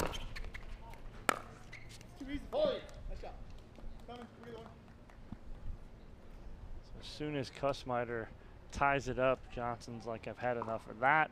I'll take the lead back here, and we'll see if he can build on that.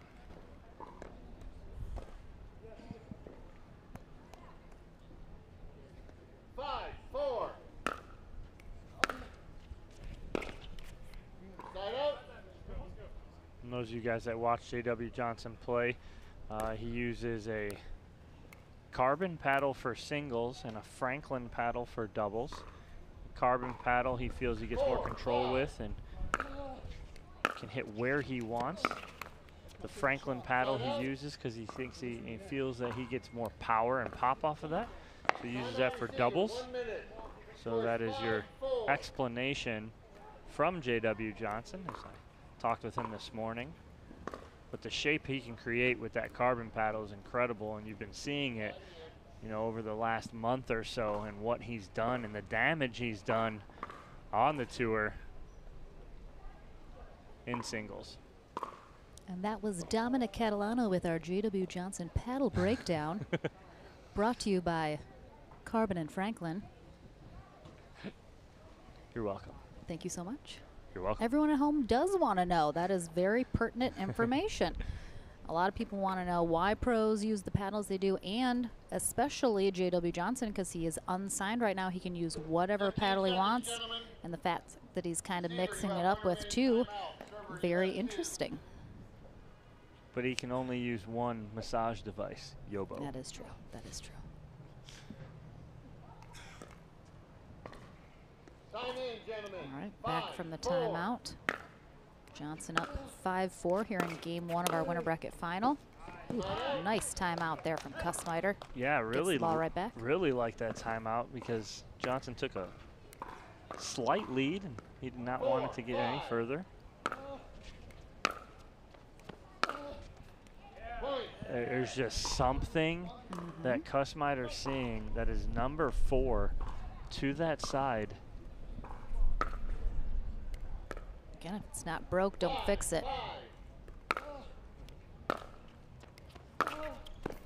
All right, now Johnson's noticed that he's gone there, so now maybe he's leaning that way. Yeah, you can see Johnson a little bit more to the left side there, and then Kussmeiter burns him on the cross court.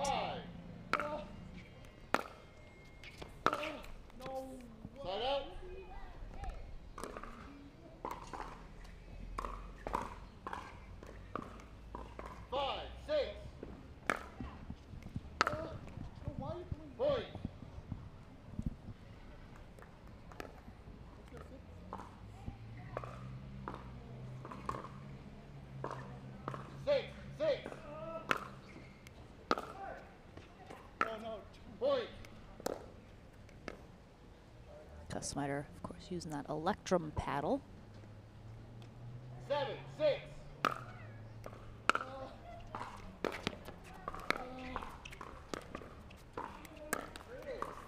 Tries to speed it up right at Johnson. And good idea. Yeah, it's a good idea, not a bad idea, but issue is J.W. Johnson now trying to suck him into the cat-mouse game. Side out.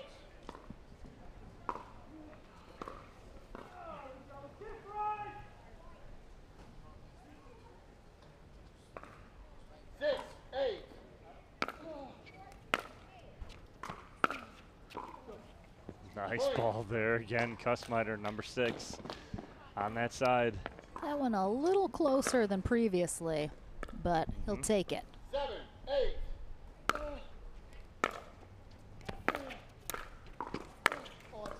Well, great read from Kussmeiter. As soon as he hit that ball, he was sprinting to the opposite side. He knew where J.W. Johnson was going with that ball.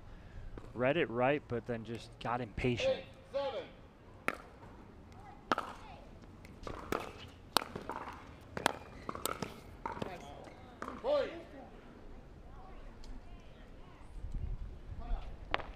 Kussmeiter gives me, it reminds me a little him and, like when him and Jack Foster were playing earlier, the two of them were just, were having full-blown conversations, not with each other, but within themselves. Yes. And so you're seeing that a little bit out of Kussmeiter, but again, it's his way of that release of talking himself through things. He is looking at his team up in the stands, you know, as he's doing that, almost talking through them, but again, it's how he gets through things. Every player's different, and you couldn't have any polar opposites on the court right now from Jake Kussmeiter and J.W. Johnson. Johnson, you could come out here and look at him and you wouldn't know if he's up 10 or down 10. And Kussmeiter, everything's written all over his face. Oh, yeah. 15 seconds, gentlemen. Receiver, that was your last time out. Server, you still have 2. So Georgia Johnson moves on against Salome Davidze, 15-2. She'll face Megan Fudge in the women's bronze medal match. Again, Johnson now going right at Kussmeiter. Gets the error that he was looking for. I love the play. So many people say it's not a good play. Go at him.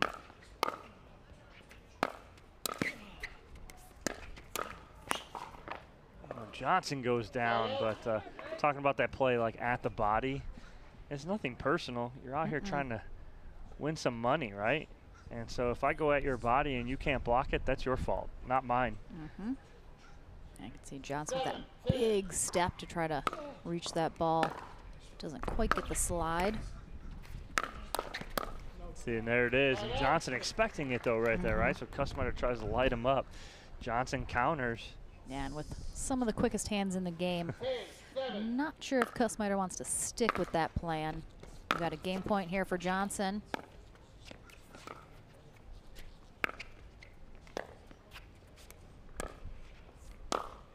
Nice ball and a two-handed backhand from J.W. Johnson. All right. I was wondering why Johnson was staying back as much as he was, but he was setting up that beautiful two-handed backhand to conclude game one. Jake Kussmeyer putting up a fight, though. We'll take a short break at game number 2 in our men's pro singles winner bracket final coming up right after this.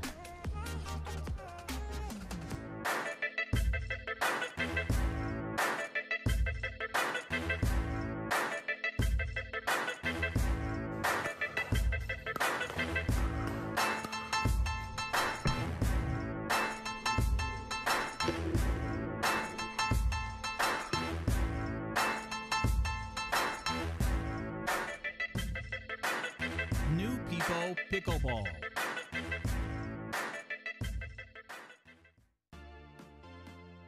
The PT Pro team at pickleballtournaments.com have unparalleled experience running tournaments, including all professional tours and premier events.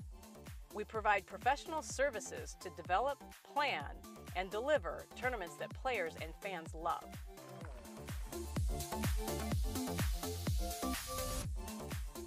Pickleballtournaments.com, powering pickleball tournaments worldwide.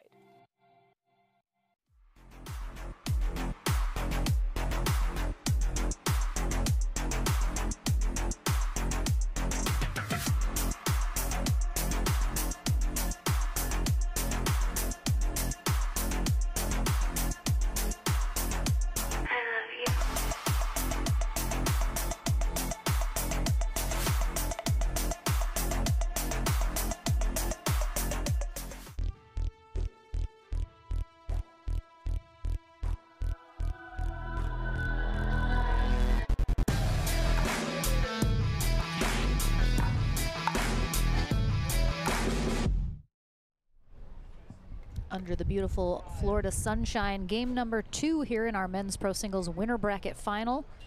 About to be underway. J.W. Johnson in the green on the far end. Jake Kussmeyer in the navy on the near end. Bob Swisshelm, our referee, kicks us off.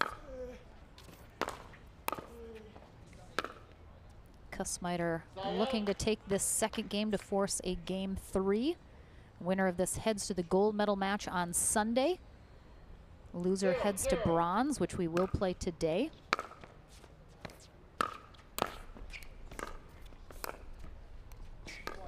Just wide, and that is the call. 1-0.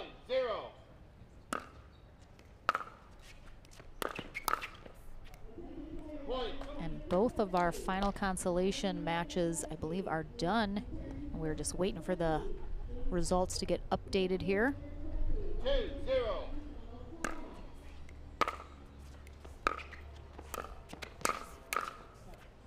Johnson just so much length to get those out of the air. It's a good attempt on the drop there from Kussmeyer. But that one right there is just a little ambitious. He's got to try and take a step back, drop step, play that ball off the bounce. He's playing that ball out of the air off balance.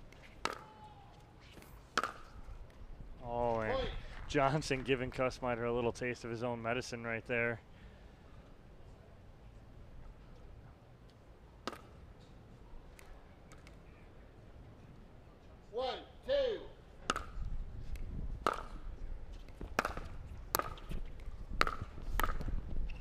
Oh, Kussmeyer gonna take that. He'll take 10 more of them too if the net wants to give him a little love. 2-1.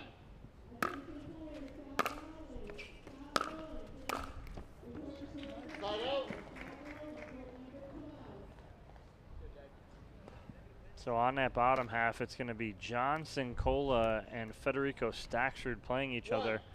Staksrud wins 15-8 against DeHart, and Sincola wins 15-13 over Gabriel Tardio. Man, the back draw has been a grind today. Winner of that match gets the loser of this match for bronze.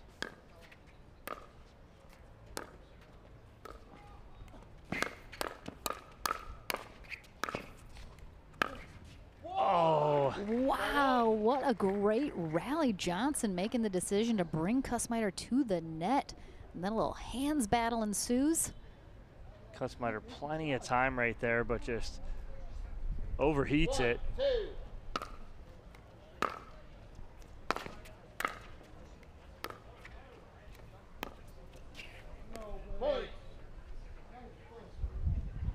Yeah, the wind has definitely picked up a lot here this afternoon.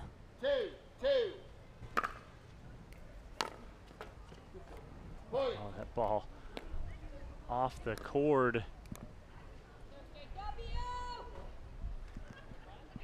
3, 2. Point.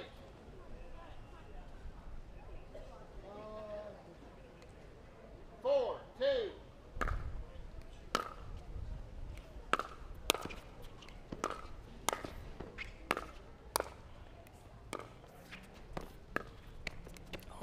Oh, wow. Johnson almost able to get that around the post. How's he even gonna get a paddle on it? That ball's 10 feet past him.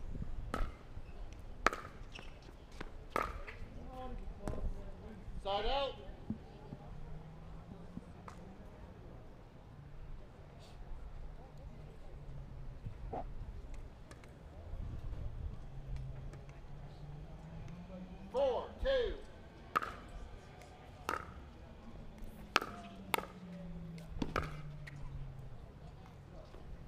Johnson trying to go with the lob, laughing at himself right there. I mean, there's some of the emotion that we're now seeing out of Johnson. He does show it a little here and there. Got a good chuckle at himself.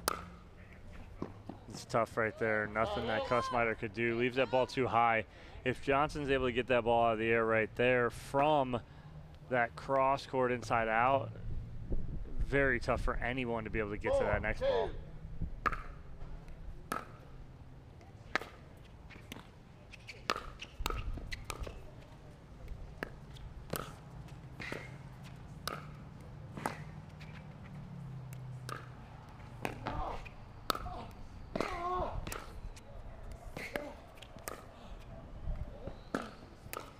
Oh, the work from Kussmeyer just to stay in that point, absolutely incredible. And watch the tweener here.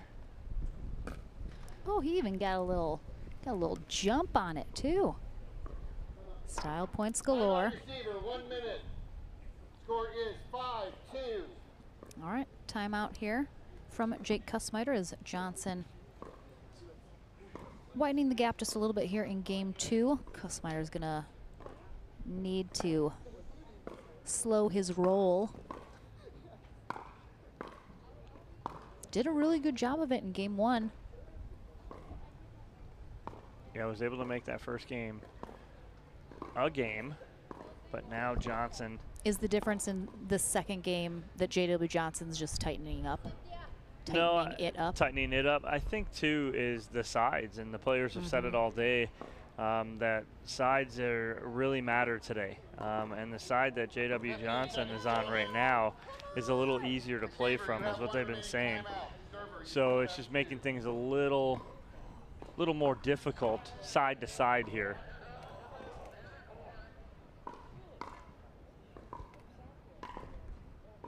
All right, back in. Johnson continues with the serve, 5-2.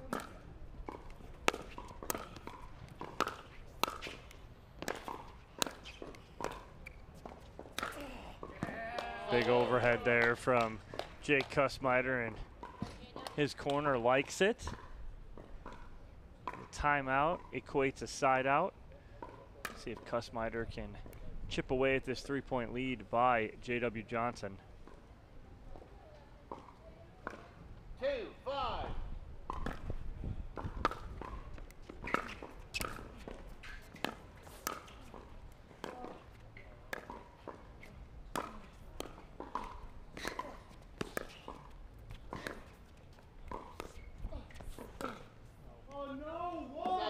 We've seen Kussmeyer a couple times. Again, he has what he wants, and he just kind of blows the execution after a really well-played rally.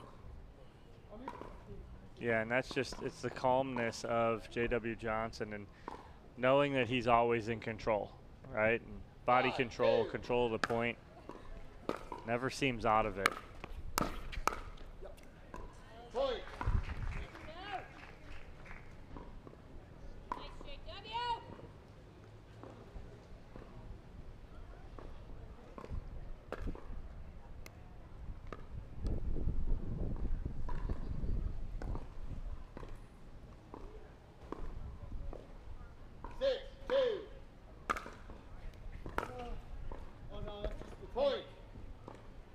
Yeah, that's what Kussmeyer cannot have, is those kind of errors. It's going to get away from him really fast.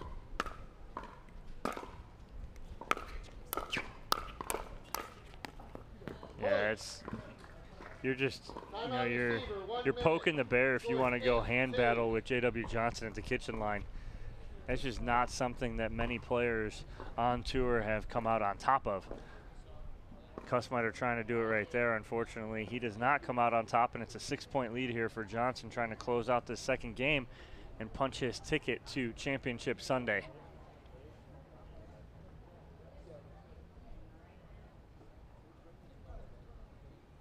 Looks like we have a women's super senior match going on our court number 2.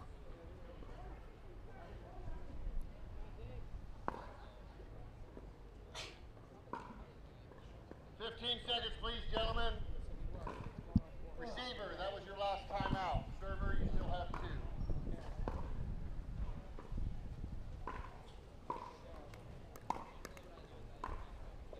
All right, Kussmeyer out of timeouts here in game number 2. He will have to ride it out one way or the other. But a big side out there.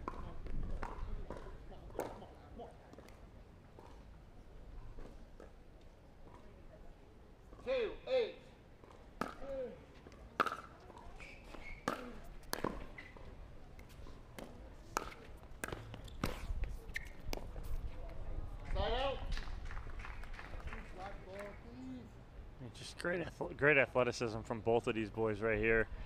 What they can do, what balls they can get to. And they make it look so easy too. Side out.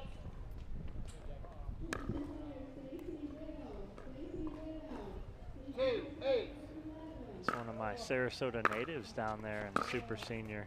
Marsha Wolak out of Sarasota.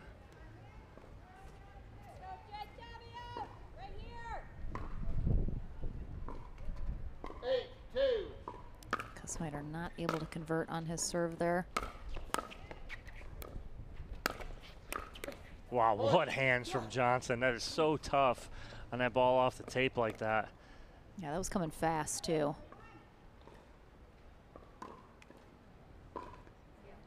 9-2.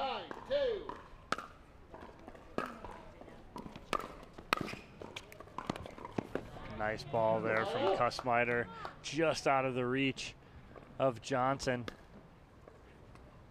Great angle. 2-9.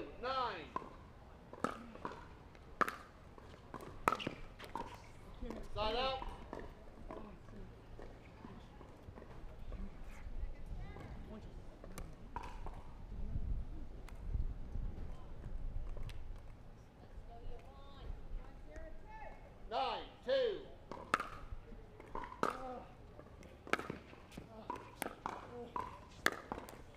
Side out.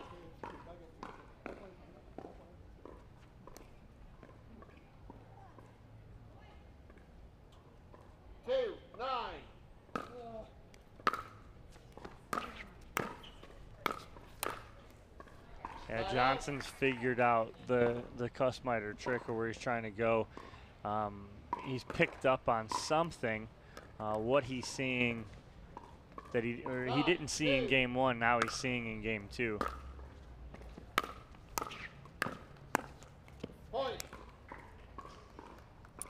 And that sets up a match point here for J.W. Johnson, looking to be done with his day.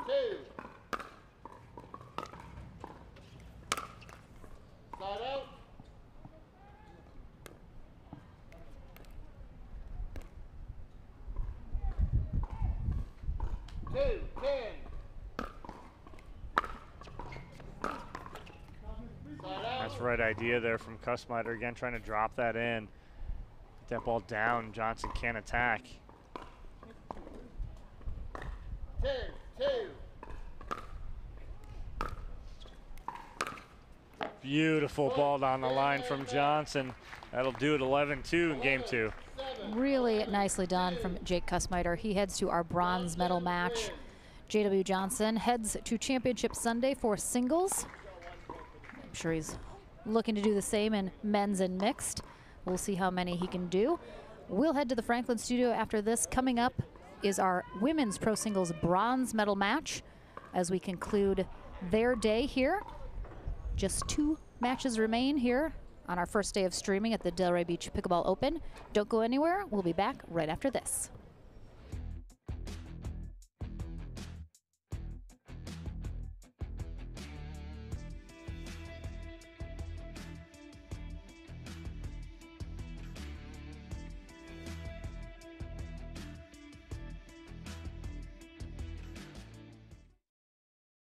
At Coulter Homes, the rules are simple. Grab your paddle and always dink in the kitchen. Remember where you are. Coulter Homes is the home of pickling. Smash and poach on dedicated courts in resort-style and active adult new home communities across the Southeast, including PGA Village Verano and Port St. Lucie, home of the World Pickleball Open. Learn more at coulterpickleball.com.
If you like to dink, then Pickleball Magazine has what you're looking for. Our bi-monthly print publication will help you become a better player with instructional tips, drills, and articles from the top teaching pros in the sport. And you'll become a healthier, stronger player with psychological, nutritional, and wellness advice from experts in their fields. Finally, if it's product reviews or the latest news, we have that too.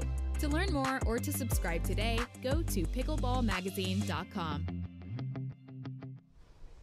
Welcome back to the Franklin studio. Lauren McLaughlin here with J.W. Johnson, who is heading to Championship Sunday in men's pro singles. First time having to play Jake Kussmeiter in a tournament.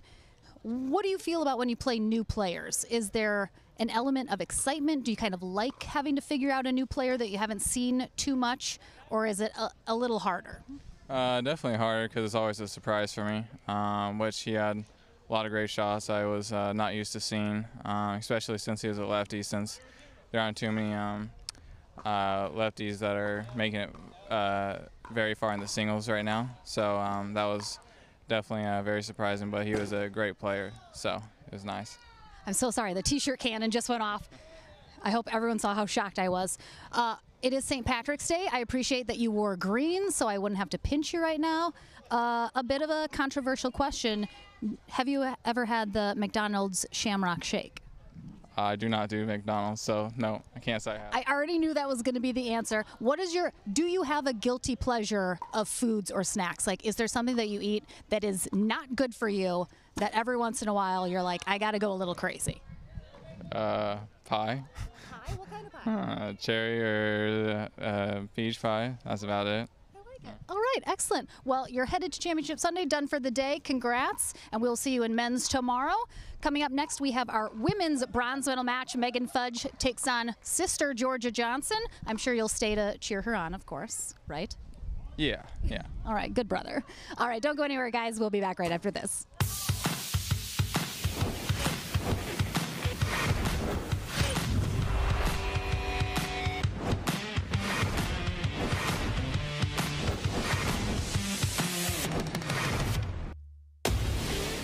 I'm so ready for Next Gen. This is Next Gen Pickleball. I'm so ready for the Next Gen Tour. Super excited about Next Gen. I can't wait for the APP Next Gen Tour. I'm super excited for Next Gen.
ready, La? I'm ready, Ben. Let's do this.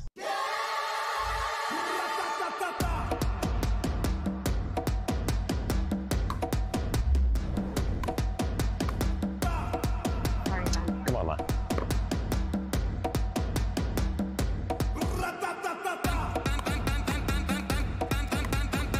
What's going on, Lala? I don't know what's happening today, Ben. What is this? It's my paddle. This paddle is the answer. A Ben Johns custom paddle by Franklin?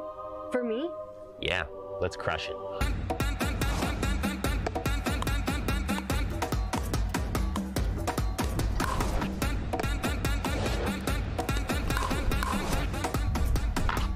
game. Good game. Thank you, Ben Johns. Way to go, Lala.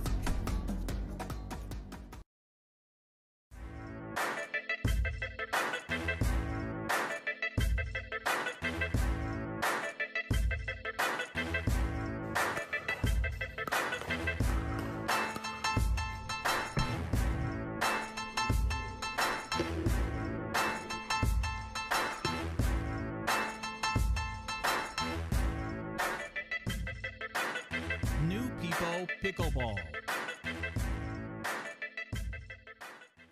I did not sleep well. Welcome back, everyone.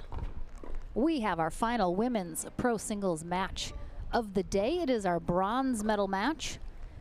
Georgia Johnson on the far end, number 2 seed here today, takes on Megan Fudge, the number 4 seed. Winner of this heads to the gold medal match on Sunday. Loser will be our bronze medalist.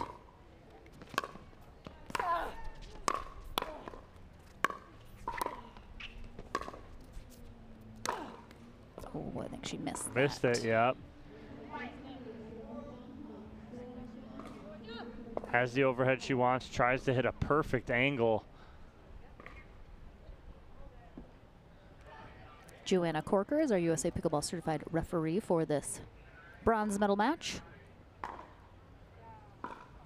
Showing off the cannon, too, to court 3. It's Joanna Corker.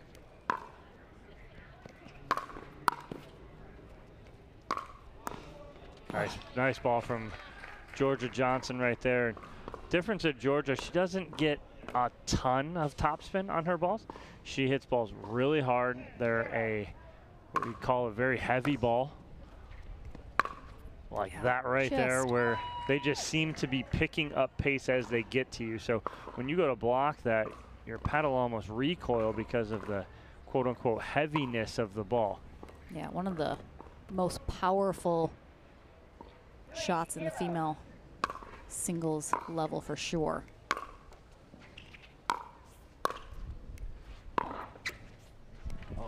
And at just 15 years old, I mean,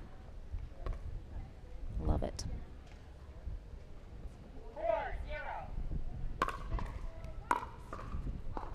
On the wind, pushing that ball out from Fudge as she's trying to cut that forehand that she's known for. She loves doing that.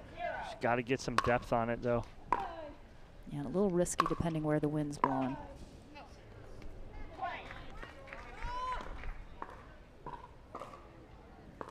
Fudge just needs to find the court right now. Johnson just rolling here in game 1.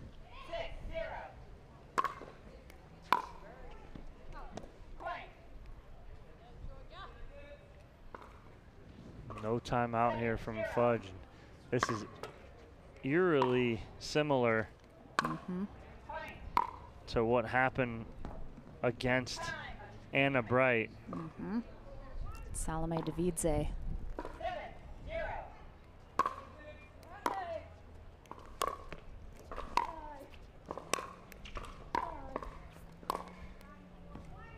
Ball just dies. Yeah, it looked like Joanna Corker came out to say something kind of in the middle of that, but then held back, and now she's calling our players out. And unfortunately, we're too far away to know what happened.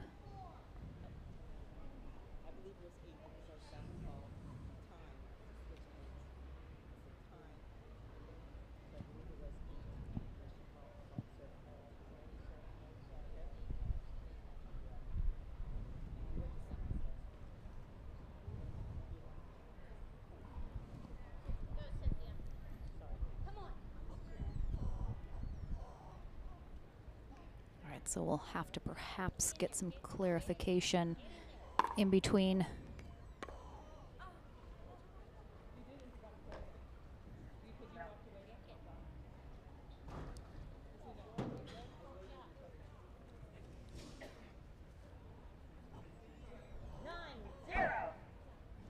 All right, so back into the action again. I'm not entirely sure what that was about. We'll try and get clarification. But again, Georgia Johnson, it's interesting how patterns repeat themselves during the day in different matches, but Georgia Johnson with a game point here.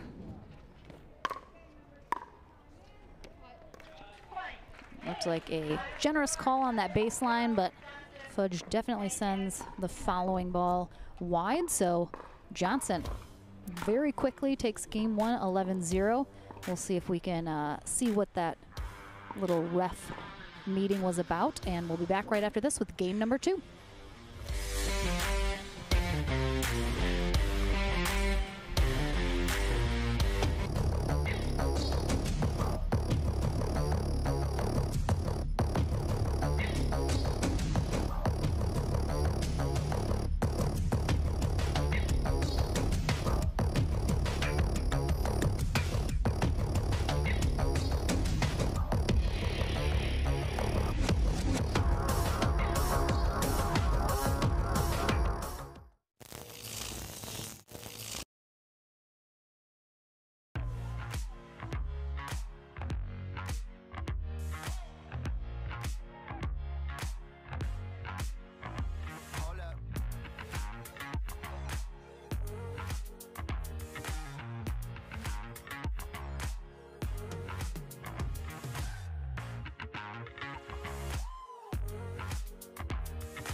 Welcome back, everyone. And yes, for clarification, thank you everyone for helping us out.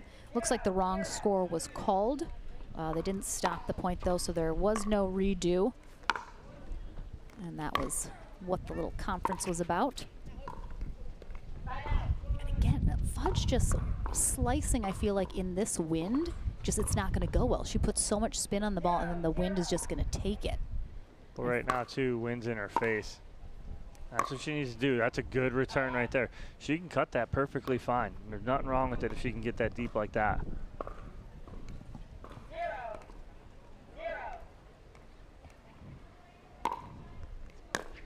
That's good serve, too. So not put pressure on this with her serve as well.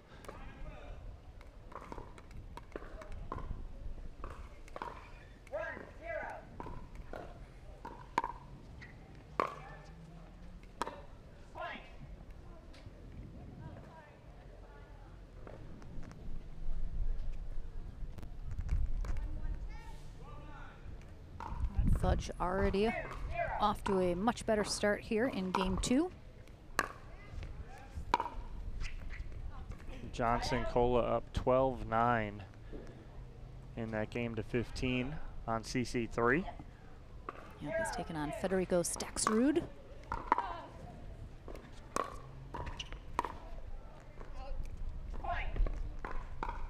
Winner of that gets Jake Kussmeiter in our men's bronze medal match, which will be coming up after this final match of the day. Nice deeper serve. Yeah, good serve there from Georgia Johnson, as she's using her version of that spin serve. She just kind of puts the ball on her fingertips, lets the spin create. You don't know, it's kind of unpredictable. Oh, what a setup too from Johnson. That traveled so much. He already had a good angle on it, and the wind just kept it going. Really hard for Fudge to do anything with that.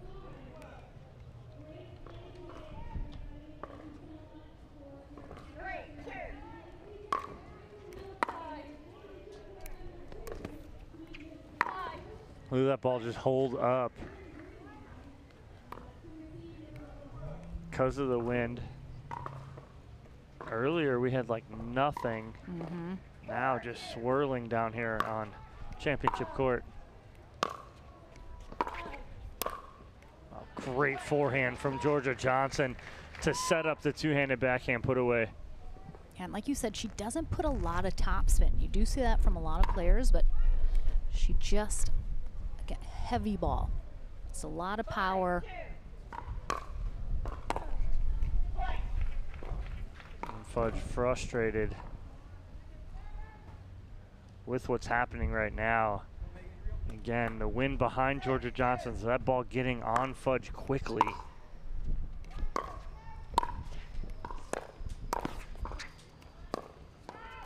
Nice job by Johnson, doubling up down that line.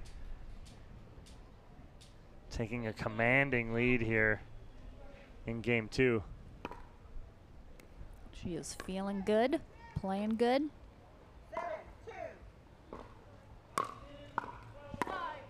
There's that spin serve coming into play. Yeah, already such a great serve, but with the wind as well, kind of giving a extra oomph to that. Makes it really difficult. Let's see if we can get an update on the score from the Sincola Staxrud match. 12-12, yep. Oh boy. Staxrud coming back here.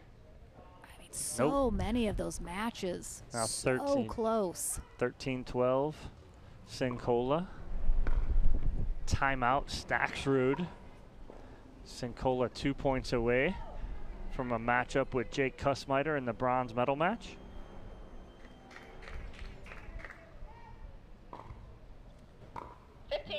Megan Fudge getting some coaching from her daughter on the sideline right now.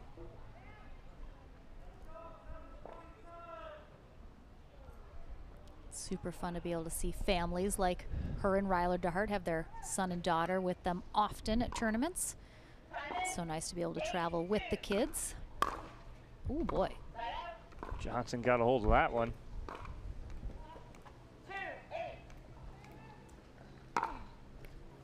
Oh, and Fudge just using the wind to her favor. That ball maybe 2 feet past the kitchen line and then just died. Johnson couldn't even get a paddle on it.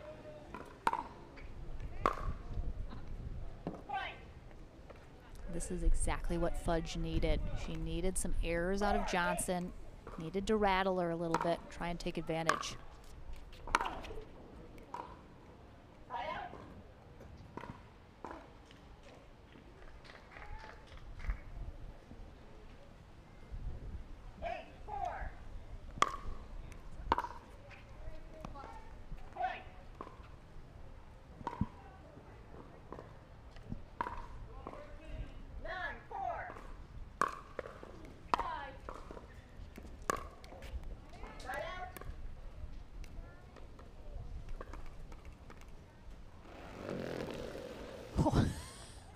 Joanna Corker almost went down.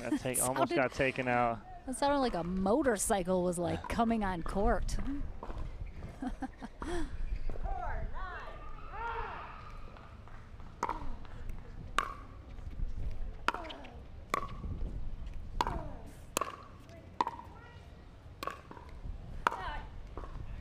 Good angle from Johnson.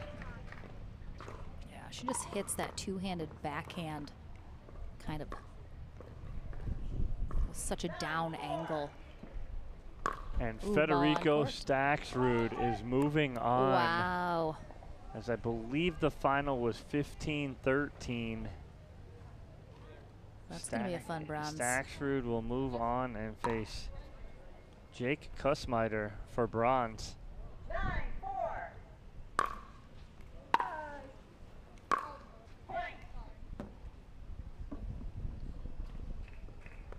A match point here for Georgia Johnson. 10-4.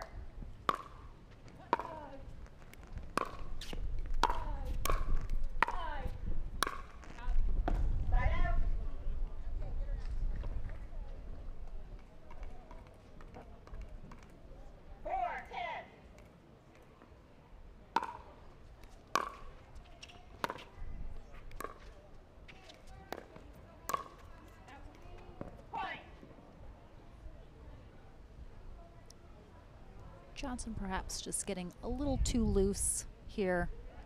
I think needs to just kind of refocus on the task at hand. Get the job done here.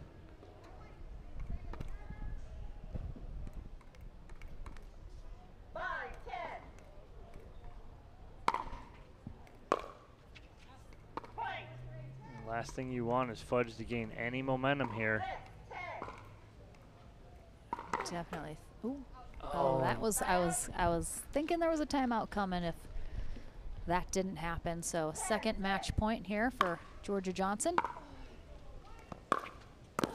And like brother, like sister, she is heading to the gold medal match on Sunday to take on Anna Bright, bronze medalist here at the Delray Beach Pickleball Open. Megan Fudge, a big congrats to her. Well played all day. We'll head to the Franklin studio, get thoughts from Georgia Johnson as she's headed to that gold medal match.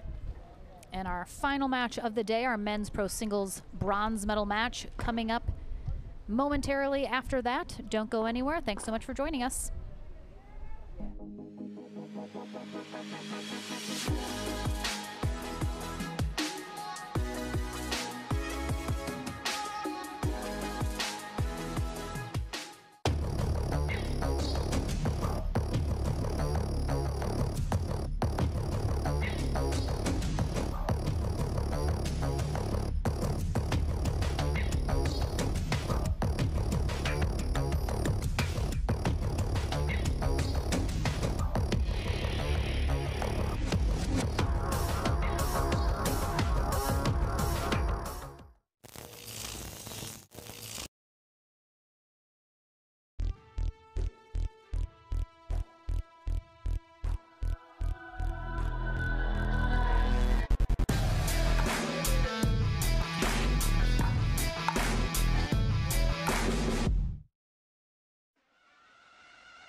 There's a gentler side of Florida, just waiting for you to discover it, where America's first resort destination was built and genuine hospitality began.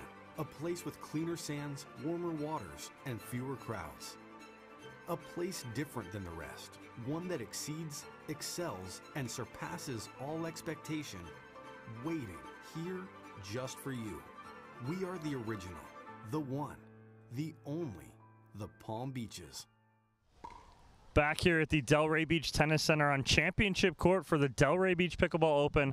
I'm with Georgia Johnson after her victory over Megan Fudge in the bronze medal match. Georgia, that punches your ticket to championship Sunday, following in the footsteps of Big Brother, yes. But doing it a little differently coming out of that consolation bracket. Going against Megan, very familiar. What were you looking for out of that match? Just watching the wind. It picked up a little today, and just making my shots. That's all I ever do. And we did talk about that a little bit side to side, just a little different on one side and the other. The far side on the screen seemed like the wind's in your face, that you had to get a little more on. Was that a big difference? And what side do you prefer as a player, with the wind in your back or the wind in your face? Well, I guess I did better with the wind towards me, but I'm not really sure what I prefer. It's usually day to day, especially if it's a crosswind, and depending on how strong it is as well. Then moving on to Championship Sunday, you have Anna Bright in the gold medal match. What are you looking for out of that match against Anna, someone you know very well? Just to both play our games. I feel like every time we played each other, one of us isn't playing like we know we can, and so I hope it'll be some tough competition and a good game. All right, well, congratulations, Georgia. Moving on to Championship Sunday. We have one more match here on championship court. Federico Staksrud taking on Jake Kussmeiter in the men's pro singles bronze medal match. Coming up shortly. Don't go anywhere.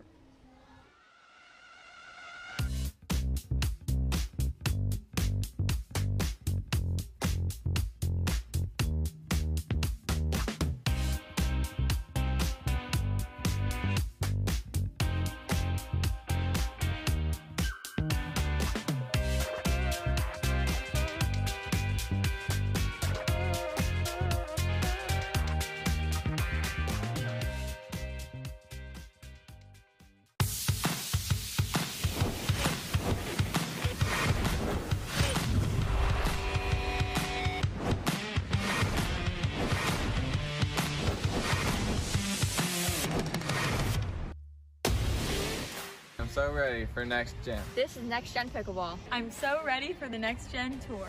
Super excited about Next Gen. I can't wait for the APP Next Gen Tour. I'm super excited for Next Gen. The PT Pro team at pickleballtournaments.com have unparalleled experience running tournaments, including all professional tours and premier events. We provide professional services to develop, plan, and deliver tournaments that players and fans love.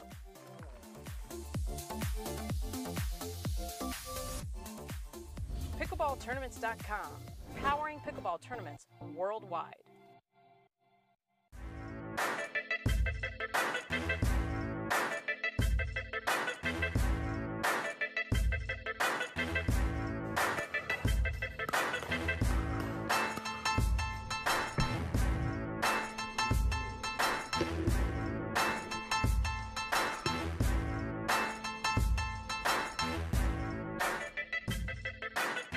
New People Pickleball.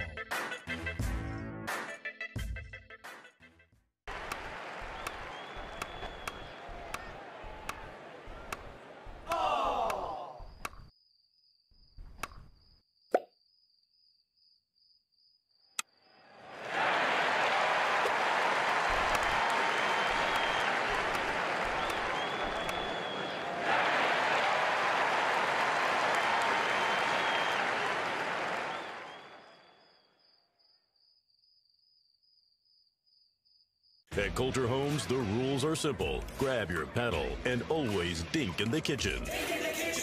Remember where you are.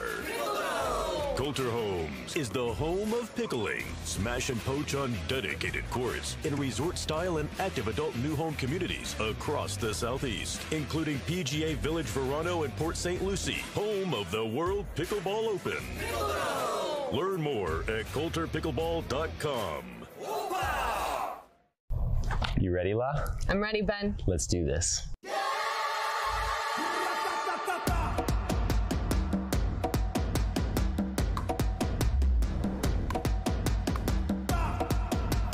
Come on, La.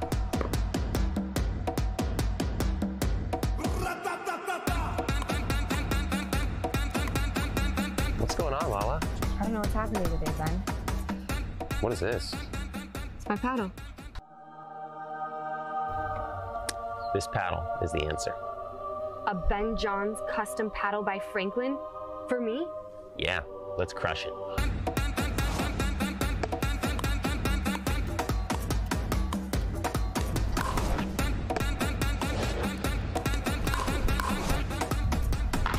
Good game. Good game. Thank you, Ben Johns. Way to go, Lala.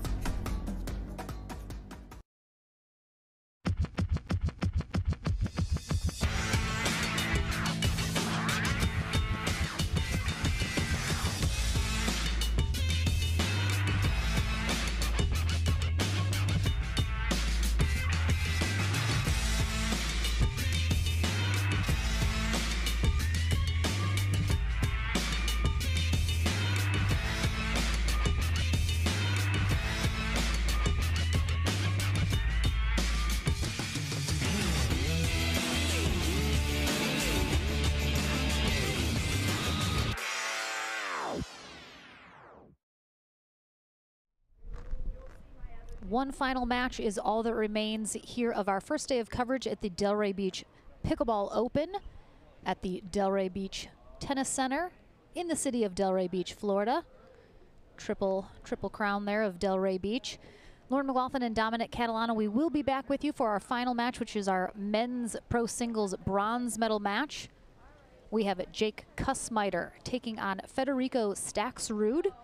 Staxrud just coming off of a win over John Sincola. He needs just a few more minutes of rest before we get into that match. So just letting you guys know we have just a few minutes until our players will be out warming up to get into our final match of the day. Don't go anywhere though. That match coming up right after this.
do the number thing.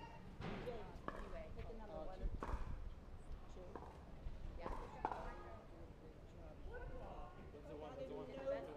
a number 1.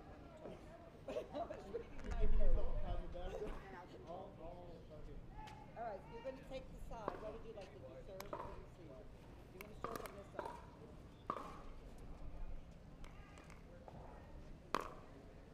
All I request is when you make your call, loud, clear. Thank you.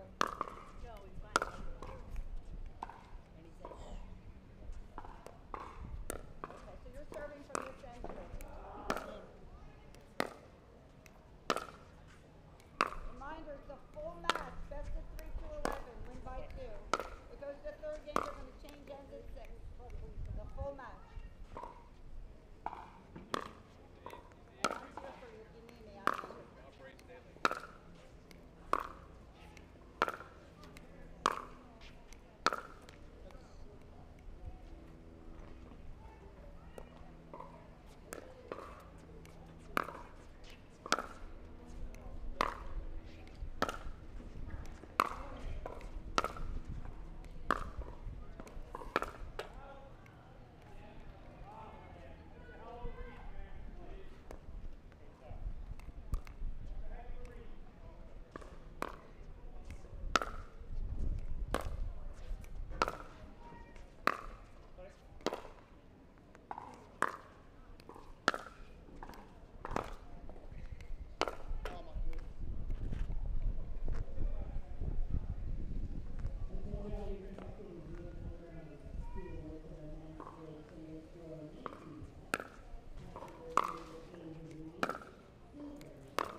All right. The last match of our day is upon us. We have our men's bronze medal match. Number 13 seed Jake Kussmeiter on the far end in the navy shirt, taking on number 23 seed Federico Staxrud in the white shirt. And again, Dom, when we started our day here this morning, did we think this is how our bracket was going to shake out? No, not exactly. I mean, I'm just looking even further than what we're showing on the bracket. You're seeing what Staxrud has gone through as far as John Senkola right there, but go back even further. So Staxrud went through Senkola. He went through Ryler DeHart. He went through Zane Navratil. He went through Jack Foster. I mean, Staxrud has had a, for lack of a better term, stacked backside of the bracket. You see what I did there? Had a stacked backside of the bracket that he really had to fight through. So if anyone's feeling really good about themselves, it is Federico right now. But not to disqualify anything that Jake Kussmeiter has did all day, because that man has been playing very well. Just ran into a buzzsaw in J.W. Johnson in the winner's bracket final, but definitely does have some work to do against Federico Staxrud. Yeah, this should be a really fun matchup to end our day. 2 out of 3 match here. Andy Jones will be our USA Pickleball certified referee for this match. Looks like a last few serve warm-ups here. Yeah, and we were kind of keeping an eye on that last match with Staxrud and John Senkola. And that went 15-13, I believe it was, to Staxrud. But Senkola was up like 12-9. Then he was up 13-12, and then Staxrud went on 2 runs. He won to get back in it, and then 2 to win it. Yeah, so 2 young guys here about to face off. Staxrud, 26 years old, out of Argentina. Very high-level college tennis player. Jake Kussmeiter, 24 years old. Charleston, South Carolina is where his family calls home. And again, college level tennis player. So I think Kussmeiter, has been playing pickleball a little bit longer. Staxrud just started playing in September of last year. But again, that high level tennis background always helps in the transition into pickleball when these really good players decide to cross over. Kussmeiter, we don't get to see him too often. We've mentioned they don't travel a lot to tournaments, mostly just stick to kind of the southeast portion of the United States. So very excited to see him. I wish we saw him more. Very dynamic, very fun player to watch. Makes it very exciting. He obviously great talent here in our bronze medal match. He will start us off serving on the far end. Yeah, Kussmeiter trying to get back and get revenge against J.W. Johnson, which he played very well. Mm-hmm. And Staxrud. I can see Kussmeiter's brother walking around the stadium here. They're so very clearly related. They're like carbon copies of each other. And Staxrud is also trying to get a rematch against J.W. Johnson. He took him to 3. Did Staxrud in this quarterfinals. Ooh, got that line. Good start for Kussmeiter here.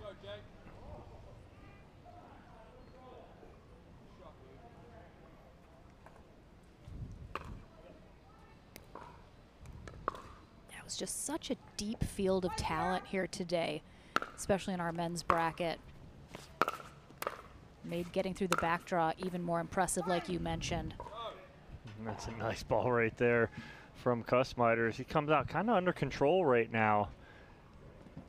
We'll see him pick that energy up as this match goes on.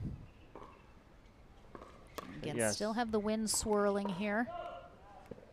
So still going to be a big factor here depending which end you're on. Oh, it's almost a miss hit on the serve there, it sounded like.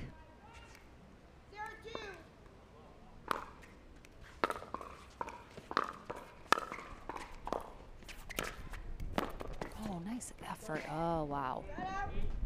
And Staxrud coming off, as we mentioned, that big win over Johnson Cola. So he's pretty warm still. He had a little bit of downtime to rest before this, but Kussmeiter's been sitting a little bit longer, so we'll see if it takes him just a little bit to kind of warm back up. But no.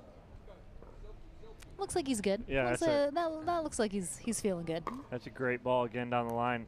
Hides it well, but what he did right there, he had his momentum of his body going towards that cross court, but he hit it and then went flat down the line.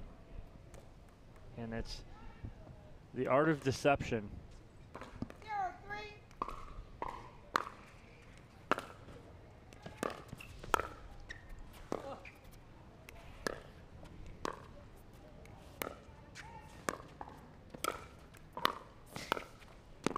Oh, it's what Kussmeiter does so well is just when you think you have an opening or some daylight right there, he cuts that off.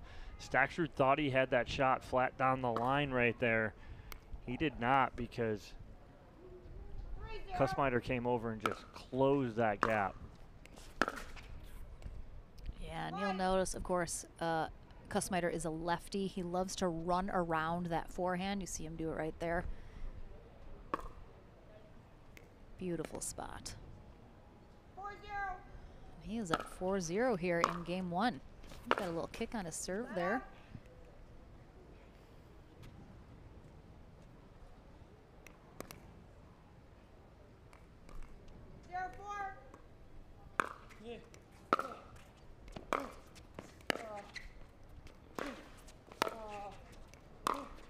Nice ball there from Federico Staxrud as he goes inside out with that forehand.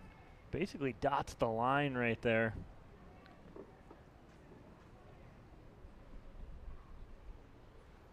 Making Kussmeiter go 2 courts over to grab that ball. He doesn't mind it. He doesn't mind the little break. No, in singles, these players love when the ball kind of gets away. They get a little breather, time to regroup.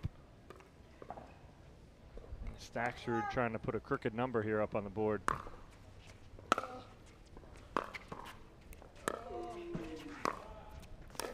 Kussmeiter is doing such a great job of keeping him back. Staxrud's dropping it in well, but then he's not really making any move to get up to that kitchen line. Kind of looks like maybe due to the wind or something, he's just hanging back a little bit.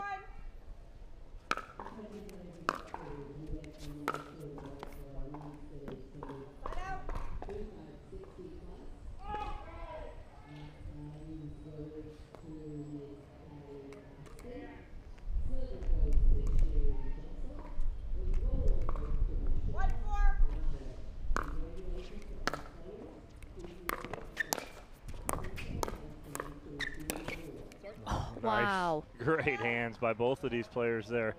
But again, the wind in the face of Kussmeiter right now, so those balls just hanging up just a little bit for him, and he's able to get around those, get over the top of it, and keep those in play.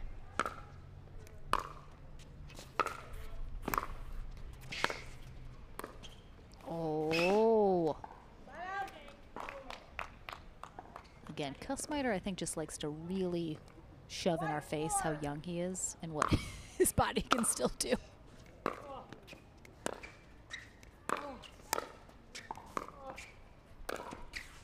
Oh, and he got off-legged right there, and he's on the wrong foot.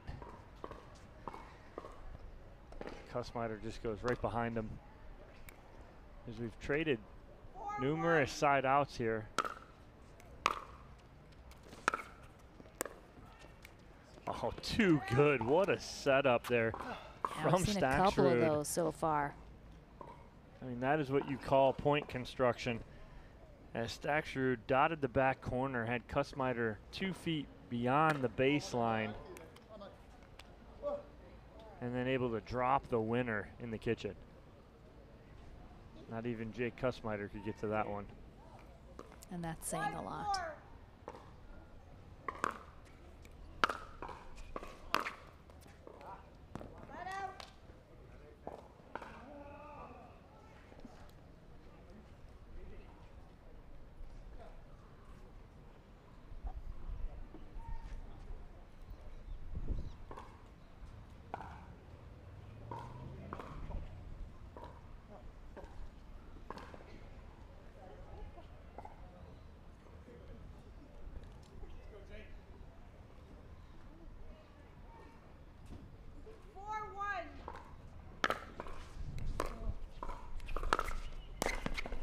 Good ball there from Kussmeiter, again catching Staksrud in the transition area. Goes right at his feet. Looks like Kussmeiter just got a few more additions to his fan club section. I'm sure that will do nothing but help pump him up. That's that good inside out forehand again. We talked about he had success with earlier. Even had some success against J.W. Johnson with it, so.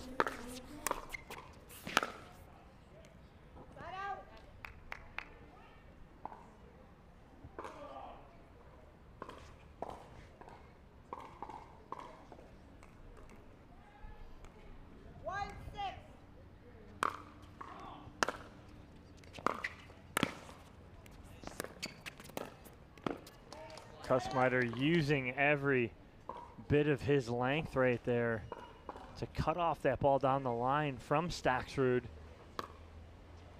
Again, he just gives you an inkling and seems like you're going to have some light. But he closes that gap off so quick.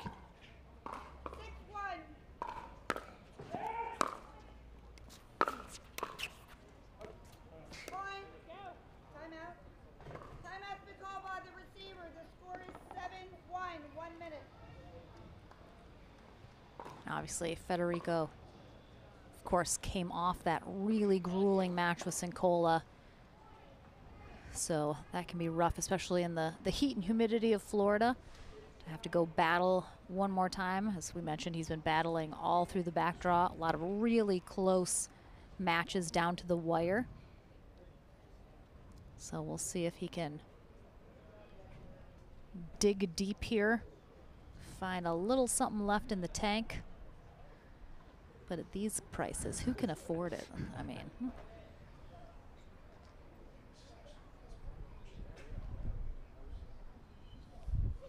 Final match of the day here, as we mentioned. We will be back tomorrow morning with our men's and women's doubles.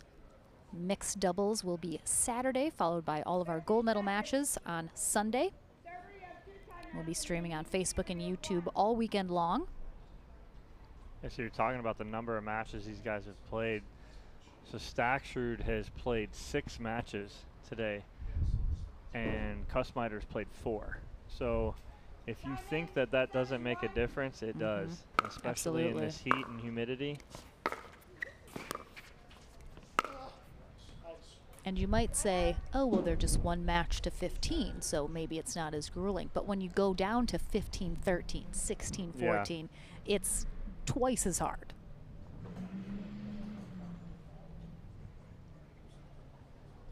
$15, $10, $17, $15, $15, $13. Wow. 15, $8. Oh my gosh.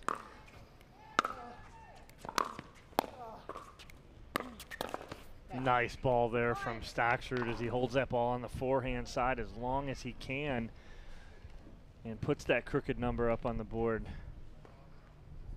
Down by 5.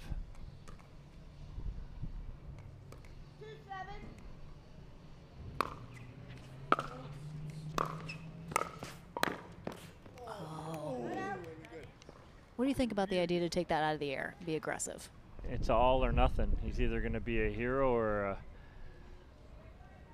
a villain? Something else. You know, what's the opposite of a hero? But again, that's what we call like the hero shot.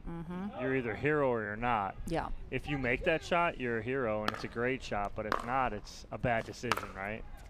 That right there is a very high IQ shot right there from Jake Kussmeiter and a high percentage shot down the line.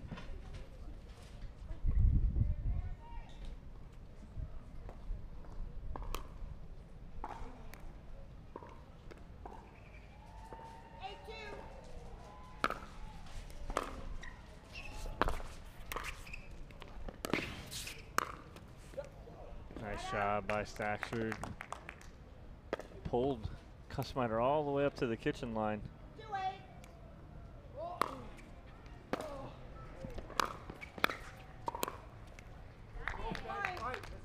All right, a little life still remaining in Staxrud.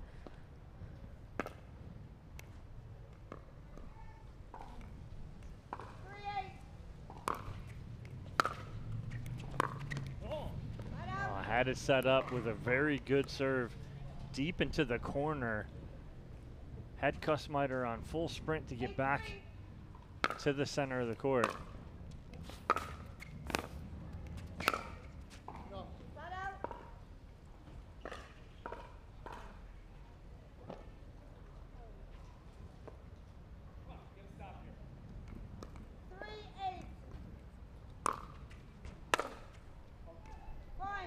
I like what I'm seeing here out of Staxrud, even if it doesn't finish him here in game number 1. He's very methodically trying to pull Kussmeiter side to side. Yeah, he's really trying to wear him down. Yeah, what he's trying to set up his next shot, right? So what he's trying to do is pull him as far to that sideline as he can and then get him to the other sideline. Starting to work for him a little bit. If you could just execute some of those, it'd be perfect. Yeah, this little nut cord there throws that ball off, unfortunately. Stalling Staxrud's run, giving Kussmeiter another opportunity.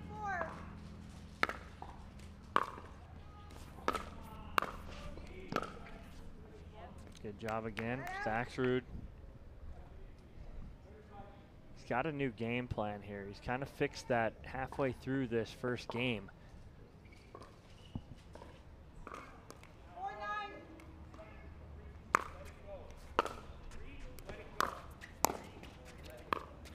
I like it. I like the game plan here. Good execution mid-game here from Staxrud.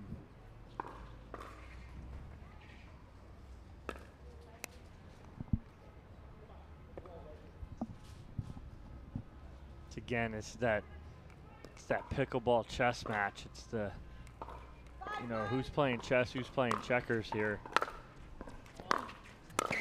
And Staxrud is playing chess, and he is playing it well right now.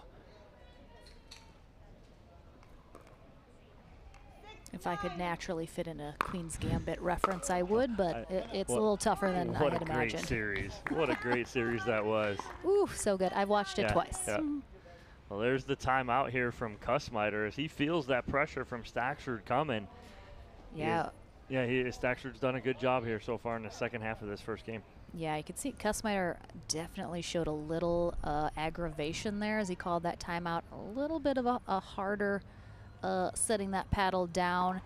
And we haven't really seen that out of Kussmayer because he's come out on top when we've seen him play so far. And so we haven't really got to see that kind of frustrated, emotional player from him on the negative side. Right, because he played well against J.W. Johnson. He wasn't really frustrated. He felt he was outmatched a little bit, but he wasn't really upset about anything in that match. Now he's upset about what's happening right here. Yeah, he's had such a huge lead, and it's disappearing before his eyes as Staksrud's making those adjustments. And we always talk, just if you can't make an in-game adjustment, you're done. You're done. Go home.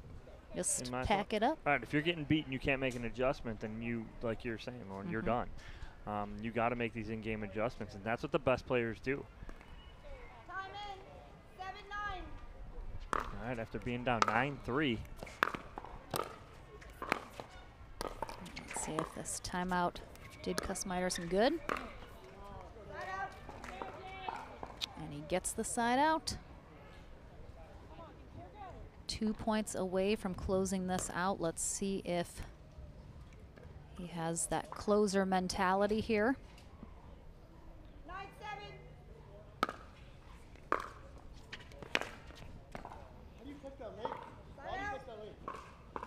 So Kussmayer trying to give Staksrud a taste of his own medicine there, going that sideline to sideline.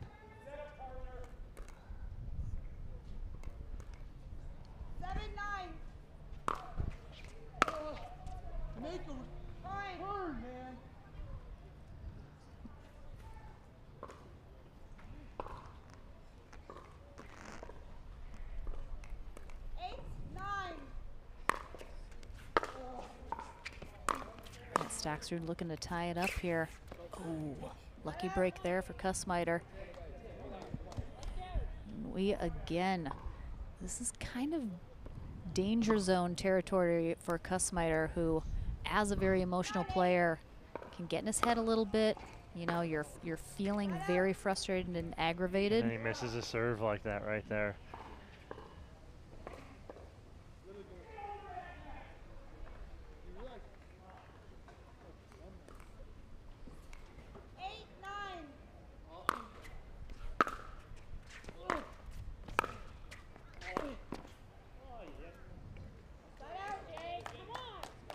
I think Kussmayer just really needs to just make good shots. Don't go for too much. Don't try and really paint those sidelines. Ooh, what a return. Didn't get it to the sideline enough. Oh, again, Kussmayer. So, no, he pushed it. What? I don't like it. And me and him agree right there. Staksrud had it. He did everything he's been working on right there and making that in-game adjustment, but he just didn't get that ball to the sideline enough. Allowed Kussmayer back in, but then forces the mistake.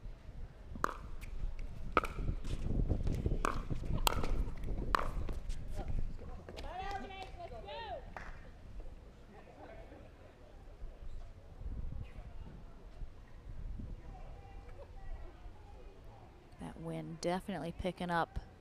Has to be swirling a little bit in the stadium here.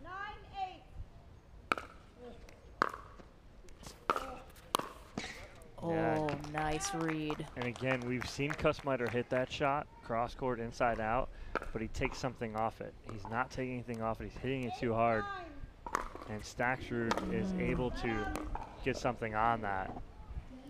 Misses that serve wide, though. This is a really crucial part of this first game for these guys to be making these kind of errors, unfortunately. Ooh, I thought he missed it. Yeah, he did. Just missed opportunities for both these guys. Kussmayer served on 9 about 6 or 7 times now. Has not gotten a point off of it. What an inside-out forehand there from Federico Staksrud, and we have our first tie of game number 1 here at 9.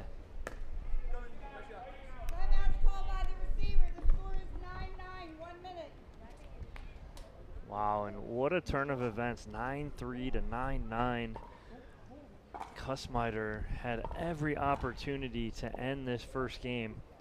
Now it's about digging deep. Can he come back? Can he bounce back after this timeout and finish this first game? It'll be a huge momentum boost for him if he can, But if he can't, all that momentum that he built up in game 1 is gone. It's all on Staksrud's side. And, you know, we talk so much. He came out so strong, big lead, but sometimes that is the easier part of the game, and closing is the hard part, especially when you continue to let your opponent creep. You're feeling the pressure more. You start to get tight. You're trying to force things. We've seen Kussmayer here really, he is forcing stuff that isn't there, that he doesn't need to be doing. He just needs to kind of get back to the basics of good shots, especially with the wind. Yeah, that's again why we play to 11. We don't play to 9. If we played to 9, Kussmayer would have won this a long time ago, but we don't. Got to finish.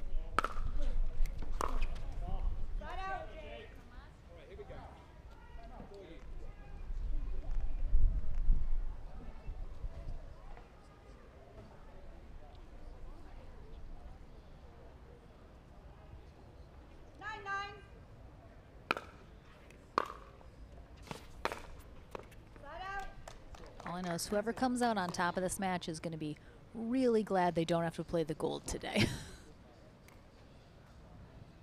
Yeah, I mean, game 1, I mean, it is the most important game. Wow, what a serve there from Staksrud, as he now has a game point on his paddle.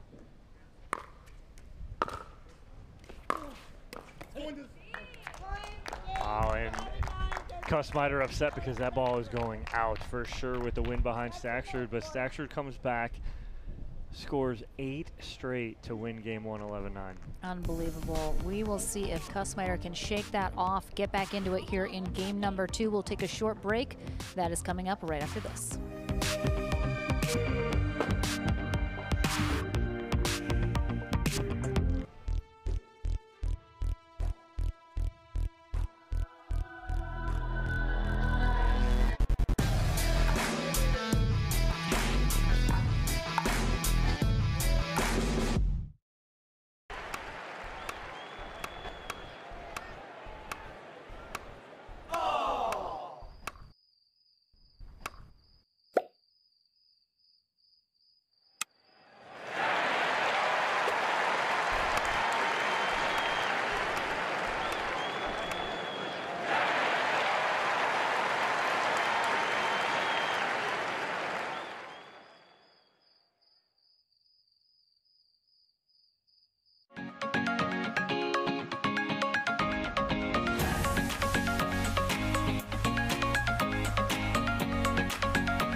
New People Pickleball.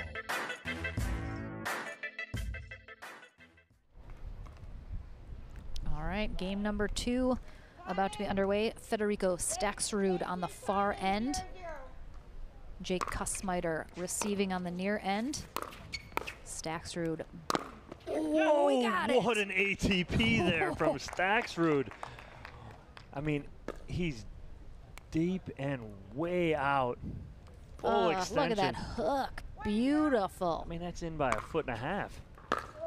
I mean, I think a lot of people thought he was not going to be in this. Came out very slow. Now how the tables have turned. This is going to be, all the pressure is on Kussmayer right here to not only mentally stay in this, but then just kind of get back to what was working for him in the beginning.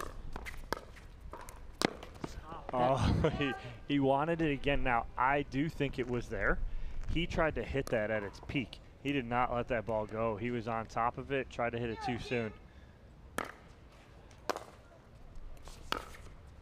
There it is. Kussmayer just needs to, you know, calm himself, hit some nice, solid, good shots. Doesn't need to get too crazy with it. Nice job by Staksrud as Kussmaier's guessing he's going to go cross court with that backhand. And he just goes right back down that line.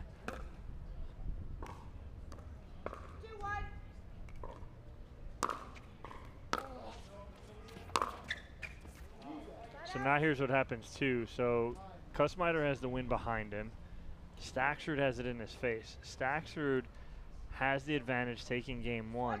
Staksrud can be a little more free, can hit the ball a little more. Kussmaier's got to be a little more careful because of the wind in his back, but if he can construct points like that right there, perfect, as he had moved Staksrud all over, and all he needs to do is place that ball. But exactly, and he can't be over-hitting shots, can't be trying to paint lines. He just needs to place it in the open court, you know, set up a good shot. As we mentioned before, Kussmayer loves to talk to himself. Really, he's more yelling at himself, I think. Oh, so unfortunate.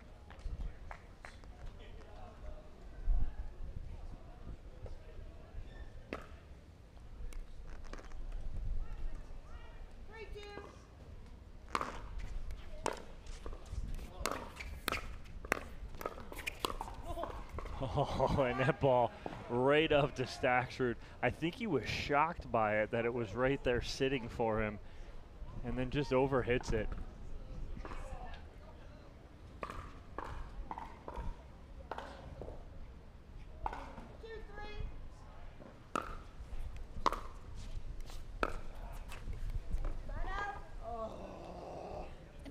Is it just me? I'm seeing some body language out of Jake Kussmayer that does not bode well for him.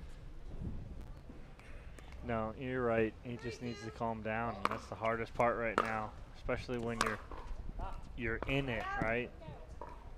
Yeah, he had so much more life in game one, and it's not done. It's not done. I feel like there's a bit of an air of defeatness out of him. Obviously, losing game one after having a really big lead is very frustrating, very hard to overcome mentally and just get back in it. But I just...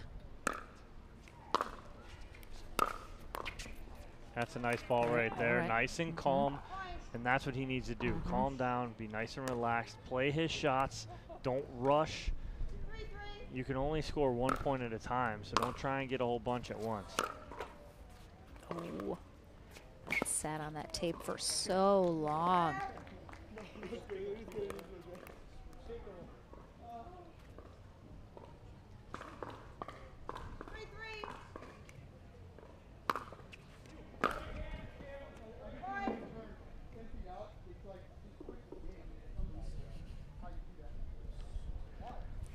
We can just leave because Jake's gonna commentate for us. If Jake was mic'd up, I don't know, we'd have to be on like HBO or something.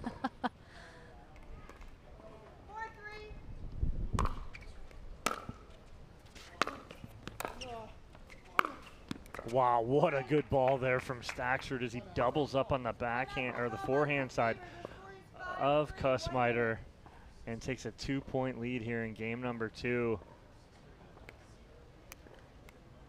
So if you're Staksrud and you see, obviously you had a big comeback in game one, you know, you're feeling the momentum going into 2, you know your opponent, Kussmayer, is struggling, whether it be emotionally, mentally, just kind of getting back in here. How do you exploit that? Again, it's keep everything in, right? So make him hit another ball. Every time, make him hit another ball. So keeping everything a foot inside the sidelines, a foot inside the baseline, making sure you're not overhitting, hitting anything out. He's making some mistakes, right? Is Kussmayer. Force him to make more. Force him to try and hit his way out of it. If he can hit his way out of it, okay, now we go back. But again, if I'm Staxrud, I'm sticking with my game plan and just keeping everything in right now. He's doing such a good job of that. If I'm Jake Kussmeiter, though, right now, I'm taking this time out to relax, breathe, get back to what got me here, and that's being an athletic human being, right? Getting in, doing your job, using your length, but don't try and overhit. Right now, he's trying to get 5-6 points back in one shot. Yeah. It's impossible. This isn't rock and jock pickleball where you can get a 10-point shot. You got to come back 1 point at a time. So let's see which player comes out of this timeout with their game plan still intact.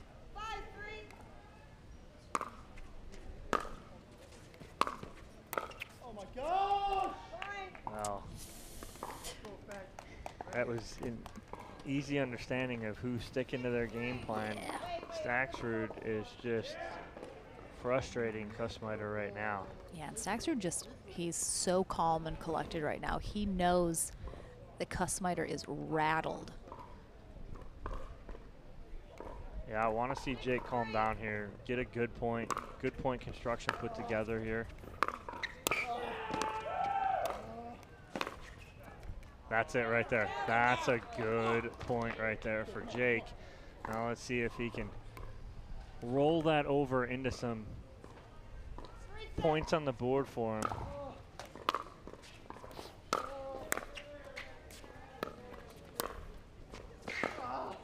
Oh, nice get. Oh my gosh. What a point from Kussmeiter. Just some of these gets are phenomenal. But Staxrud just controlling the kitchen line. Oh no. What a shot from Zane Navratil. Navratil. What a shot. Navratil just executing from his Unbelievable. hotel room. I know. So good. Oh, I can't tell you how much it hurts me to watch Jake not come do out that. on top of that point, Ugh. right? Like all that effort, he doesn't come out on top of that point. Unbelievable.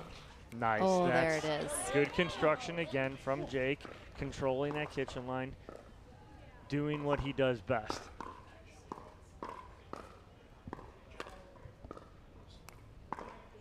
Yeah, Kussmeiter just needs a couple points to go his way, get something fired up. Give me something! And this all just stems back from one timeout in game one where Staxrud called it and then just came back with a totally different game plan against Kussmeiter, and it is working right now. Now right there, the idea was right, but the execution was wrong. He tried to really rip that ball. He's got to just go inside out, half drive, half drop there.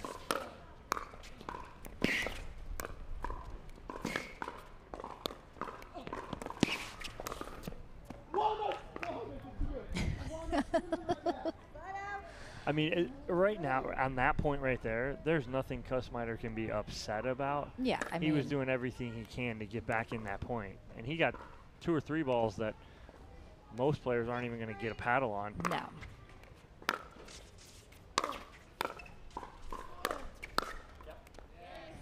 I think Kussmeiter runs around to take that forehand so much. I feel like it puts him out of position a lot, especially on that right side when he's close to the sideline, which I think Staxrud recognizes he wants to do, so he's pushing him off the court. And I think Kussmeiter he has that backhand. Just pull it out. Like, that was beautiful. You have a backhand. Use it. Love the timeout here from Staxrud as he feels that Kussmeiter just constructed a good point. He's like, all right, young kid, I'm going to show you what here's 2 what's years younger. Right, yeah, right. I'm going to show you what's going to happen here. I'm going to call a timeout, slow you down, not allow you to gain any momentum here, because he knows that if he does gain that momentum, he can get right back in the second game.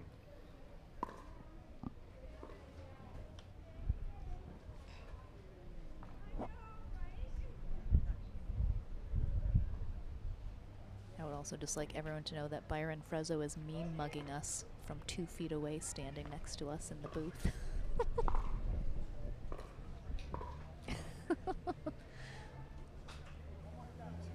Again, final match of the day. Here our men's bronze medal match.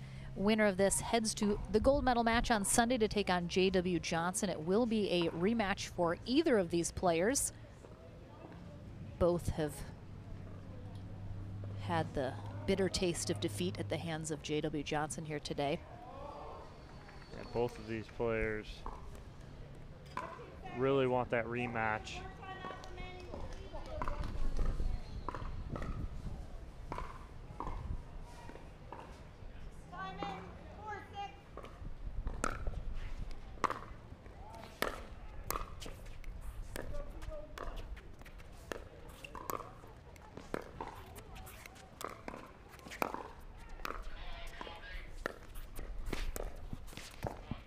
Wow, what a point there. A little cat and mouse, more from the transition area from Kussmeiter.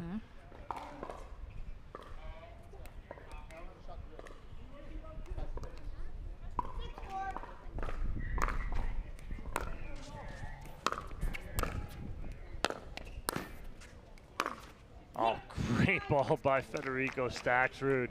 Just going down the line there for the winner. As he gets Kussmeiter leaning middle and can't recover.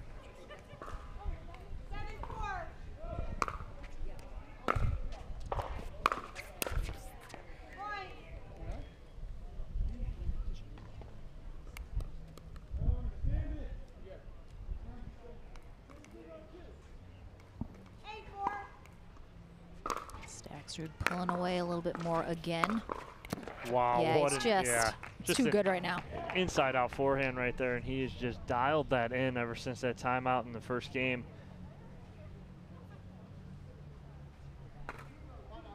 And again, J.W. Johnson mentioned it previously when he played Kussmeiter, that when you're playing a lefty, especially in singles, then there's a whole different dynamic. Well, yeah, everything's reversed. So again, when Staksrud's pulling Kussmeiter to that right side because he wants that left-hand forehand, that opens up everything for Staksrud. That is him controlling it right off the jump. And Kussmeiter just hasn't been able to really figure out the answer to that. It just seems Staksrud really has the upper hand here in kind of controlling where he wants Kussmeiter to go, placing the shots better. And we saw in game one, Kussmeiter has the talent, he has the ability to do so. He's just kind of gotten knocked off of his mental game, I think, and that has really been the slippery slope that he finds himself on right now. Right, and that's the problem with, per se, emotional players. If you get them down and they get emotional, it's a negative emotion, right? When they're high and they're playing well, that positive emotion, that's trouble for you as a player. But if you can get them in that quote-unquote negative emotion, then that'll tend to snowball. And so that's what you're seeing here is Kussmeiter's being so hard on himself, it's just snowballing for him right here.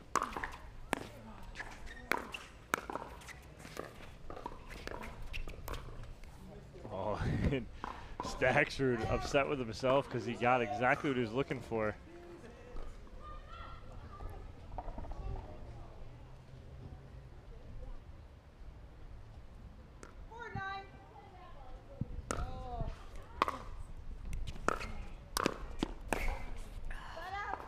Good ball out of the air from Staksrud. Yeah, Kussmeiter, I think, probably needed to try and let that bounce if he could. A little too overextended to try and get that out of the air.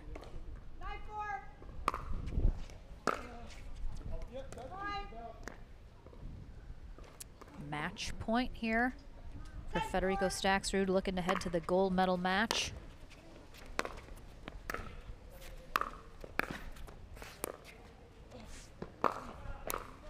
And all or nothing with the tweener. He wanted some style points on his way out, so nope. Jake Kussmeiter with the tweener is our bronze medalist here today in pro men's singles.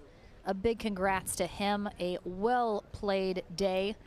Federico Staksrud, though, Also done for the day, he heads to Championship Sunday to take on J.W. Johnson in that gold medal match. This is our final match of the day, so we head to our Franklin studio one last time. Thank you so much for joining us today for our first day of coverage. We'll be back tomorrow morning with men's and women's pro doubles. A lot of amazing teams going to do battle tomorrow, so please make sure to join us. Again, Lauren McLaughlin signing off for the day. We head to the Franklin studio next, and we'll see you tomorrow.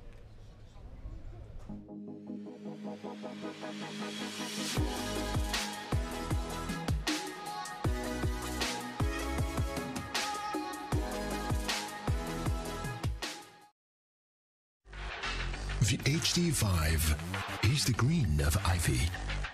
It represents hope, tenacity, the spirit of life and growth.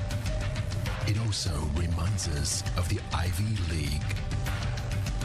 The HD5 features a good rotation, an excellent sweet spot, thicker core, and super power.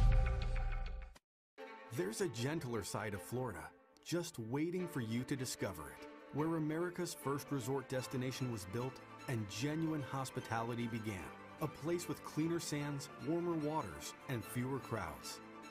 A place different than the rest, one that exceeds, excels, and surpasses all expectation, waiting here just for you. We are the original, the one, the only, the Palm Beaches.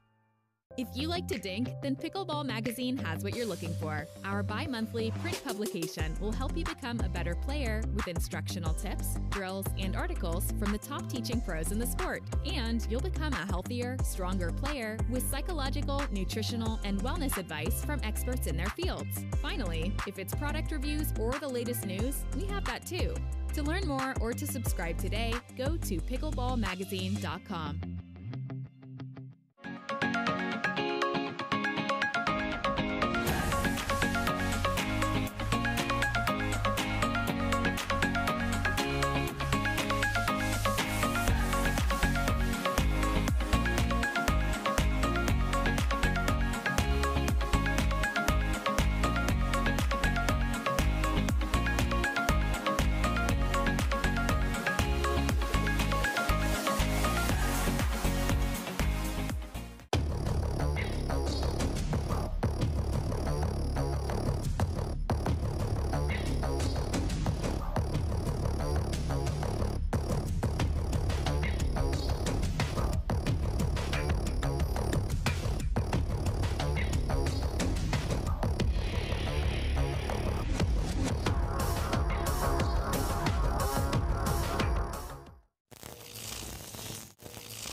You ready, La? I'm ready, Ben. Let's do this.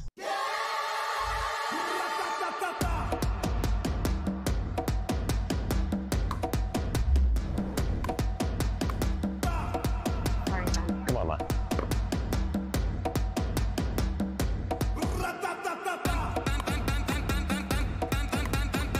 What's going on, Lala? I don't know what's happening today, Ben. What is this? It's my paddle. This paddle is the answer. A Ben Johns custom paddle by Franklin? For me? Yeah, let's crush it.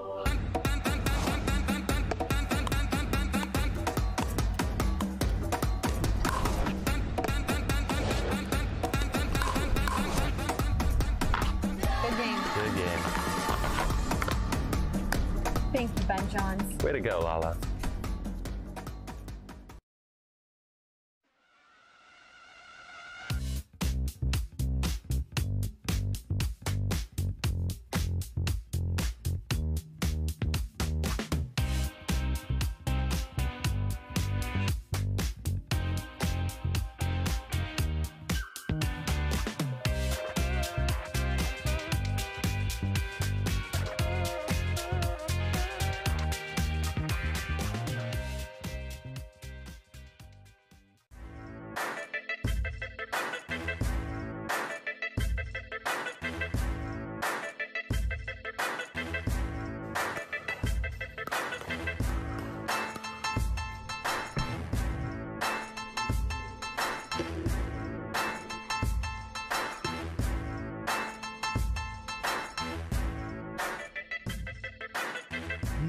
Pipo Pickleball. Do you know why I play with this paddle? Because I win.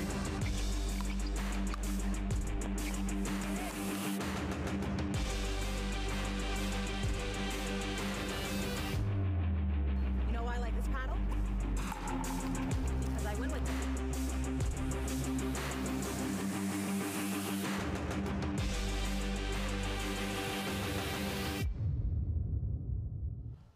Last time here on Championship Court at the Delray Beach Pickleball Open.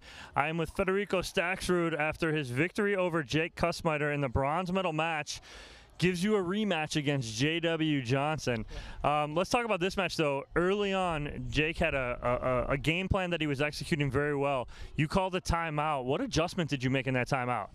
I had to find his backhand for sure, and I was trying to go to his backhand, but it was not the right decision because he was always going for the inside out, so I had to move him to the forehand and bring him back. It wasn't easy. I had to go for shots that I didn't, so I was lacking those, yeah.